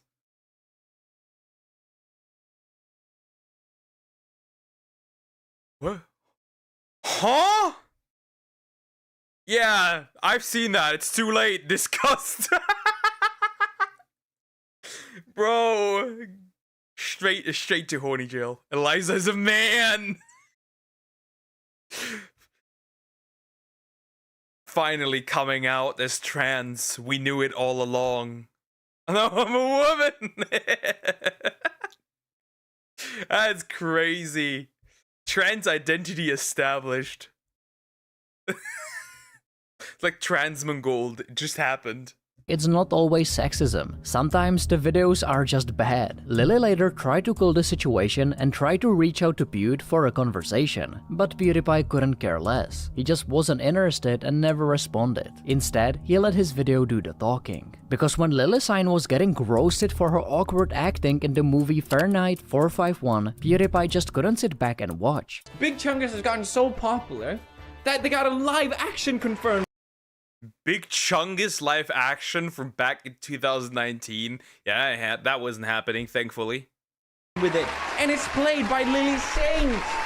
Oh yes! Fine. Why is bro? Why bro was built different? No, I'm an actual woman. I promise. I believe you. I believe you. The way you've been talking, I believe you. However, you've been too based, partially. So I'm sometimes scared. You're a rare breed. Really, a real actor playing a really important role. I'm so proud of this community. At the end of the day, PewDiePie never held back when calling people out, because his fans knew he only spoke up when someone really crossed the line, and when that happens, you don't just lose the fight, you lose the internet. After roasting Lily Sign mercilessly, PewDiePie's next clash wasn't with a washed-up YouTuber, it was with a creator who was at his prime and pushed things way too far, cause this was KSI, a UK YouTube titan who boxed, rapped, vlogged, and turned every controversy into currency. KSI knew exactly how to stay in the spotlight, especially when his fight with Logan Paul became a chaotic spectacle that took over all of YouTube. It was loud and messy, exactly what KSI wanted, but PewDiePie wasn't buying it. To him, this wasn't a clash of titans, it was two clout chasers rehearsing a script. And when KSI made the crowd chant profanity about Logan's ex on stage, that's when Pewd decided it was time to speak up. Bro, that's diabolical. That is diabolical, though. Imagine some of your fellow colleagues just pulls up and makes a crowd chant that your girl is a hoe. That's crazy. Base women exist. They do. They do. They do. They do. I agree. They do. Now, KSI, he is a scumbag. You're both scumbags. KSI has made same comments about my future wife, Marzia. And I never respond to it because it's just cringy. But KSI... What the fuck? Homie did call Marzia a hoe? Or similar stuff? Bro, there's just no way. There's just no way! I saw this as an opportunity to get even more clout. I'm sure you heard what he said about you guys being scumbags and accused you of both being in just for the money. What do you think about that? Is that true? Well, I mean, he has no ground to talk at all. He is probably...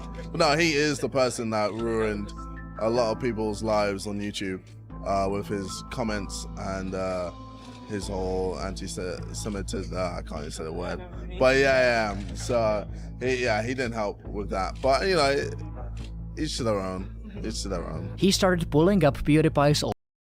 The way I see it, I feel like most of these big, especially male content creators, I'm also gonna say, they have a degree in retardation. I silenced the deer. Controversies, trying to turn all the drama into fresh headlines, just to keep the spotlight on himself. However, once PewDiePie realized what KSI was doing, he stopped responding. So now KSI didn't look like a rival, he looked like someone chasing headlines in a moment that had already moved on. Still, the beef didn't stop there, because KSI just couldn't let it go. Because when KSI saw PewDiePie joke about his forehead, he tried to fire... The forehead jokes, I remember those. They were peak. They were peak. Also, dear, we don't call chatters whores, bro. We don't. Only women that are actual whores and women that I don't like. Things up again by bringing up old PewDiePie versus T-Series feud, like that still mattered. No matter what he did, PewDiePie still wouldn't bite, and sometimes the best way to humble someone who's chasing a reaction is to give them nothing at all. PewDiePie had just shown that silence could humble louder voices, but his next feud wasn't about noise, it was about accountability. Trisha Paytas was one of the most unpredictable creators on YouTube. Oh nah, I remember this frog face. I remember frog. This frog, not my frog. This frog. I remember this frog-faced creature. Oh nah, bro. Okay, stop abusing the deer. We shall never stop abusing the deer. I only abuse the deer if the deer deserves it. Every week she was creating something different, from a video of her crying on the kitchen floor to calling dogs human. Half the time you couldn't tell if her content was real or just a performance. However, things took a weird turn in 2017 when Nicocado Avocado posted a heartfelt— Bro, I'm shocked. That's No, it's not! I said that this creature looks like a frog. This woman. piano cover of her song Warrior. Trisha praised it and promised to collaborate if he ever came to LA. But when Nicocado flew all the way from Colombia to Los Angeles just to meet her, Trisha ended up ghosting him. And when Nicocado finally spoke out about what happened, Trisha denied everything, pretending she barely even knew him. I was never going to. I wasn't gonna like collab, you know what I mean? Like, I don't know where that came from. Soon enough, Trisha started going on interviews, gloating that she wasn't even sorry about the situation. Well, I feel like so many people, him and a lot of your fans, want to hear an apology. But I'm not sorry. And that's when PewDiePie had enough, and he dedicated an entire episode of his cringe First Day series to Trisha. Liar, manipulator, playing victim, aggressive, abusive. PewDiePie came to Nicocado's defense and This video made me realize what kind of power PewDiePie had back in the day. That's crazy. Trisha has gotten a lot better lately. Ever since she got married and had kids, she really grown up. Family fixed her. Okay, that's good for her. That's good for her in this case. Congratulations. Congratulations. May she stay married forever. Publicly called Trisha out, not just for ghosting him, but for the way she tried to rewrite the story. I'll have you know that Trisha invited him to collab. He flew all the way from Colombia, and she just ghosted him. Cancel Trisha Paytas right now. But he didn't just stop there. So, now that we know that she's not a good person, it's okay to make fun of her! Yay! Accurate. That's me the moment I find out somebody's not a good person. I open the Pandora's box. The moment I know that, then I find out that somebody in the spaces I am is not a good person, I just open fire. I don't care. I just don't care. PewDiePie even called out what everyone else was thinking, that Trisha was acting dumb on purpose just to get more views. I feel like she does play into the dumb blonde role, like she purposely trying to make her stupid. Dogs are mammals, right? Yeah, dogs are mammals. They're humans, or no, they're not human. They're part of the animal kingdom that God created. I love you, Jesus. That is an amazing sentence. And to put the final nail in the coffin, PewDiePie did mention some things he liked about Trisha. And no, it's not what you're expecting. She does have some likable qualities though, like She's still a powerhouse. Yeah, but he doesn't kind of do it like that anymore. Like, he doesn't kind of do it like that anymore. He did back then, but now he's really just focusing on his family, which is a good thing, Even though people literally still call him Hitler on Twitter. Especially since, like, this whole T-Series thing was cooked up again, and people were calling him, like, racist towards Indians, when that had nothing to do with it. He just had beef with T-Series because it's not YouTubers, right? It's a company. Though Mr. Beast is not really a YouTuber either. Can still cancel creators like Mr. Beast. Yeah, sure. He has gone the sage mode. True. She's PewDiePie's response wasn't loud or dramatic, because it didn't need to be. With just one video, he managed to expose Trisha and say what everyone else had been thinking but never dared to say out loud. And to this day, PewDiePie lives in Trisha's head rent-free. Like, PewDiePie, fuck all the way off. You're disgusting, your humor sucks, and you should stick to playing video games. Nice. Nice. It's always the Indians that suffer. True. TCR still deserved it. kinda. I don't know. I just found it. I wish we could go back to that time, because around that time I felt like the online climate was a lot more chill, and people were allowed to be a lot more. Oh, look at that, Bonnie Blue. People were allowed to be like a lot more like offensive, and I want that back. I'm gonna get that back. Chat, I'll be more offensive. Anyways, I didn't even know that PewDiePie was that kind of a like powerhouse. I always forget how much he actually was doing, and like when he was calling out people. That's good to know. That's a good reminder. Anyways, like, comment, and subscribe. What did the Indians do, bro? They just got freedom. Wait, watch Tony. Chat, should we watch Tony? Chat, should we watch Tony? I have no videos I want to particularly watch right now, so should we watch Tony? Yes, please be more offensive. I don't know. I might filter many people with it, with my opinions. My girlfriend has more oomph than I do, in fact. My girlfriend has much more oomph. She literally just said, she posted on Twitter straight up just that abortion is murder. Straight up. She didn't even care. I think PewDiePie would be top 10 since it's rare when a video drops. Yeah, he's no longer top 10, that's for sure. We'll do Tony. Whatever. We'll do Tony.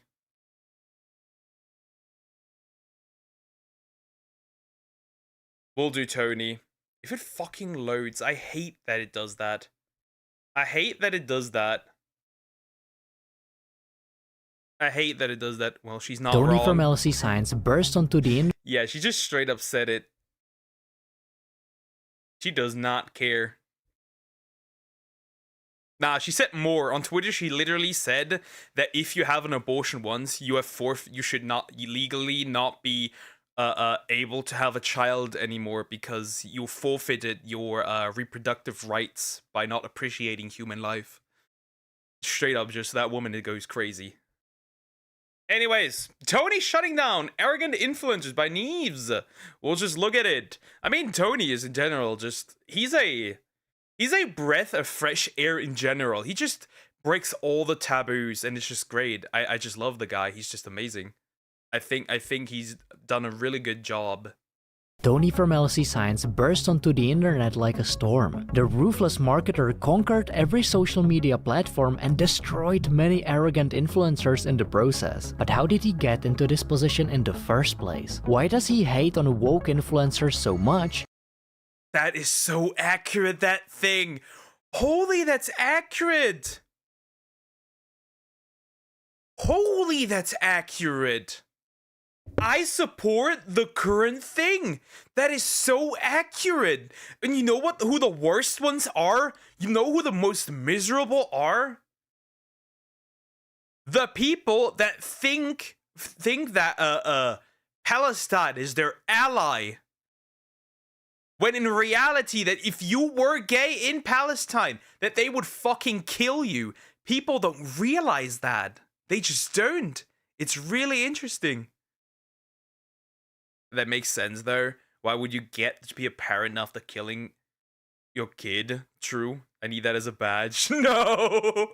Full woke. She's not wrong, and very wrong. I'll leave it at that. Yeah. And who really is Tony Zhu? Tony got a university degree in business English in China. In March 2022, he joined the company LC. Or like LGBTQ people. Now that I mention it, LGBTQ people that support Islam. That does not work. If you were gay in an Islamic state, for example, like Iran, they would straight up trans you away. They would forcibly make you undergo a sex change surgery. It just does not make sense. Woke people are retarded. Straight up. You cannot support Islam and be woke. That doesn't work.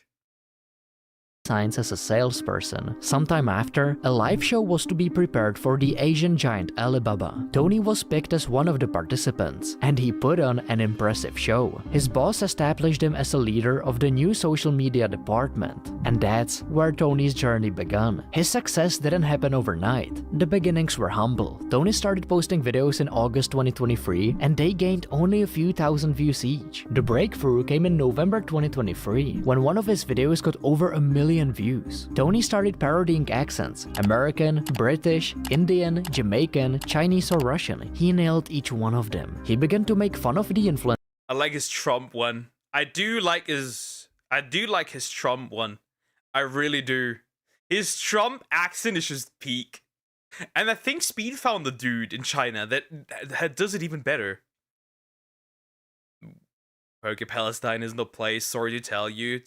Try Google. If Palestine is existing state. If I say Palestine, you know what I mean. I mean the Palestinian people, the people that call themselves Palestinians. Like, you get what I mean. I didn't realize that some LGBTQ members. There's plenty that support Islam, even though they know that if they were living under Islamic rule, that they would die. They would be thrown off some buildings or something. There's also plenty of women that support Islam, fully knowing that if they were living under Islamic rule, they would be breeding containers, and that's it. And destroyed numerous of them. Mainly, the ones who stand with woke culture appeared in his scope. Lily Contino counts as a frequent host in. Lily is a predator, by the way. Which I didn't know, but now I do. Tony's videos. An American trans influencer could be talking about pronouns, and Tony just jumps in with a snide remark and cuts her off. Friends, today we're talking about something super cool called pronoun. Not interested, sir. Anyways, here's how to tell if your sign is cheap. If the vinyl has less than 1 year warranty, and with Bobby. It's not only that he cuts her off, it's also that he uses sir, which this man does not appreciate. I'm gonna say another thing. In fact, I'm gonna say another thing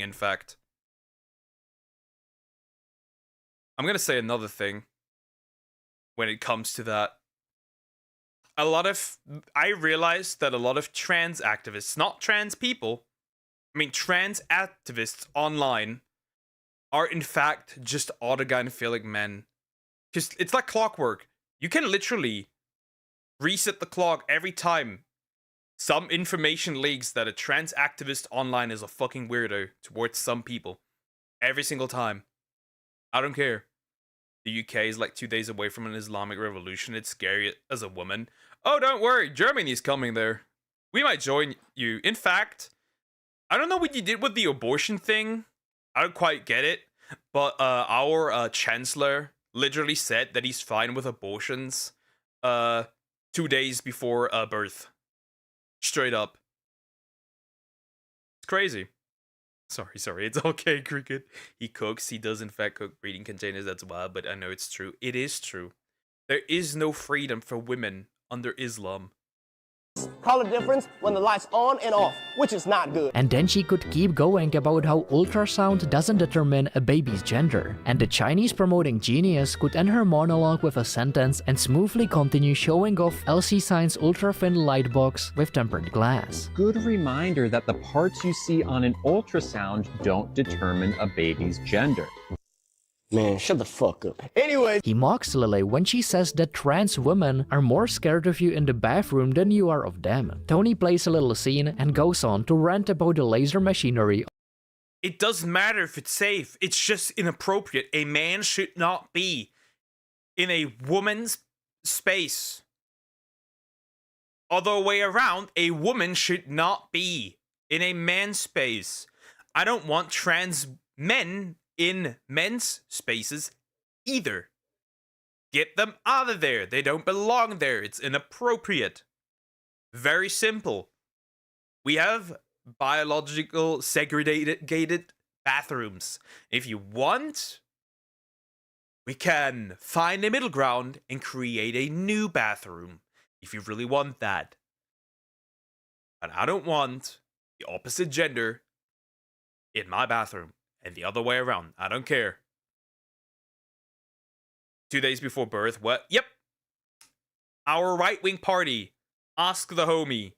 Because our like judge, like for the entire country, basically is so leftist that she says you should be allowed to take anybody's rights away at any point in any time.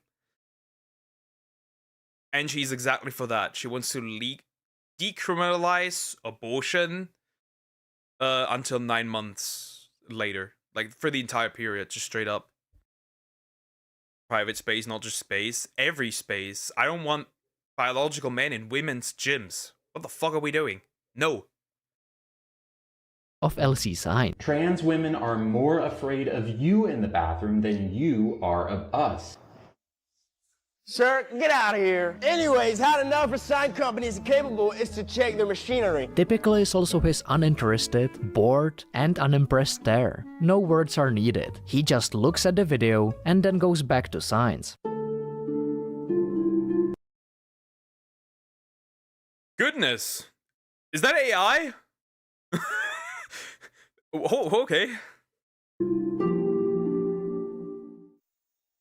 Yeah, I'm also like that. That scared me.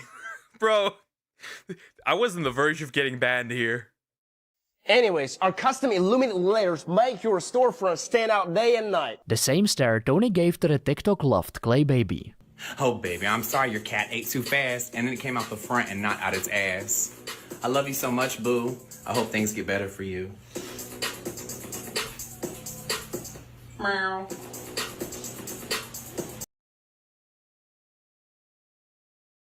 Goodness. That's a man. I mean, I have unisex public restrooms in America. But they're meant for one person at a time instead of multiple stalls. That's okay. Her back must hurt. Wow, for real. That back hurts. That back must hurt. That's water balloons. Be right back. Bro saw those water balloons and was like, yep. Time to beat it. Just beat it. Don't you have a girlfriend? Just saying. Anyways, we specialize in high quality signage for chain stores and bulk orders. Notice, he is not hating on anyone. You couldn't say he is being nice, but considering it hate speech would be too much. Tony is just messing with everyone, poking and jabbing with his jokes wherever he can. Same happened with famous American beauty. I'm gonna straight up saying, disagreeing with somebody on anything, as long as they're respectful, is not hate. I've seen this plenty of times. Disagreeing is not hate. I've seen this because I interact quite a bit with Christian VTuber Twitter, right? And like occasionally just somebody gets called transphobic for disagreeing, you know, because it's sin, right? Being gay is a sin.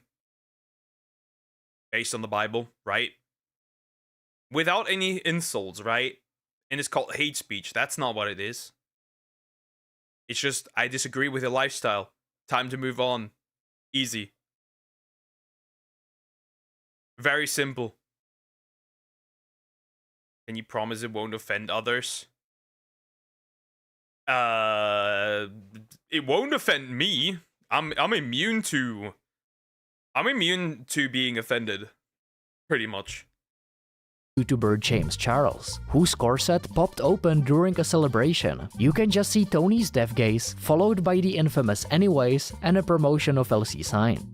That's what she said. And homie really makes me want to buy those signs. I'm gonna be honest. It really is like that. It really is like that. He won't make me want to buy those. Like, I don't get offended if you say anything, because they're just words. Frog is gay. I can disprove that. Frog is a man. I can disprove that too. She's a woman. She is a woman. It's a test for his immunity. Yeah, that doesn't work on me. In fact, she's a Christian woman. So, wouldn't make much of a sense for her to be trans in this case, and gay. And you know what? What was that? Anyways, this is a very human design. The infamous band Elevator Boys from Germany tricked viewers into thinking they were engaged while holding a car key, which also did not run from Tony's satire.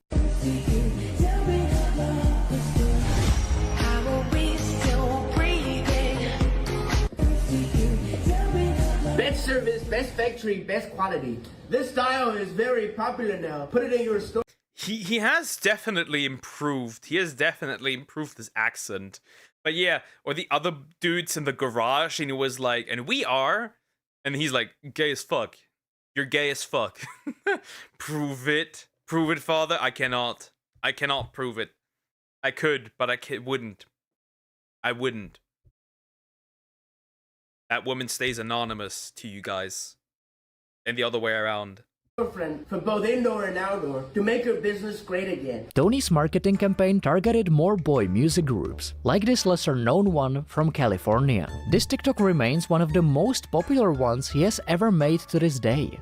What's up, California? My name is Alex. What's up, Maiden? I'm Oliver. I'm Brian. And I'm Dylan. And together we are... Gay as fuck. You guys are gay as fuck. Anyways, we've been making signage for more than 14 years. I'm gay. I'm gay. I'm gay. I'm gay. I'm gay. I'm gay. Amazing manufacturers generate signs. It's a man then. You don't need to project the way you are, Mr. Sissy. I know your hypno-sissy fetish. Don't worry. You don't need to project that. Amazing manufacturer generate signs. Anyways, if you want to start a business on a budget, make sure you go to the Source Factory. A gay without an iPhone is not a gay. Not a real gay without an... If gay people are watching this, you have officially been taking away the gay if you don't have an iPhone. You're not just straight. You're not just A. I don't know. Hey, this reminds me of like bisexuals, like gays in denial. iPhone. Anyways, watch me put it down like this. The design is very human. Even the OnlyFans models appeared in his witty promotional videos. Bonnie Blue, who slept with more than 1,000... There she is, my favorite. My favorite morbid curiosity. It's just crazy. Like, you know the Spider-Man meme? Everywhere I go, I see his face. Everywhere I go, I see her face. A guy who can make fun of I'm gay and also promote his business is a real one for real. Men in one day made it to Tony's TikTok. I am going to do a world record of 1,000 men in 24 hours. Well, 12 hours actually. Anyways, we don't care, but here's a cool sign. You have to listen to me on this. If someone says your story isn't eye-catching enough, chances are your logo isn't special enough, so you should change it to fit your store. Another OF model, Nicole Skirts, just turn that into corn. Funny. Shooting provocative videos on her Instagram got the same treatment from Tony.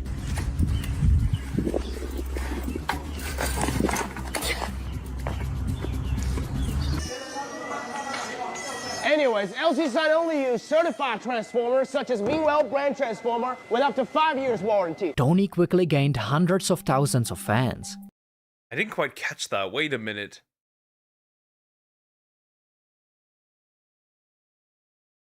I didn't quite catch that again.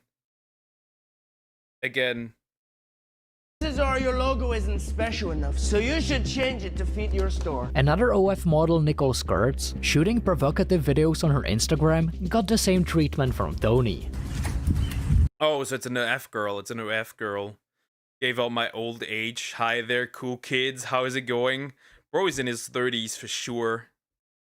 That's for sure. Ah, don't worry. My oldest viewer is a 68-year-old mom whose daughter watches me. So we got those. We got those. You're not the oldest. You to 40. Damn, bro. Damn, hag.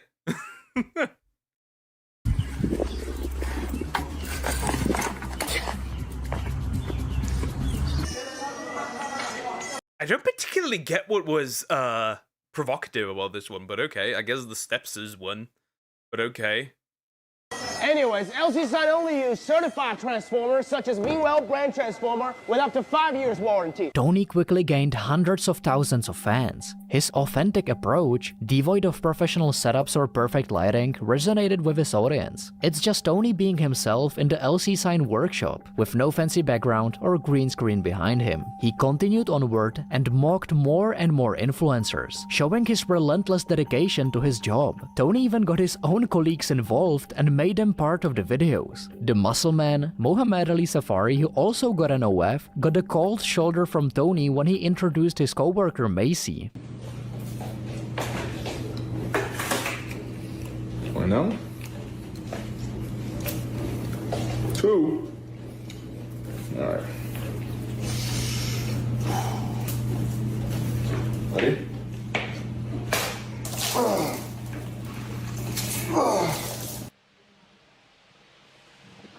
Alright, anyways. The lady here be like, bro, what the fuck? Yeah, I just don't get it. Like, have you seen the shit skits yet? No, I haven't. I don't think I have. Hi, Bryson. How are you doing? Hope you're doing good. This is our intern Macy, rated performance from 1 to 10. How to find the right side company for you is to check how they provide design service. In this one, for example, he reacts to Lily Contino acting as a mentor in the background. Hi. I use she, her pronouns. I'm not certain. Yeah, like it. You are, without a doubt, and 100%, without any question, a sir. Definitely a sir. Most certainly a sir. They're very funny. I'm doing good. Okay, that's good. That's good to hear. That's good to hear. Okay. Okay.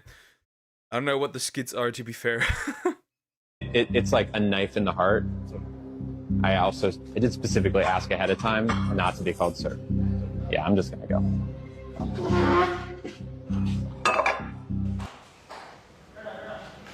Anyways. Or here with the YouTuber and influencer Jalen.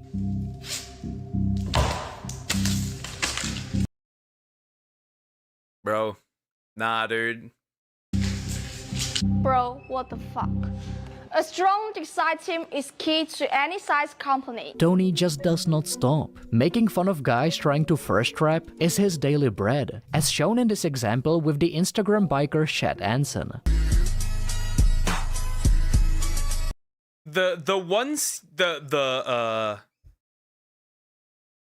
What is it? The cooking dudes that do this as well, it's just so cringe. It's just so terrible. Ugh. Use she, her pronouns. Cool, you still have a penis. Or, in some cases, a rod pocket. Or an axe wound. The channel is called J. Renshaw. Okay, let me look at that. J. Renshaw.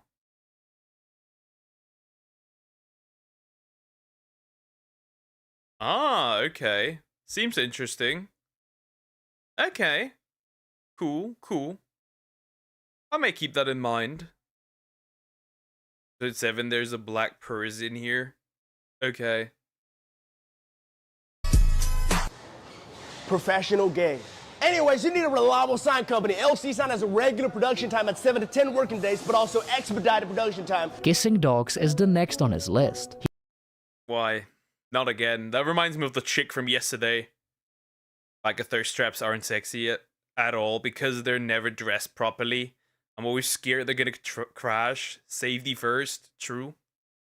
He didn't appreciate the comedian and digital creator delay, posting it on his social media. And my role was my best friend in chauffeur around the city, but my chauffeur. Anyways, these are the signs we made for Pervish. And the jokes loved by everyone above 170 centimeters don't miss as well. The Lilliput content creator It doesn't matter if you're short, you're getting cooked too. I'm 170 centimeters, so exactly. Barely. Andres Leal caught Tony's eye. Anyways. Holy shit. What the fuck? What the fuck? I've never seen this one. I have not seen this one. I've seen most of them. But that one's new.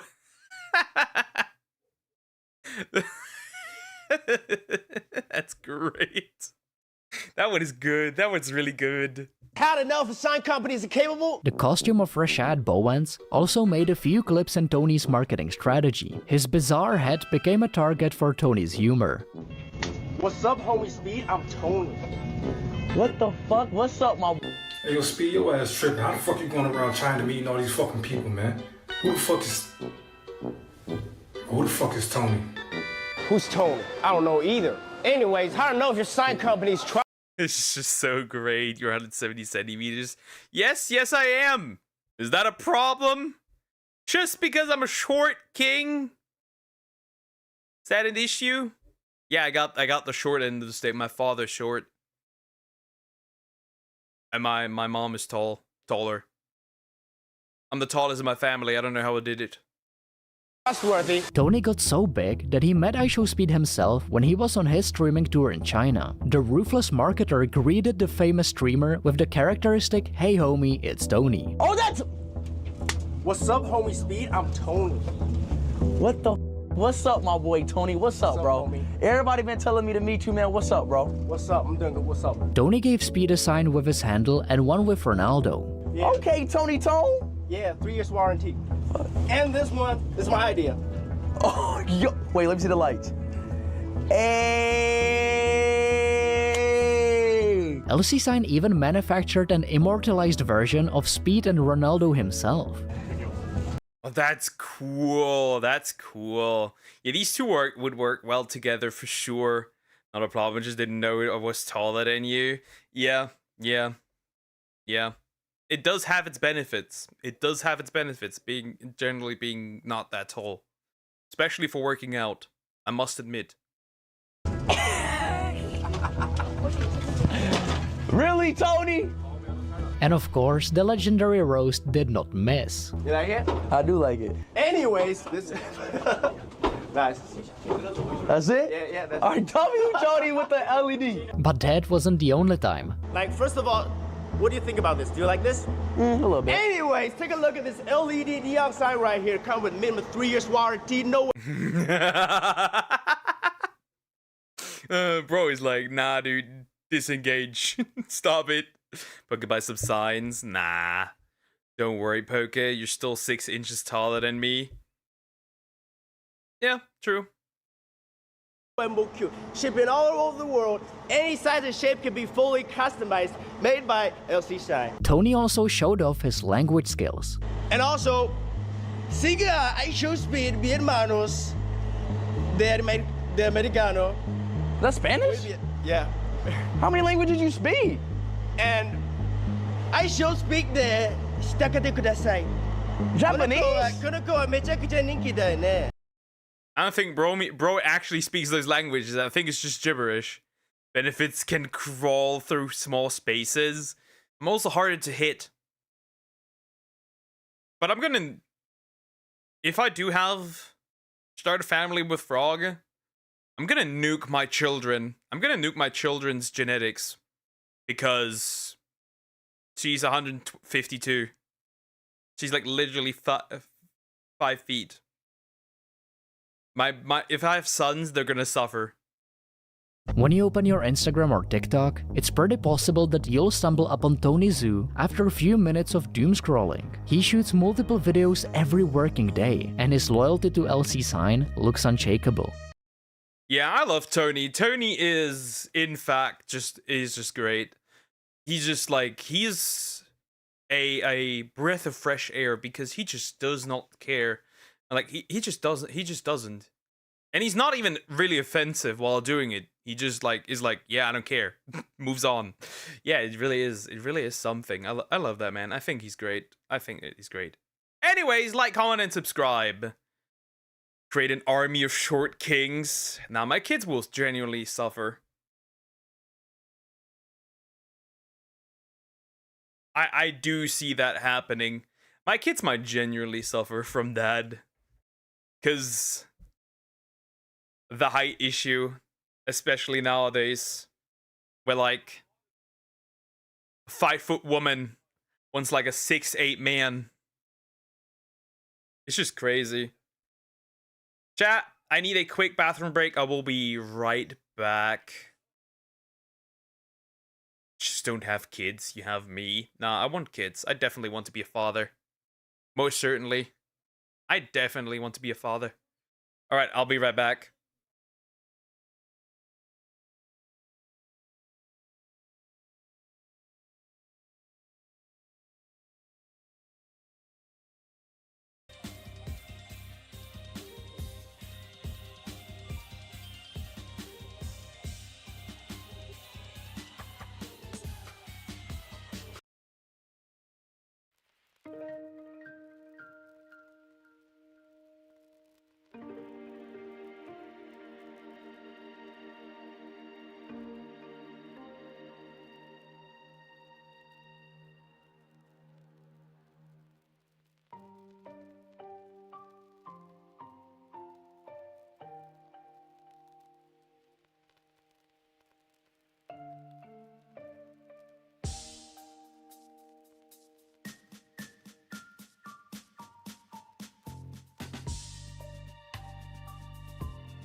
I have returned. I lived. I didn't fall into the toilet because of my size. Who knows? Maybe next gen can modify their height. Modify. Oops. Gooning time. What the fuck, bro? Not necessarily true, Pokemon. I'm taller than both my parents. Yeah, I'm taller than both my parents, too. Still, I'm gonna nuke their genes. But I don't even know how I want to do it, to be fair. We're not financially stable to have kids. Stable enough. And I don't know if we'll ever be... I don't even know where I want to live. Because if they actually make it a reality that you can do that to kids that late, I don't know if I want to pay taxes to a government that's that evil. Might escape to somewhere else where people are more normal. Who knows? Pain. Pain. So much pain. Exercise and diet can affect height too. Okay, yeah. Alright, which one do I want to see? Well, this one I'm gonna remove. That's the one. And that one I want to remove from my list too.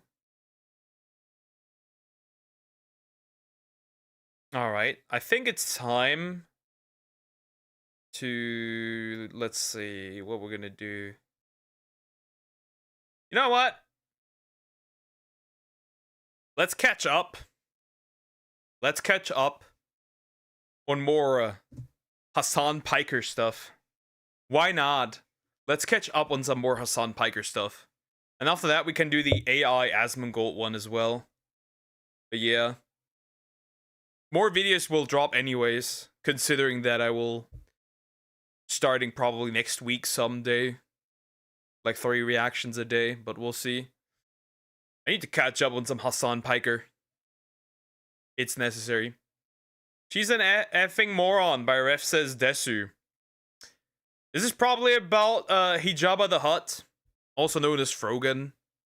It's gonna be terrible.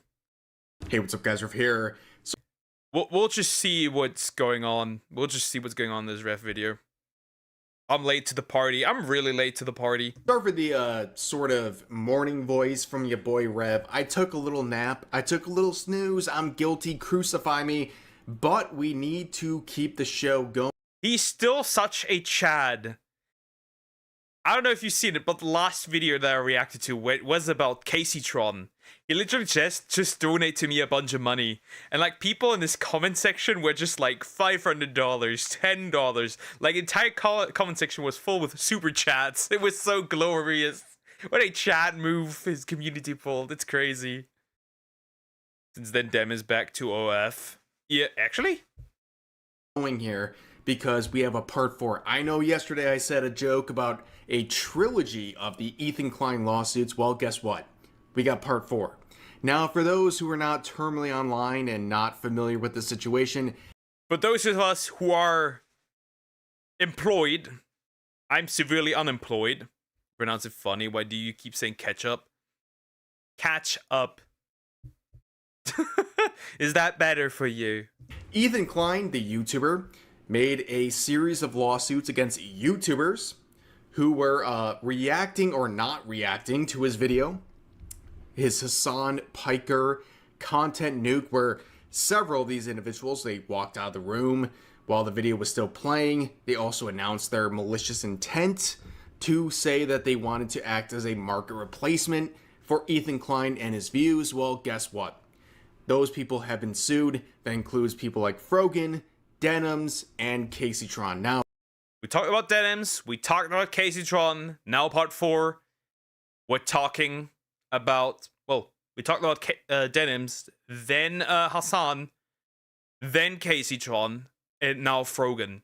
We also know her as Hijaba the Hutt. The Hutt. It is what it is. Or the fat streamer that shall not be called fat. That's another one. Yes, her words. Time to get slut a notch. Bro, that's crazy. That's crazy. Those are our enemies. Those are our enemies. Welcome back, Joe. Did she go back to OF to fund the lawsuit? Probably, I would assume, because I think their GoFundMes are not doing that well. Yesterday, we talked about Casey Tron, the wild card of this situation, who is one of the funniest people to see this lawsuit. Well, her lawsuit has actually gained a lot of support. It's doubled since yesterday. It's doubled. It's doubled. That's crazy. It's just weird. Again, you have to consider this. Casey Tron was so high, she can't even if it's true, if she's not lying, let's assume that it's true because it's funnier. She was so high, she does not even remember reacting to the video or even watching it. That's the funny part. You should cover the back and forth between Hassan and Legal Mindset. That might be funny. She was about 8,000 in to the 10,000 goal. She's over 22,000. Yes, ladies and gentlemen, Casey Tron is killing it. Well, she's only like 22% overall, but anyways, she's doing a lot better in her GoFundMe that ultimately will go to Ethan Klein when she loses the lawsuit to him. But also, yesterday, guys, what the heck? But you said it yourself. We can't be surprised. I was like, bro, what a chat move. Like the 400, the almost 500. I'll look for the vids later, okay. Like the almost 500. It's just crazy. Also, Ref's wife was dropped by Makeshift, which is absolutely diabolical. Essentially, just because she is married to him, she was dropped by that company. It's just crazy. The skill by association is so retarded. She might just look for somebody from like some company from China straight up. Fuck it.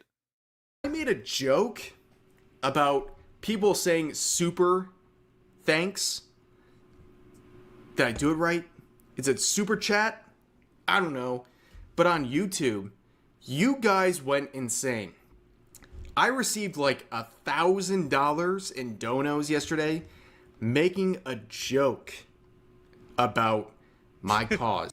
It's so dumb, but it worked. It's so dumb. Ref is married? Yes, he's married to Straub. Darling Straub. He's married. And you know what's even scarier? He's Christian now. At least he fully confirmed. And his wife is Christian too. They've been stacking up in the base department for real. What cause, Rev? Cause I like money, man. And look at these super chat donos. And by the way, I delivered every single person who made a super chat dono. You got a heart from your boy Rev. And guess what? If you want to do it again, I'll heart you again. That's right. The cause has not ended. But anyways, okay. Out of curiosity.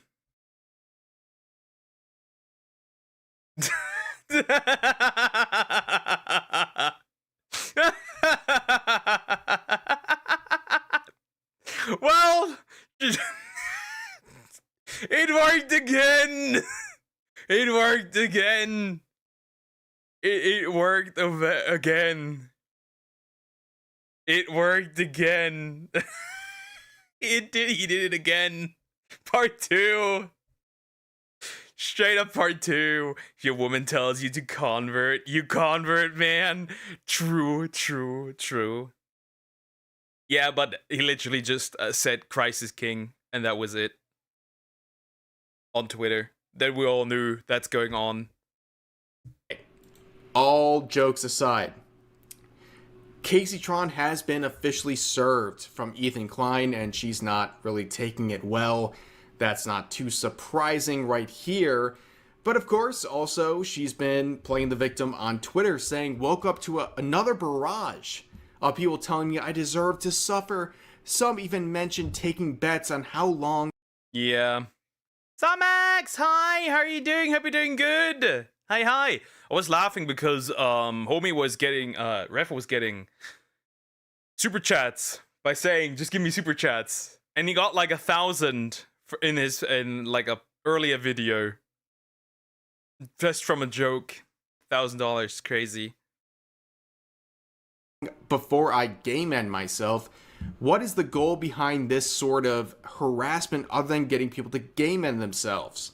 Well, these comments like, welcome to the internet, Casey Tron. I'm sorry you're having a tough time with haters. Guess what? We all do. Except some of us don't commit copyright infringement. I know. Crazy to think about. But anyways, Nux Taku was in the replies of that tweet going... Oh, wait. Interesting. Oh, yeah. Okay. Bro, I'm doing so goddamn good. The food was awesome. That's nice. That's very nice. Good. She should join in the bets for some extra cash. Probably. Most certainly. Yes, it's just... People are still pushing... It's crazy. People are still pushing the Tectone is a rapist allegations. It's just crazy. When they have no proof at all. I hate this when people push things that they have no proof. Hard, saying, didn't you push fake R-word allegations on people? Where Casey Tron said, no, clarify what you're talking about, please, or delete this post. It's defamatory. Oh, suddenly she's so concerned about defamatory posts. Where Nux says, got any evidence of this allegation? It's defamatory. You should sue me. With this post about Tectone being an R-word person. Well, turns out, by the way, me and Nux, we've had our beef. We've figured things out. Okay. We had our beef. Yeah. The ref Nux era, the beef, and in general just the beef, like, because a lot of that also, a lot of people don't like Nux that much is because of the Taiga situation. But you know, it is what it is. You can't really do much anymore. It is what it is. Nux is amazing. Yeah. I think Nux is good. Yeah, I agree. It's all good for those who are curious, but yeah. She would quote him saying, now more massive incel content creators are joining in on the crusade. Are the insults in the room with us right now? Are they?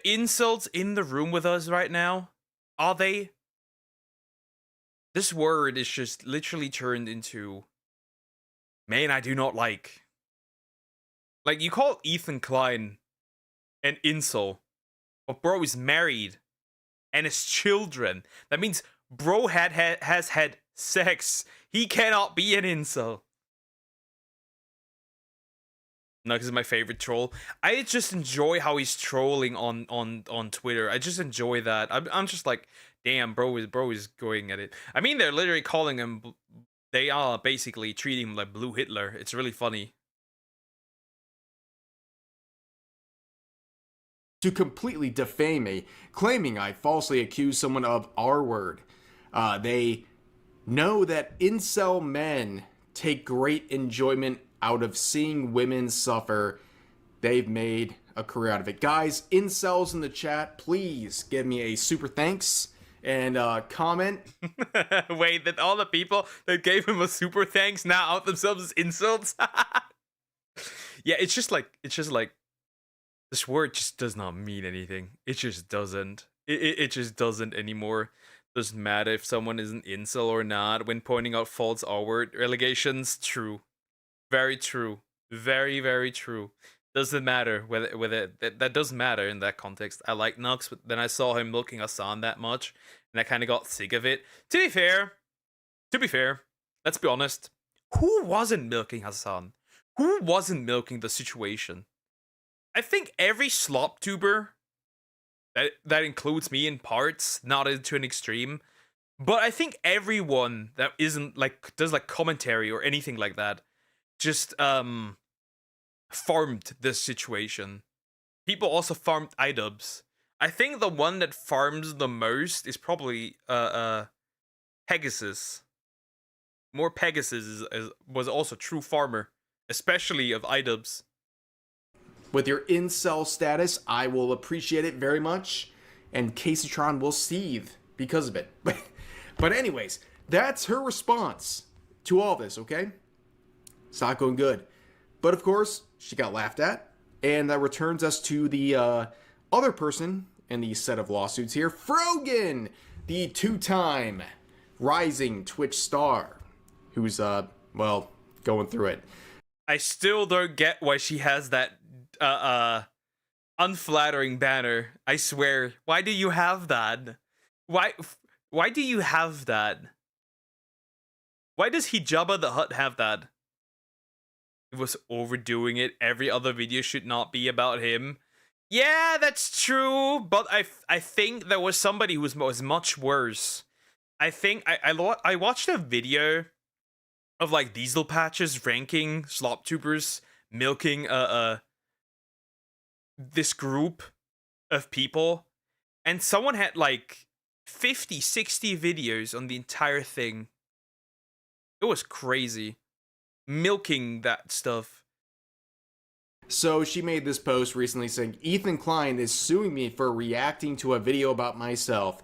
I have a GoFundMe to raise funds for my legal defense. And honestly, dude, she's barely in front of Casey Tron. Barely in front of Casey Tron. In fact, it's actually worse because Frogan's defense fund. And why do they use these unflattering pictures? Like, this does not want to make me donate. Why is this elixir golem just looking at me? Dude, I'm not playing Clash of Clans. Get the golem out of here. What is this? Like, why? Couldn't you just smile maybe? Just a smile. Are there even flattering images of her to replace it with? No, probably. This is still not flattering, but still more flattering. She's a normal looking lady. Nah, bro. Not in the banner, at least. But why look at that like that? Just have a smile. Just a smile. A smile would get me more likely to donate than like getting jump scared. On here is at $200,000. Caseytron just wants $100,000. So technically, Caseytron is in front of Frogan with this very serious photo right here. She's very serious about this whole lawsuit. Yeah, she's gonna lose everything, man. Like, we know this. But anyways, she shared this post. What is it? Yesterday, saying new Arabs. Ethan Klein is suing me. Link below. Thank you for providing a link to this video. This is a very embarrassing podcast. The Arabs podcast. Where the title... So, this is a podcast. This is a podcast, essentially, with no attention whatsoever. With no attention whatsoever. Cool. Title is Ethan Klein is suing me. And about, I don't know. Let's see here. About 22 minutes into this podcast with this guy who's wearing these short shorts with his tattoos on his legs, they would talk about Ethan Klein. It's embarrassing. Let's listen. So imagine this. I'm imagining. Imagine this. Because I have one and you don't. Okay. I'm out of the house and I get a DM. Yeah. And they're like, "Are you okay?" And I'm like, "What? What happened?" Because I don't really go on the internet. I'm not really that terminally online anymore. Looking at this, I'm just not okay. I'm just not okay. Why? I would donate, but she called me Bro Sabara. So never mind. What does that even mean? What does that even mean? Is that a slur? And then I'm like, "What are you talking about?" "Yeah, I'm fine." And they're like, "What's happening?" And they linked me to a tweet that says Ethan Klein is suing Frogan. I'm imagining. And it was from the parody account. Yeah. So then I was like, "Oh, it's fake." And then I sent them, I was like, "Oh, it's fake." They're like, "No, it's real." And then they sent me the video. And I'm like, "Oh, it's real." Yeah. So I found out I was being sued by Ethan Klein at the same time everybody else found out. Now, this next part is something I didn't expect. She is shamelessly sharing the link to her GoFundMe. Okay, well, she's struggling. She needs donos for this campaign, but she says something that is very interesting. She talks about her legal team. Now, I'm confused, right? Interesting. So she's going to talk about the legal team. Interesting. Why those pillows raised the head. I don't know. Maybe she wants to hide her large body. Check out her tier list, please. Google at the bottom was going to Jews. Ah, okay, that's what you mean. The tier list. I get it. Does she have a tattoo on her arm? Isn't that haram for Muslims? Yes. Wait, let me check. Actually, let me Google. Is tattoo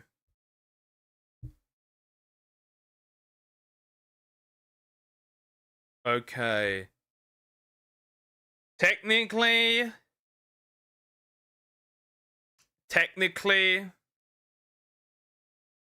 yes. Technically, yes. Yes, it is. Yes, it is. Yep. Yes, it is. It is haram. Yep. It is. And yet she weaponizes her identity as a Muslim. That doesn't work anymore. She has this $200,000 GoFundMe campaign for her legal defense. But she also has a legal defense team already? I'm sorry, am I confused? What is the $200,000 for? Well, of course, if we speak rationally here, it's because I believe she knows she's gonna fail, right? She knows she's gonna fail. And she's basically lining her pockets. Is she gonna? I guess it would make sense. Yeah. That she probably knows, which doesn't surprise me. It really doesn't. But she already has it ready. Her tier list has been go at the bottom. I'm aware of the tier list, don't worry. To basically give a chance for herself to repay whatever Ethan Klein is going to collect from this lawsuit.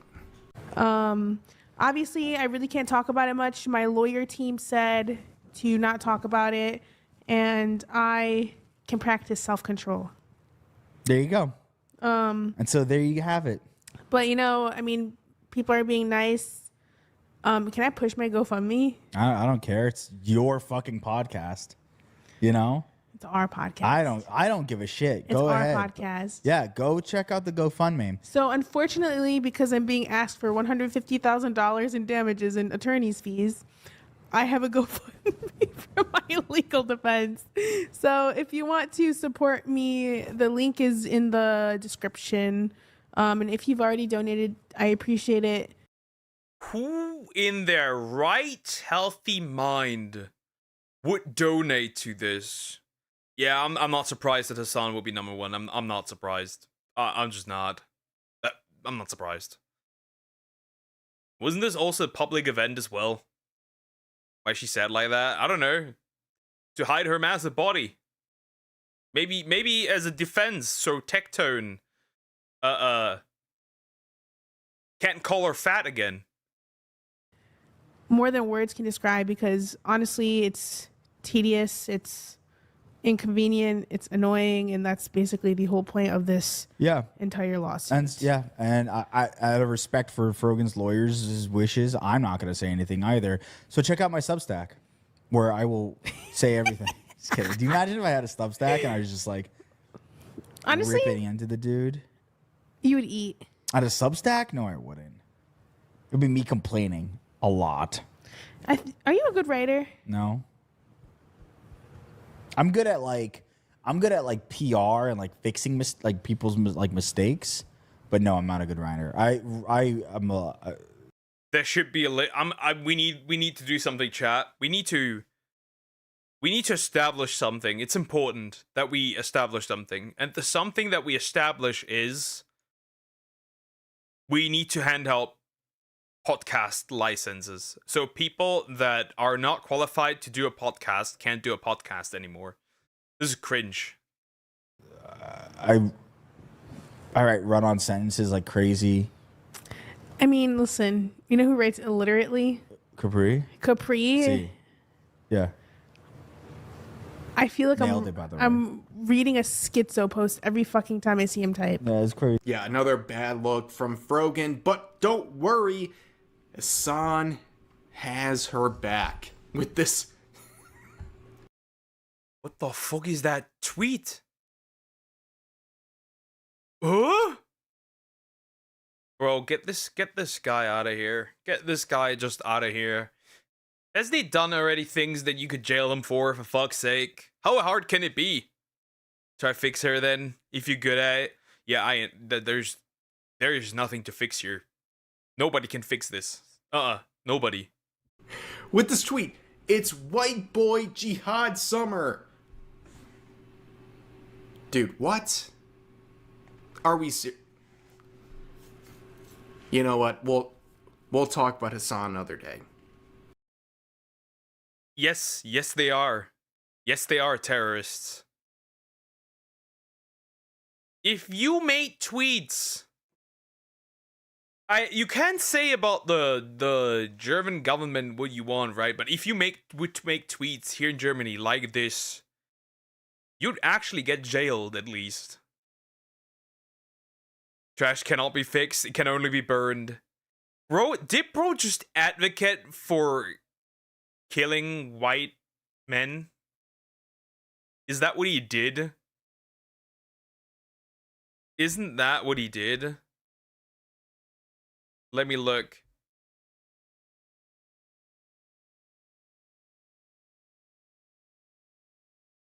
Yeah. Yeah, he basically did. He basically did. Wow. That's crazy. That's wild. I'm tired, man. Like I said, I took a nap. I'm waking up.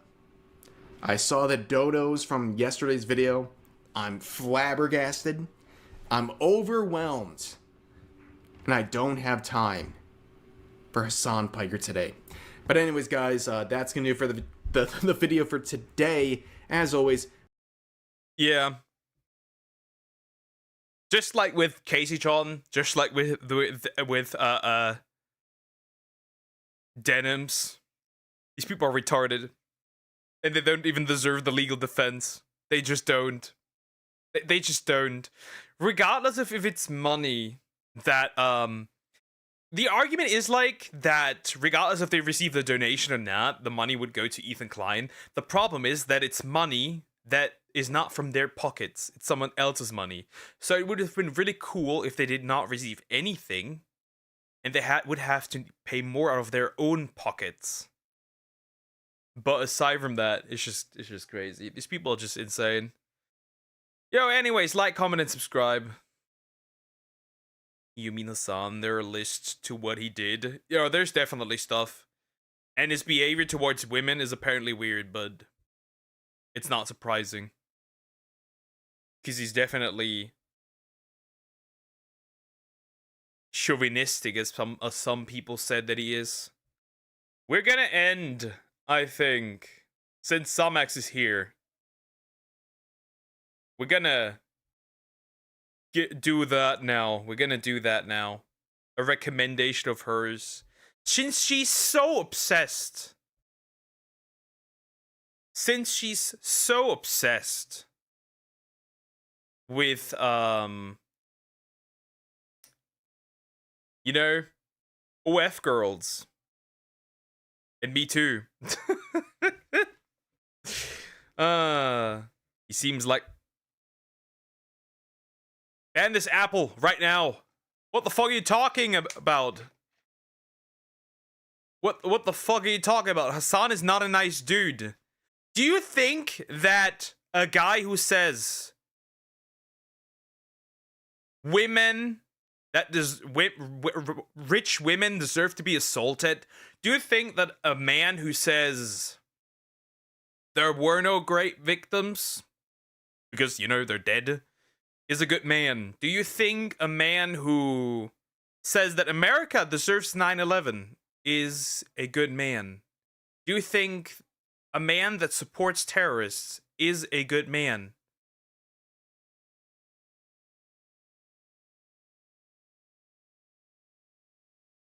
The obvious answer is not. He, outside of his political talk, seems like a good dude, but he isn't. Like, he isn't. He isn't. There is no outside of it. In fact, there is not even an outside. His entire personality is based on politics. There is no outside. That man is a horrible human being. Straight up. A man who literally said if she... Bro. Bro, get that man out of here. Retard squasher. Immediately. No, stop, okay, it's bad. But aside from that, he seems like a... He's not normal, though! He's not normal! Aside from that, he's just a normal dude. He's not normal. He's not normal. Get owned, Apple. Get owned. Get owned by the chat. Your opinion is... Ding dong, your opinion is wrong. Anyways, it's time for one last video for today. For my obsessed Apple here. This OF girl just did her worst stunt yet. By Cam Kirkham Reacts. We'll just jump in. Lily Phillips. We'll just jump in. The Lily Phillips. Oh no. Oh no. You have hair plant from Turkey and his body full of steroids to look buffed. I mean, that's true too. That's true too. Anyways. Lily Phillips, huh? Last. I guess so. It depends on how long I take, but it would probably be the last for the day. Lily Phillips just did her worst event yet. Hello, you good. How can it get even... Okay, I'm confusing the two, because, yeah. Anyway, I'm leaving. I cannot watch more OF. Take care, Eliza. Have a good night or day. Bikes, Poke. Bikes? Sure. Just donuts. Lily Phillips is an OF creator who has recently took the world by storm on countless occasions. You may know her as the person that slept with 100 men in under 24 hours. You know, we all have different goals in life, and I guess that was hers. A YouTuber called Josh Peters did a full documentary on this where he basically watched her do this event, the setting up of this event. Yeah. Yeah. A classic. A hood classic. It's just like, I'm confusing her with Bonnie Blue at times. It just is what it is. It really is. Event and the aftermath of this event, and she actually went ahead and did all of this, much to the dismay of the public. Like, the public hated her for this and sent her so much hate. And Lily herself, you could tell after completing this, didn't feel too great. Like, she was crying afterwards. She was clearly traumatized from what she's just been through, and rightly so. Like, that is one of the most horrific things you could ever plan to do in your life. So if anyone's got that in the calendar, please just wipe it off after you've heard this. She also, on loads of other countless occasions, has done events which has received huge backlash. Now, after completing the 100 men in 24 hours challenge, Lily announced that she actually wanted to do 1,000 in 24 hours. Which I hope she isn't actually doing, because last time, like, she barely made it. She disassociated like 33 or so. I'm nom on your leg. I can live with that. What if I like it? Huh? What then? I just don't know how you can even do that. Like, let's just do the maths on this quickly. Like, that's 41.6 men an hour. I don't understand how that's even possible, love. Now, obviously, with Lily announcing this idea to the world, she's not gonna expect anyone's gonna... Like, isn't that simple? Isn't it so simple? She's literally just gonna squeeze them dry in, like... What was it? A minute and 20 seconds? 22 seconds? Something like that? She has to work hard. But she might get it. Steal this idea because, you know, just the logistics of it don't work for most people. Well, one person did, and her name is Bonnie Blue, the notorious Bonnie Blue that everybody seems to be talking about at the moment. She slept with 1,012 men in one single day, which I don't even know, like, what kind of beef is this at this point? Like, it's not even funny. It's just kind of messed up and disturbing. Like, why are they trying to outdo each other? Like, nobody wins here. Like, if you win, you also just lose. Is it really worth the title? That's the one thing that I've often considered in videos is, you know, you'll watch a lot of videos where people just call them like horrible words and whatever. But I just kind of look at it from more of an emotional standpoint. And I don't. I'm like, these chicks got themselves into this situation, so I don't feel any sympathy anymore. Like, my sympathy's gone. There's a limit. If somebody fucks up over and over again, I'm like, okay, nah, I'm done. I'm done. Wait, you were eating my TV? Damn, that's crazy. Just kind of trying to work out why these two, like, women put themselves through this, obviously for money, but they can make money not doing such severe challenges like this. It's almost like the notoriety of it is what they thrive on. Around this time, they were also competing with each other, like, around a pregnancy announcement. They were both insinuating that they were pregnant around the same time, which also pissed a lot of people off, and rightly so. But one thing that often happens with these two is when one person does something to outdo the other one just can't face it. It's almost like the ego is like, oh my god, I need to beat this. Like, I can't let them have one over on me. Whilst the rest of us are just like, can you... I'm gonna say this. If you have an OF, don't be in a relationship. If you have an OF, don't make children. Do that after. If somebody's even interested. If a sperm can even find its way in through that tunnel. I don't know. But these girls, how are they not in stretchers? The ones used in hospitals, by the way. Had to say it because it's these two. Bro, that's crazy. Please just stop. So Lily has recently broke Bobby Blue's record of 1,012 men and...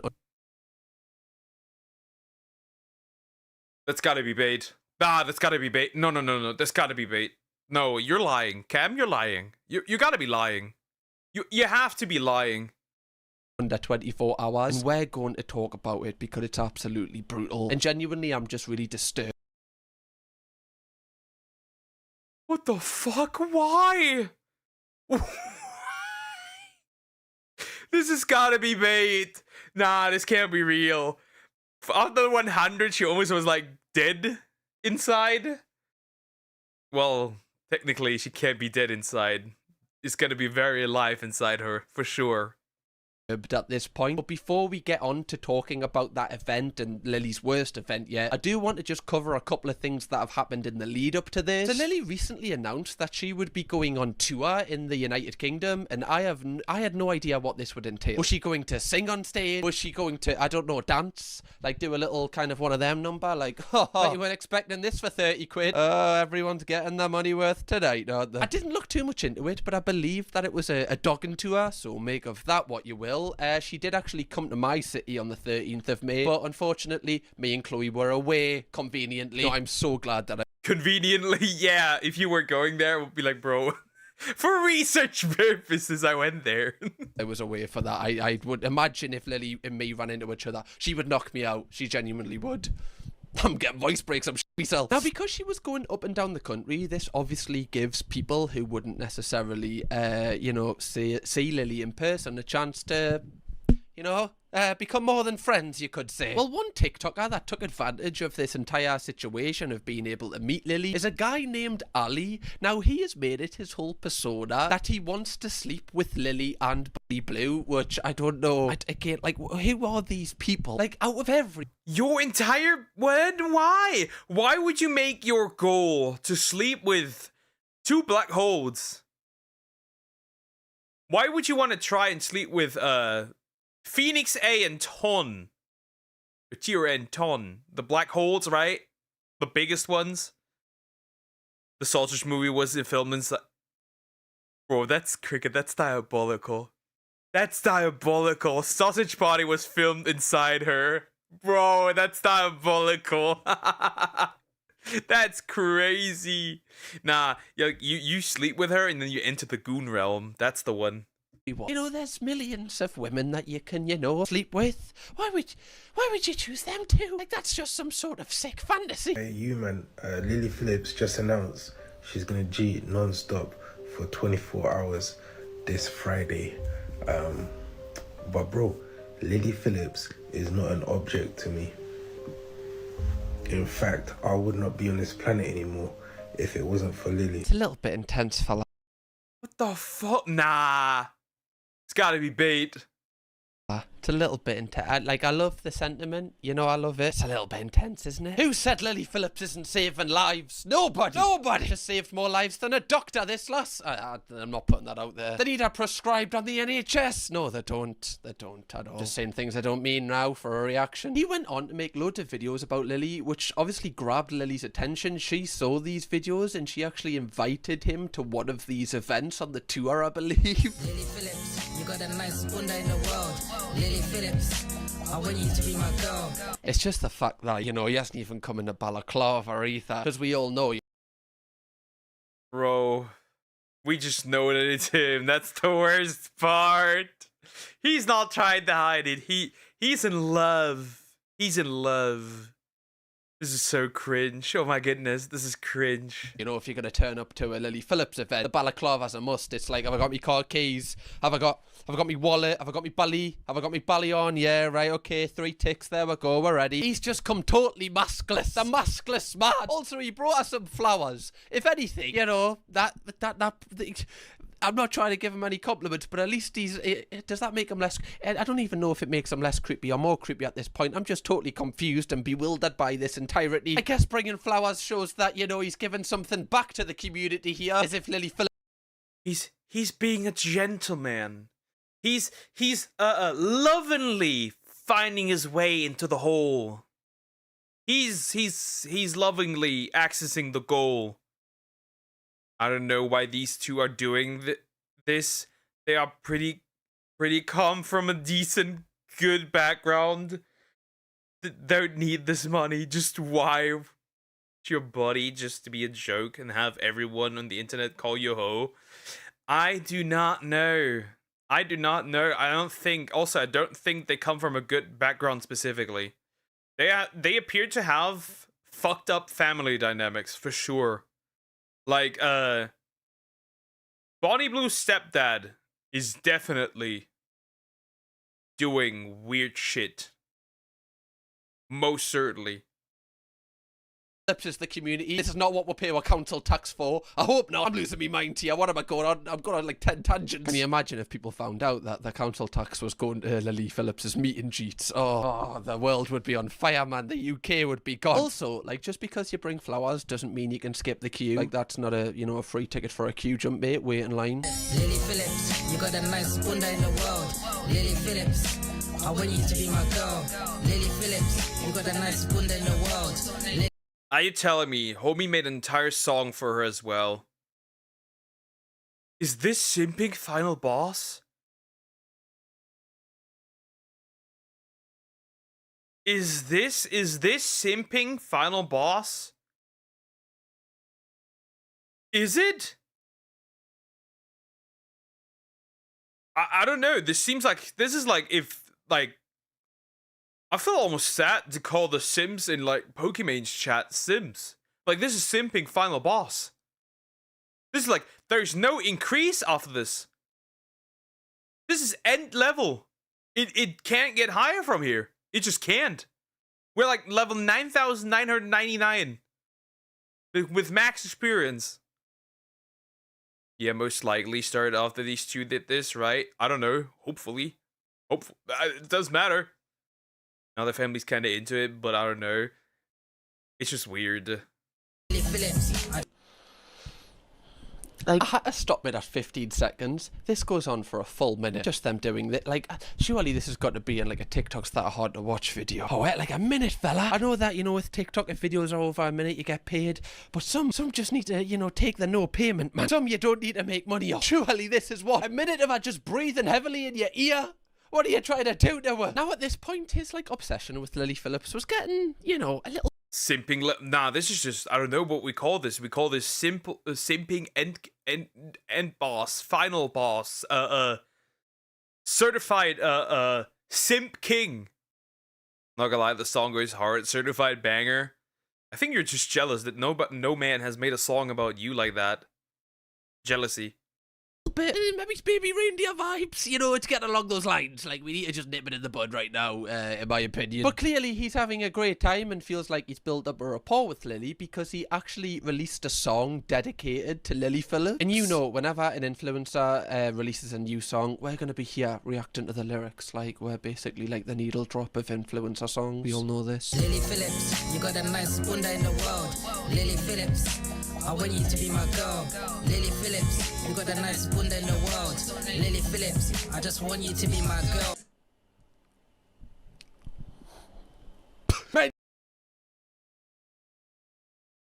I felt millions of my ancestors and millions of men that have passed on through history scream out in anger at this level of simping. I'm so jealous. Yes, you are. You need that song. They used to go to war. They used to go to war, man. Now they just react to Bunda songs on YouTube. Terrible. I wonder how long it took them to, you know, kind of, you know, in the writer's room to figure out the lyrics to this shit. I need to write a song on Lily. I need to show how much I appreciate her. What do I know about her? Okay, I want her to be my girlfriend, and I like her book. How do I put that into a sentence? Lily Phillips, I want you to be my girl. Lily Phillips, you got the nice bunda in the world. Getting a bit desperate now, isn't it? It's a little bit. Right, you don't need 100 man like I'm the only one for you. I don't feel like this is gonna... Maybe's Ali is the man to make Lily settle down. You know, I was the one... I want to say it, but I don't know if I can say it. With the masked men. Why they're I feel like they should make it a requirement to not have the mask, just so everybody knows who these men are. The holy bro is I don't know, the embodiment of simping.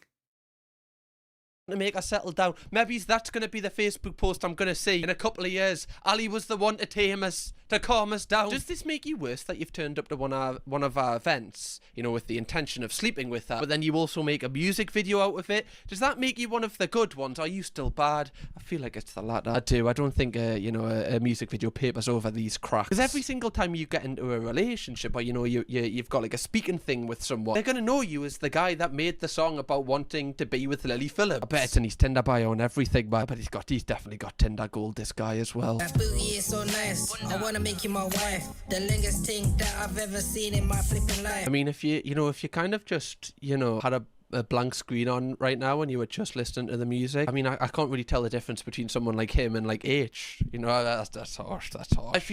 I was trying to look for the song. Unfortunately, I couldn't find it. I would have posted it in chat. So you could fuck up your eardrums, but I guess not. It's just weird. It's just weird behavior. It's just so odd.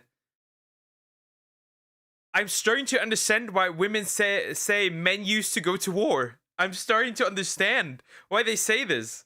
These aren't men. I feel like we're witnessing the, you know, the breakout SoundCloud rapper of 2025, Little Ali, right? Yeah, I've heard it's not, actually. I've heard it's very, very large. I haven't heard that. Who would I even hear that from? The stuff I show you, you just don't really need to know, but you still come back, and I really rate that. That's the one thing I really rate about you. It's the stuff that you don't need to know about, you always want to know more about. And that is when I'll always have you covered, donuts. Okay, just wait until we get onto the stuff later in this video where we talk about Lily's event, then you're really gonna wish that you didn't know this information. I wanna clock you in the Nash, then we can hold up blue. The things I want to do to you, I want to clot you in the Nash, and then we're gonna call blue. Why? So I guess, you know, translating this kind.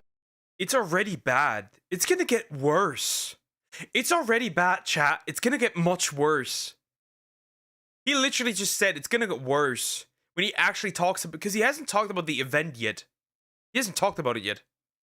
Kind of lingo. You basically want to sleep with her, and then after, you know, they've done the deed, the first thing you're gonna do is ring blue. What are you gonna tell? Oh, buddy, I've just slept with Lily. Oh, have you? The person that, my arch nemesis, you've rang us at 2 in the morning to tell us you slept with me arch nemesis, Ali. I just want you to be my girl, Lily Phillips. You got a Do you know, one thing that we haven't considered is the men around the couch. You know, that's a dark day in their lives. You know, you're just the ones watching, I guess. Like, how have they found this? Homies being cugged. Homies are getting cugged. That's crazy. That's crazy. Why are so many men into cucking? It's weird. What happened? What happened? That guy, you couldn't find it. Yeah, I tried. Nah, not here, Sumax. Not here. Nope. This does not deserve one. This is not the moment. This is not the time. Many men that are willing to just kind of be in this music video. That's what I want to know. This day has made a lot of men regret signing up for that casting agency. Sorry, do they get a stamp? Surely not. Like what, like a nightclub? Then you gotta rub it off the next day? Surely they don't get a stamp for going to one of these things. What? Might as well just give them like a box of like candy sticks and put a fake tattoo on them while you're at it. What's it got on? Like quids in? Right. Bro. Bro, why? And then you're gonna walk out and it looks like that. Bro, bring back shame. We need to bring back shaming so hard. Like, I wanna do it. I had the desire, but I'm resisting. I'm stronger than that. Right. Well, you know, leaving nothing to the imagination there, are we? Just straight at the point. Right, just straight in. No working out the Da Vinci Code with this one. Right, just the bold tabloid headline. I kind of rate the beat, and that is the only thing I kind of rate. The chorus is catchy, I'll give him that. Lily Phillips, you've got the best bunda in the world. Can't wait to see where that one lands on the big UK Top 40 chart this Sunday. Now, apparently after Ali went to one of her events and made this song, he actually got sacked from his job. Which, like, you've got to be, like, to get sacked from your job to do all of this, you've got to be married to the game so much. Like, that's just too far. Like, losing your income because you wanted to go to one of these things, like, it just shows the Whoa, what? Bro sacrificed his job to go to one of these things? Yeah, nah, bro. We are beyond help. We are beyond help. No, don't resist, Doug. It's your fate. Yeah. Roar. Is that what you wanted? Is that what you wanted? Gooning to my voice? that these people will go to do possible things with this woman. And even though, like, he revolved his entire brand around sleeping with this woman, like, very recently he announced that he didn't actually sleep with her and, like, the whole thing was just kind of fake. Yeah.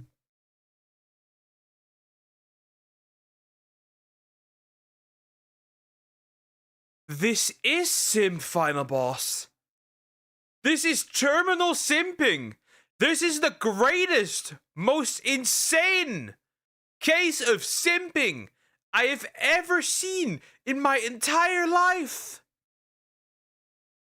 This beats iDubbbz.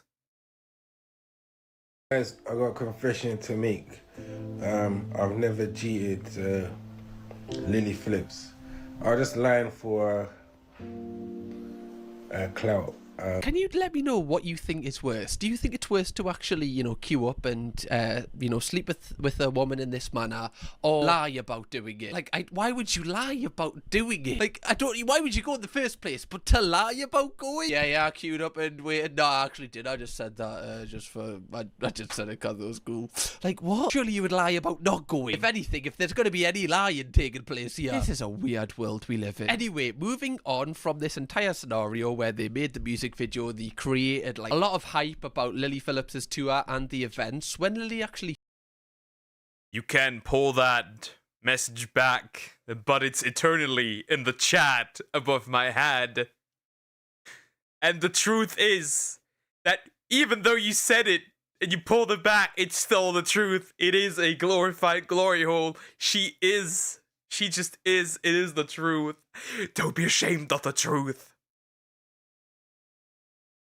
Don't be ashamed of the truth, because she is one. It's the truth. Why are you afraid of speaking the truth? Finished her tour, she announced that she had completed her biggest event yet. Just a reminder that my 1,113 man, that sounds insane. 1,113? 1,130. Look at Cam's face. I am shocked. He is shocked. She is laughing. It's so over. It's so over. Oh my god. 1,113. Girl, don't. I think it's too late for that. Oh no. Video will be released on Fansly. 1,013. What? Just one more than Bonnie Blue. Just the one though, right? We're not taking the piss away. Just the one. Just the one. Thanks, low fucking hell. Why would you do this to yourself? But it's like, why would you just go up one as well? Like, I now I'm thinking too deep into this. It's like being at an auction. You know, you're putting your hand 110. 111, yeah, I'll have it, yeah. What? One thing I will be interested to see is, like, how she actually has done this, because when she did the 100-man one, like, you saw in that Josh Peters video, that really, like, you know, it killed that. She was in her training arc. That's the one. She was in her training arc. She has trained the Felusi to succeed in this manner. She's gonna drain them in, like, seconds. Do it. It was like horrific and really bad and like had such a bad effect on our mental state. Yeah, she looks kind of fine. So this is going to be quite interesting to see. I found an article where it describes. No, we don't want to see that. Sound insane. It's unreal. This just. Where did we go wrong? Where did we go wrong? I hope they do vagina reconstruction. That's all I'll say, bro. She needs more than just a that's gonna be a construction site for the next 20 years. Certain things about the event. Lily Phillips claims to break world record of having sex with 113 men in 12 hours. Oh, it's 12 hours, not 24. I must be mistaken. Sorry, I just thought I'd give her, you know, a little bit of like, you know, a little bit of leeway. What a dickhead. 24? Ha! That's just breakfast, man. 24 hours? What, do you think I'm some sort of rookie or something? Sorry. Apologies, Lily. Didn't want to bring shame on your name there. Some of you will be surprised to find out that, yes, I actually took no showers in between men. Again. That is an information I did not need. That is an information I did not need. Just information I didn't need to know. Could have died without knowing that information. It was honestly a conveyor belt. Like, what do you, as if you're in your sushi? Yeah, just keep putting them on. Yeah, ooh, I tell you what, I could do with some edamame. Put them beans in this. It does say in the article here, and she said in the previous video, that it's going to be released on Fansly, because as we know, when Bonnie Blue was talking about doing the 1,000 men challenge, she actually got banned off OF. Yeah, she got banned of OF, which is good, based. Even the blind chick can find corn at an acorn at one point, huh? The condom factory suddenly sold 10,000% of the regular day. That's very true. That's very true. I wonder, they saw this, people saw this, and were like, yes, we must invest in condom stocks. Believe because of that, everybody kind of rejoiced. They were like, yeah, get in. So I wonder if she's like struck a deal with this Fansly website who for some reason are deciding to facilitate this and promote this. Now, she actually uploaded a full YouTube video talking about how the event went down, so I'm just feel like it's going to be interesting to see what she says. Hello, YouTube. How are we all doing? So this was actually not good. I'm not doing good. Not anymore. I don't. Meant to be a vlog. You can't start it off like that. You kind of start it off as if we're just like sitting down to watch Zoella unpack something. Yeah, hi YouTube, you alright? Just thought I'd do a little, you know, video. No, you can't start this off dead chill. I was meant to be vlogging yesterday, but I got so busy that the vlog had to be abandoned. So I just thought I'd do kind of like a sit down YouTube video talking about how I broke the world record for... Imagine being her boyfriend and you get like a she busy text, but instead of just one dude, it's like 1,000 dudes in the background. Terrible. The amount of men slept with in one day. Does that make sense? Yeah. Yeah, it does. It does, love. I'm afraid it does. It is interesting. Like, obviously on my main channel, I do videos on TV shows, and we like kind of try and deeply analyze just like, you know, how people are feeling, seeing things from everyone's perspective. And whenever I do react to Lily, it often seems like she doesn't even understand the magnitude of, you know, the things she. Bro, it's just so gross. It's just so gross. FYI, there's 1,440 minutes in the day. Guess how much time each you got? Okay, let's do that. Let's do that. Let's do the math. Okay, let's do the math. 1,440. Divide that by 130. A minute and like 30. Like a minute. I'd say probably like a minute and like 20 seconds is what I'm gonna say. That's what I'm gonna see. Let's say a minute. Let's say a minute. Or she did it in 6 hours? 6 hours? Are you saying she did it in 6 hours? She's doing it, like the fact that she's just sat down here as if this is like a cozy vlog, just unboxing things or something, and she's actually announcing that she slept with. But she's doing it in 12. Right. Wrong. She did it in 12. So we need to divide that. Right? We need to divide that. Misunderstood. So 720 minutes. She must do it in 720 minutes. Okay?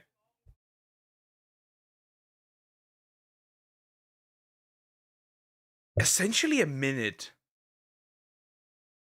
Essentially a minute. Essentially a minute. About a minute. Not even a minute. Less than a minute. That does make sense. Wait. I bet I got kind of confused because he said in the day. Yeah. Less than a minute. Less than... It's gotta be less than a minute. Like 30 seconds, maybe? 30 seconds, maybe. Bro, this is crazy. 1,013 people. Like, it's just wild. Like, this just doesn't belong in the same kind of context as a chill vlog. You'll know that for quite some time I've been wanting to break the world record. It was just a dream of mine. Honestly, it was in my New Year's resolutions for this year, so very happy to take that one off the list. Well, each to their own, love. Right, everyone's got some goals. I just can't imagine, is this on your vision board? You know, you've just got photos of just, oh, you know, I just really want some flowers off Ali. 113 men in 12 hours, that's on my vision board. I don't know if they'll all fit on here, like. She then goes on to say that this event was meant to take place like months ago, but it's constantly just been pushed back and back, the date. Good. It's being pushed back. Please don't do it. Please don't do it. She said that she wanted to make it as safe as possible, and I think that she wanted it to take place in the USA. However, like, somehow the US said that if she did this event there, she would be permanently banned from the country. Which I find insane, like... Based! Which country? I didn't even... Listen. Just been pushed back and back, the date of it. She said that she wanted to make it as safe as possible, and I think that she wanted it to take place in the USA. However, like, somehow... That's... Imagine being such a whore that the country doesn't want you anymore if you do it. That's crazy. How the US said that if she did this event there, she would be permanently banned from the country. Which I find insane. Like, I didn't realise sleeping with someone was illegal. I mean, they're sleeping with someone, and then they're sleeping with 1,013 someones in 12 hours. A little bit of a difference, I think. The fact that America actually banned this woman is actually pretty insane. Like, was that Donald Trump? Donald Trump was like, nah, this is such whore behavior.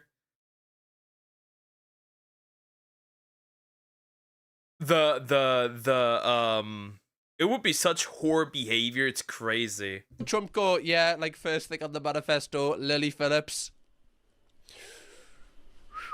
out. I'm glad the government are focusing on, you know, the real pressing issues here. She then talks about how difficult it was to find a venue for this place because obviously, like, leaving this on the booking note is probably, you know, people are going to have a couple of questions, mostly some red flags. Can't imagine you'd want one of your rooms of your hotel to be used for this event. Imagine, like, you live in the area and you just walk past and you're like, oh, there must be an event going on. There must be some sort of business seminar at that hotel there, Brian. It must be. I wonder why they're all wearing balaclavas. Must be a really cool business or something. What? Crack. Sorry, I try to think of something. Nothing came. The capacity wasn't going to be 1,000 because obviously people were coming in and out throughout the day. Like, it was a conveyor belt, you know, people were coming and leaving, so it meant that, like, there weren't going to be 1,000 guys there all at once, if that makes sense. So much planning went behind it, if I'm honest. Like, I don't think people realise what goes. That's just crazy. That's just crazy. It's just wild. It's just wild. It's just crazy to me that this is a thing, that this has become a thing. It's just wild. Donald Trump didn't like it because he wasn't the first one to ban one of them. Trumpy wanted to be first. Nah, it's just, bro, they probably consider her a biological hazard and didn't want her. Is on behind the scenes of Probably consider her bioterrorism. this thing. Like, this thing probably cost me like 10k to put on, so it definitely wasn't easy to organise. £10,000. I mean, like, that is a lot of money. It's a hell of a lot of money. But from what we learned about how much that this woman makes, that's not even, like, I don't know, she'd probably, like, wipe her ass with that, you know? Like, from this event, she probably will make, I guess, like, upwards of, like, $250,000, if not a significant amount more. I obviously don't have access to the amount, but I imagine it's in the hundreds of thousands of pounds. And obviously, Lily is her own woman. She can make her own decisions on what she wants to do. But one thing that does concern me is I am done with my body, my choice. It's my choice now. Stop this. Jail her. Stop her from doing this. Ban her everywhere. I'm done. 83.8 seconds per man. My bro. There's a quick shooters, by the way. Wow. She's gotta work hard for that to work. If somebody fucks up due to having, like, erectile dysfunction or anything, it's just over. The entire time plan is just cooked. that her team have, like, you know, kind of worked with her on this to carry this out. Like, after they've seen how she was after the 100 men challenge, like, surely you would try and convince her out of this one. Like, you don't need to do it. Like, you genuinely don't need to do it. I imagine her like, career has made sure that her future is sealed forever in terms of, like, financially. You don't need to do this. One thing I did find really interesting is she actually markets these events on an app called Telegram. Now, I have such little information about this app, but I know that it's used for sometimes not the best reasons. Like, dodgy people use this I think it's like a messaging thing, like a WhatsApp kind of style thing. I know you can't screenshot things and everything on there, and that's why people that's why it became popular. And apparently she has over 25,000 people in a single group who were ready to come to this event. That's it. That's it. That's it. I'm taking the women's rights. This was a mistake. We need to fix that. DLC, update, DLC. She may carrying every sexual disease in existence. They're probably sentient. They can speak fluently in posh English. They're like, They will be speaking like mate and Tuesday in it. Dude, wasn't it something like they must be hard before reaching her? That's crazy. They must have already been gooned. Ben? I really had no clue how many was actually going to show up. In a group of 25,000, you'd be surprised how many people flake. Like, you'd think, Jesus, I'd be absolutely bursting at the seams with men, but... Like, who are these men? Like, these are men who are, like, at the pub. Like, say you're at the pub with your mates, right? One person's checking his phone. He's checking the Lily Phillips Telegram group chat. Like, what are they even talking about in there? That's what I want to know. If that was a buddy of mine, we would no longer be buddies. What do you mean? I'd be like, yeah, bro, get out of here, whore. I don't want you. Your seed has dried up. Your seed has dried up. What's the crack in the Lily Phillips Telegram group chat? Just people like, oh, has anyone had a wank today? Just anyone just shouted at their mum today? No. Anyone gaslighted someone today? Yeah, couple? Cool. Me too, brother. Put it there. What a strange group chat. I find it funny as well because she says that apparently loads of people who came to the event actually complained. I have actually had some complaints about yesterday. Eek. In terms of just like the time limit, but if you're doing a big number like that, I can't be waiting for you to finish, you know. I need to go on to the next guy. Like the audacity of these. Yeah, she's like, yeah, I'm not emptying that ball sack. I don't care. I need to move on immediately. For her resume, they could enter her once and go to the next guy. It still counts as having. That's boring. They gotta finish. Otherwise, I cannot with my morals consider this a legitimate record. Or friendship ends right there. Then what's the point? Good question. Like, what's the point? They could just literally pull a finger in. If that's already considered that, then why even come? I haven't come. I hate saying it in this context.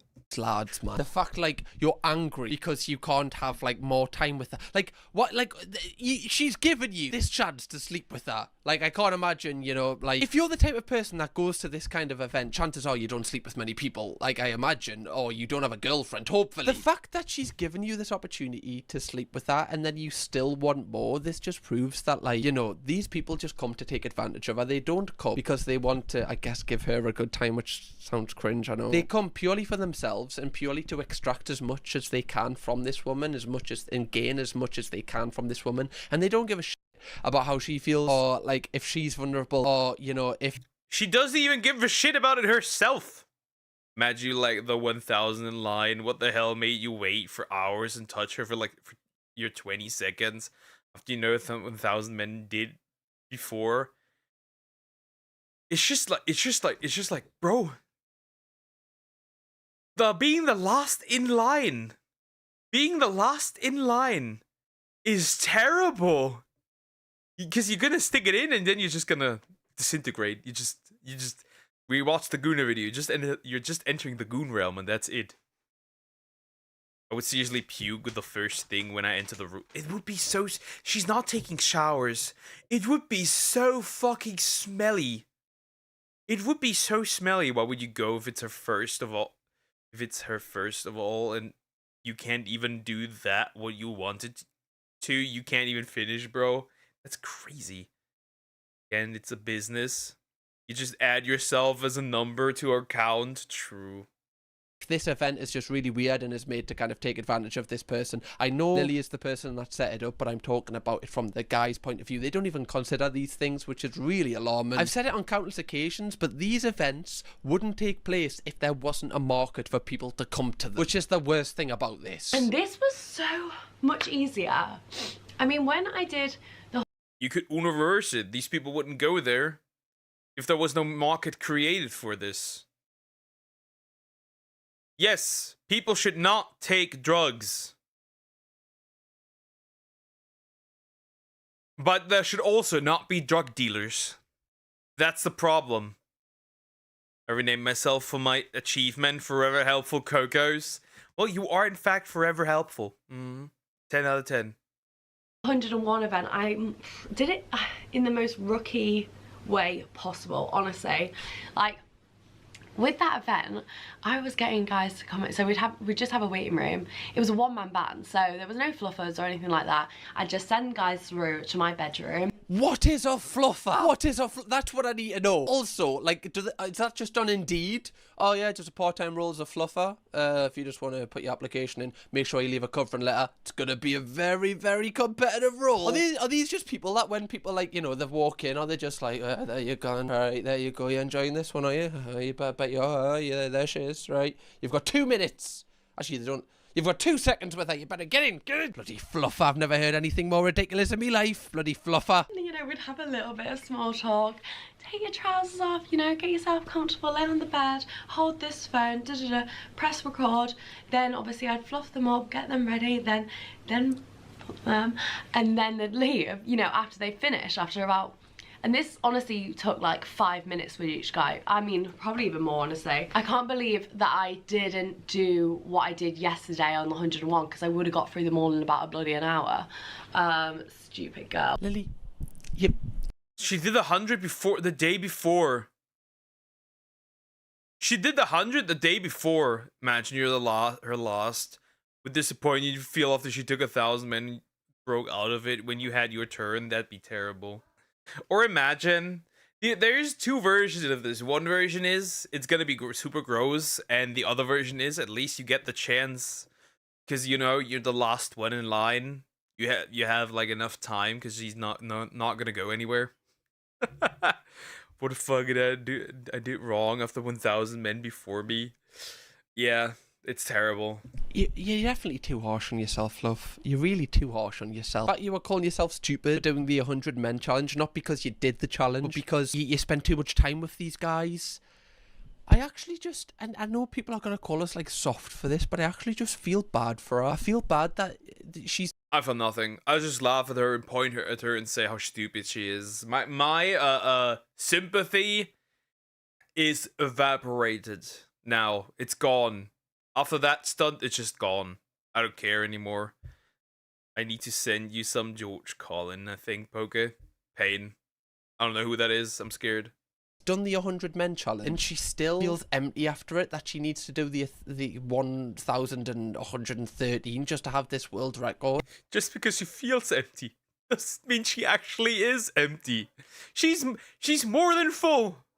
It makes me feel bad for her because I really feel like she just thinks that this would finally give her purpose. And I imagine, let's give it like another month or a couple of weeks or so, she might even announce even more. Like 2,000, and then she thinks that's going to be the...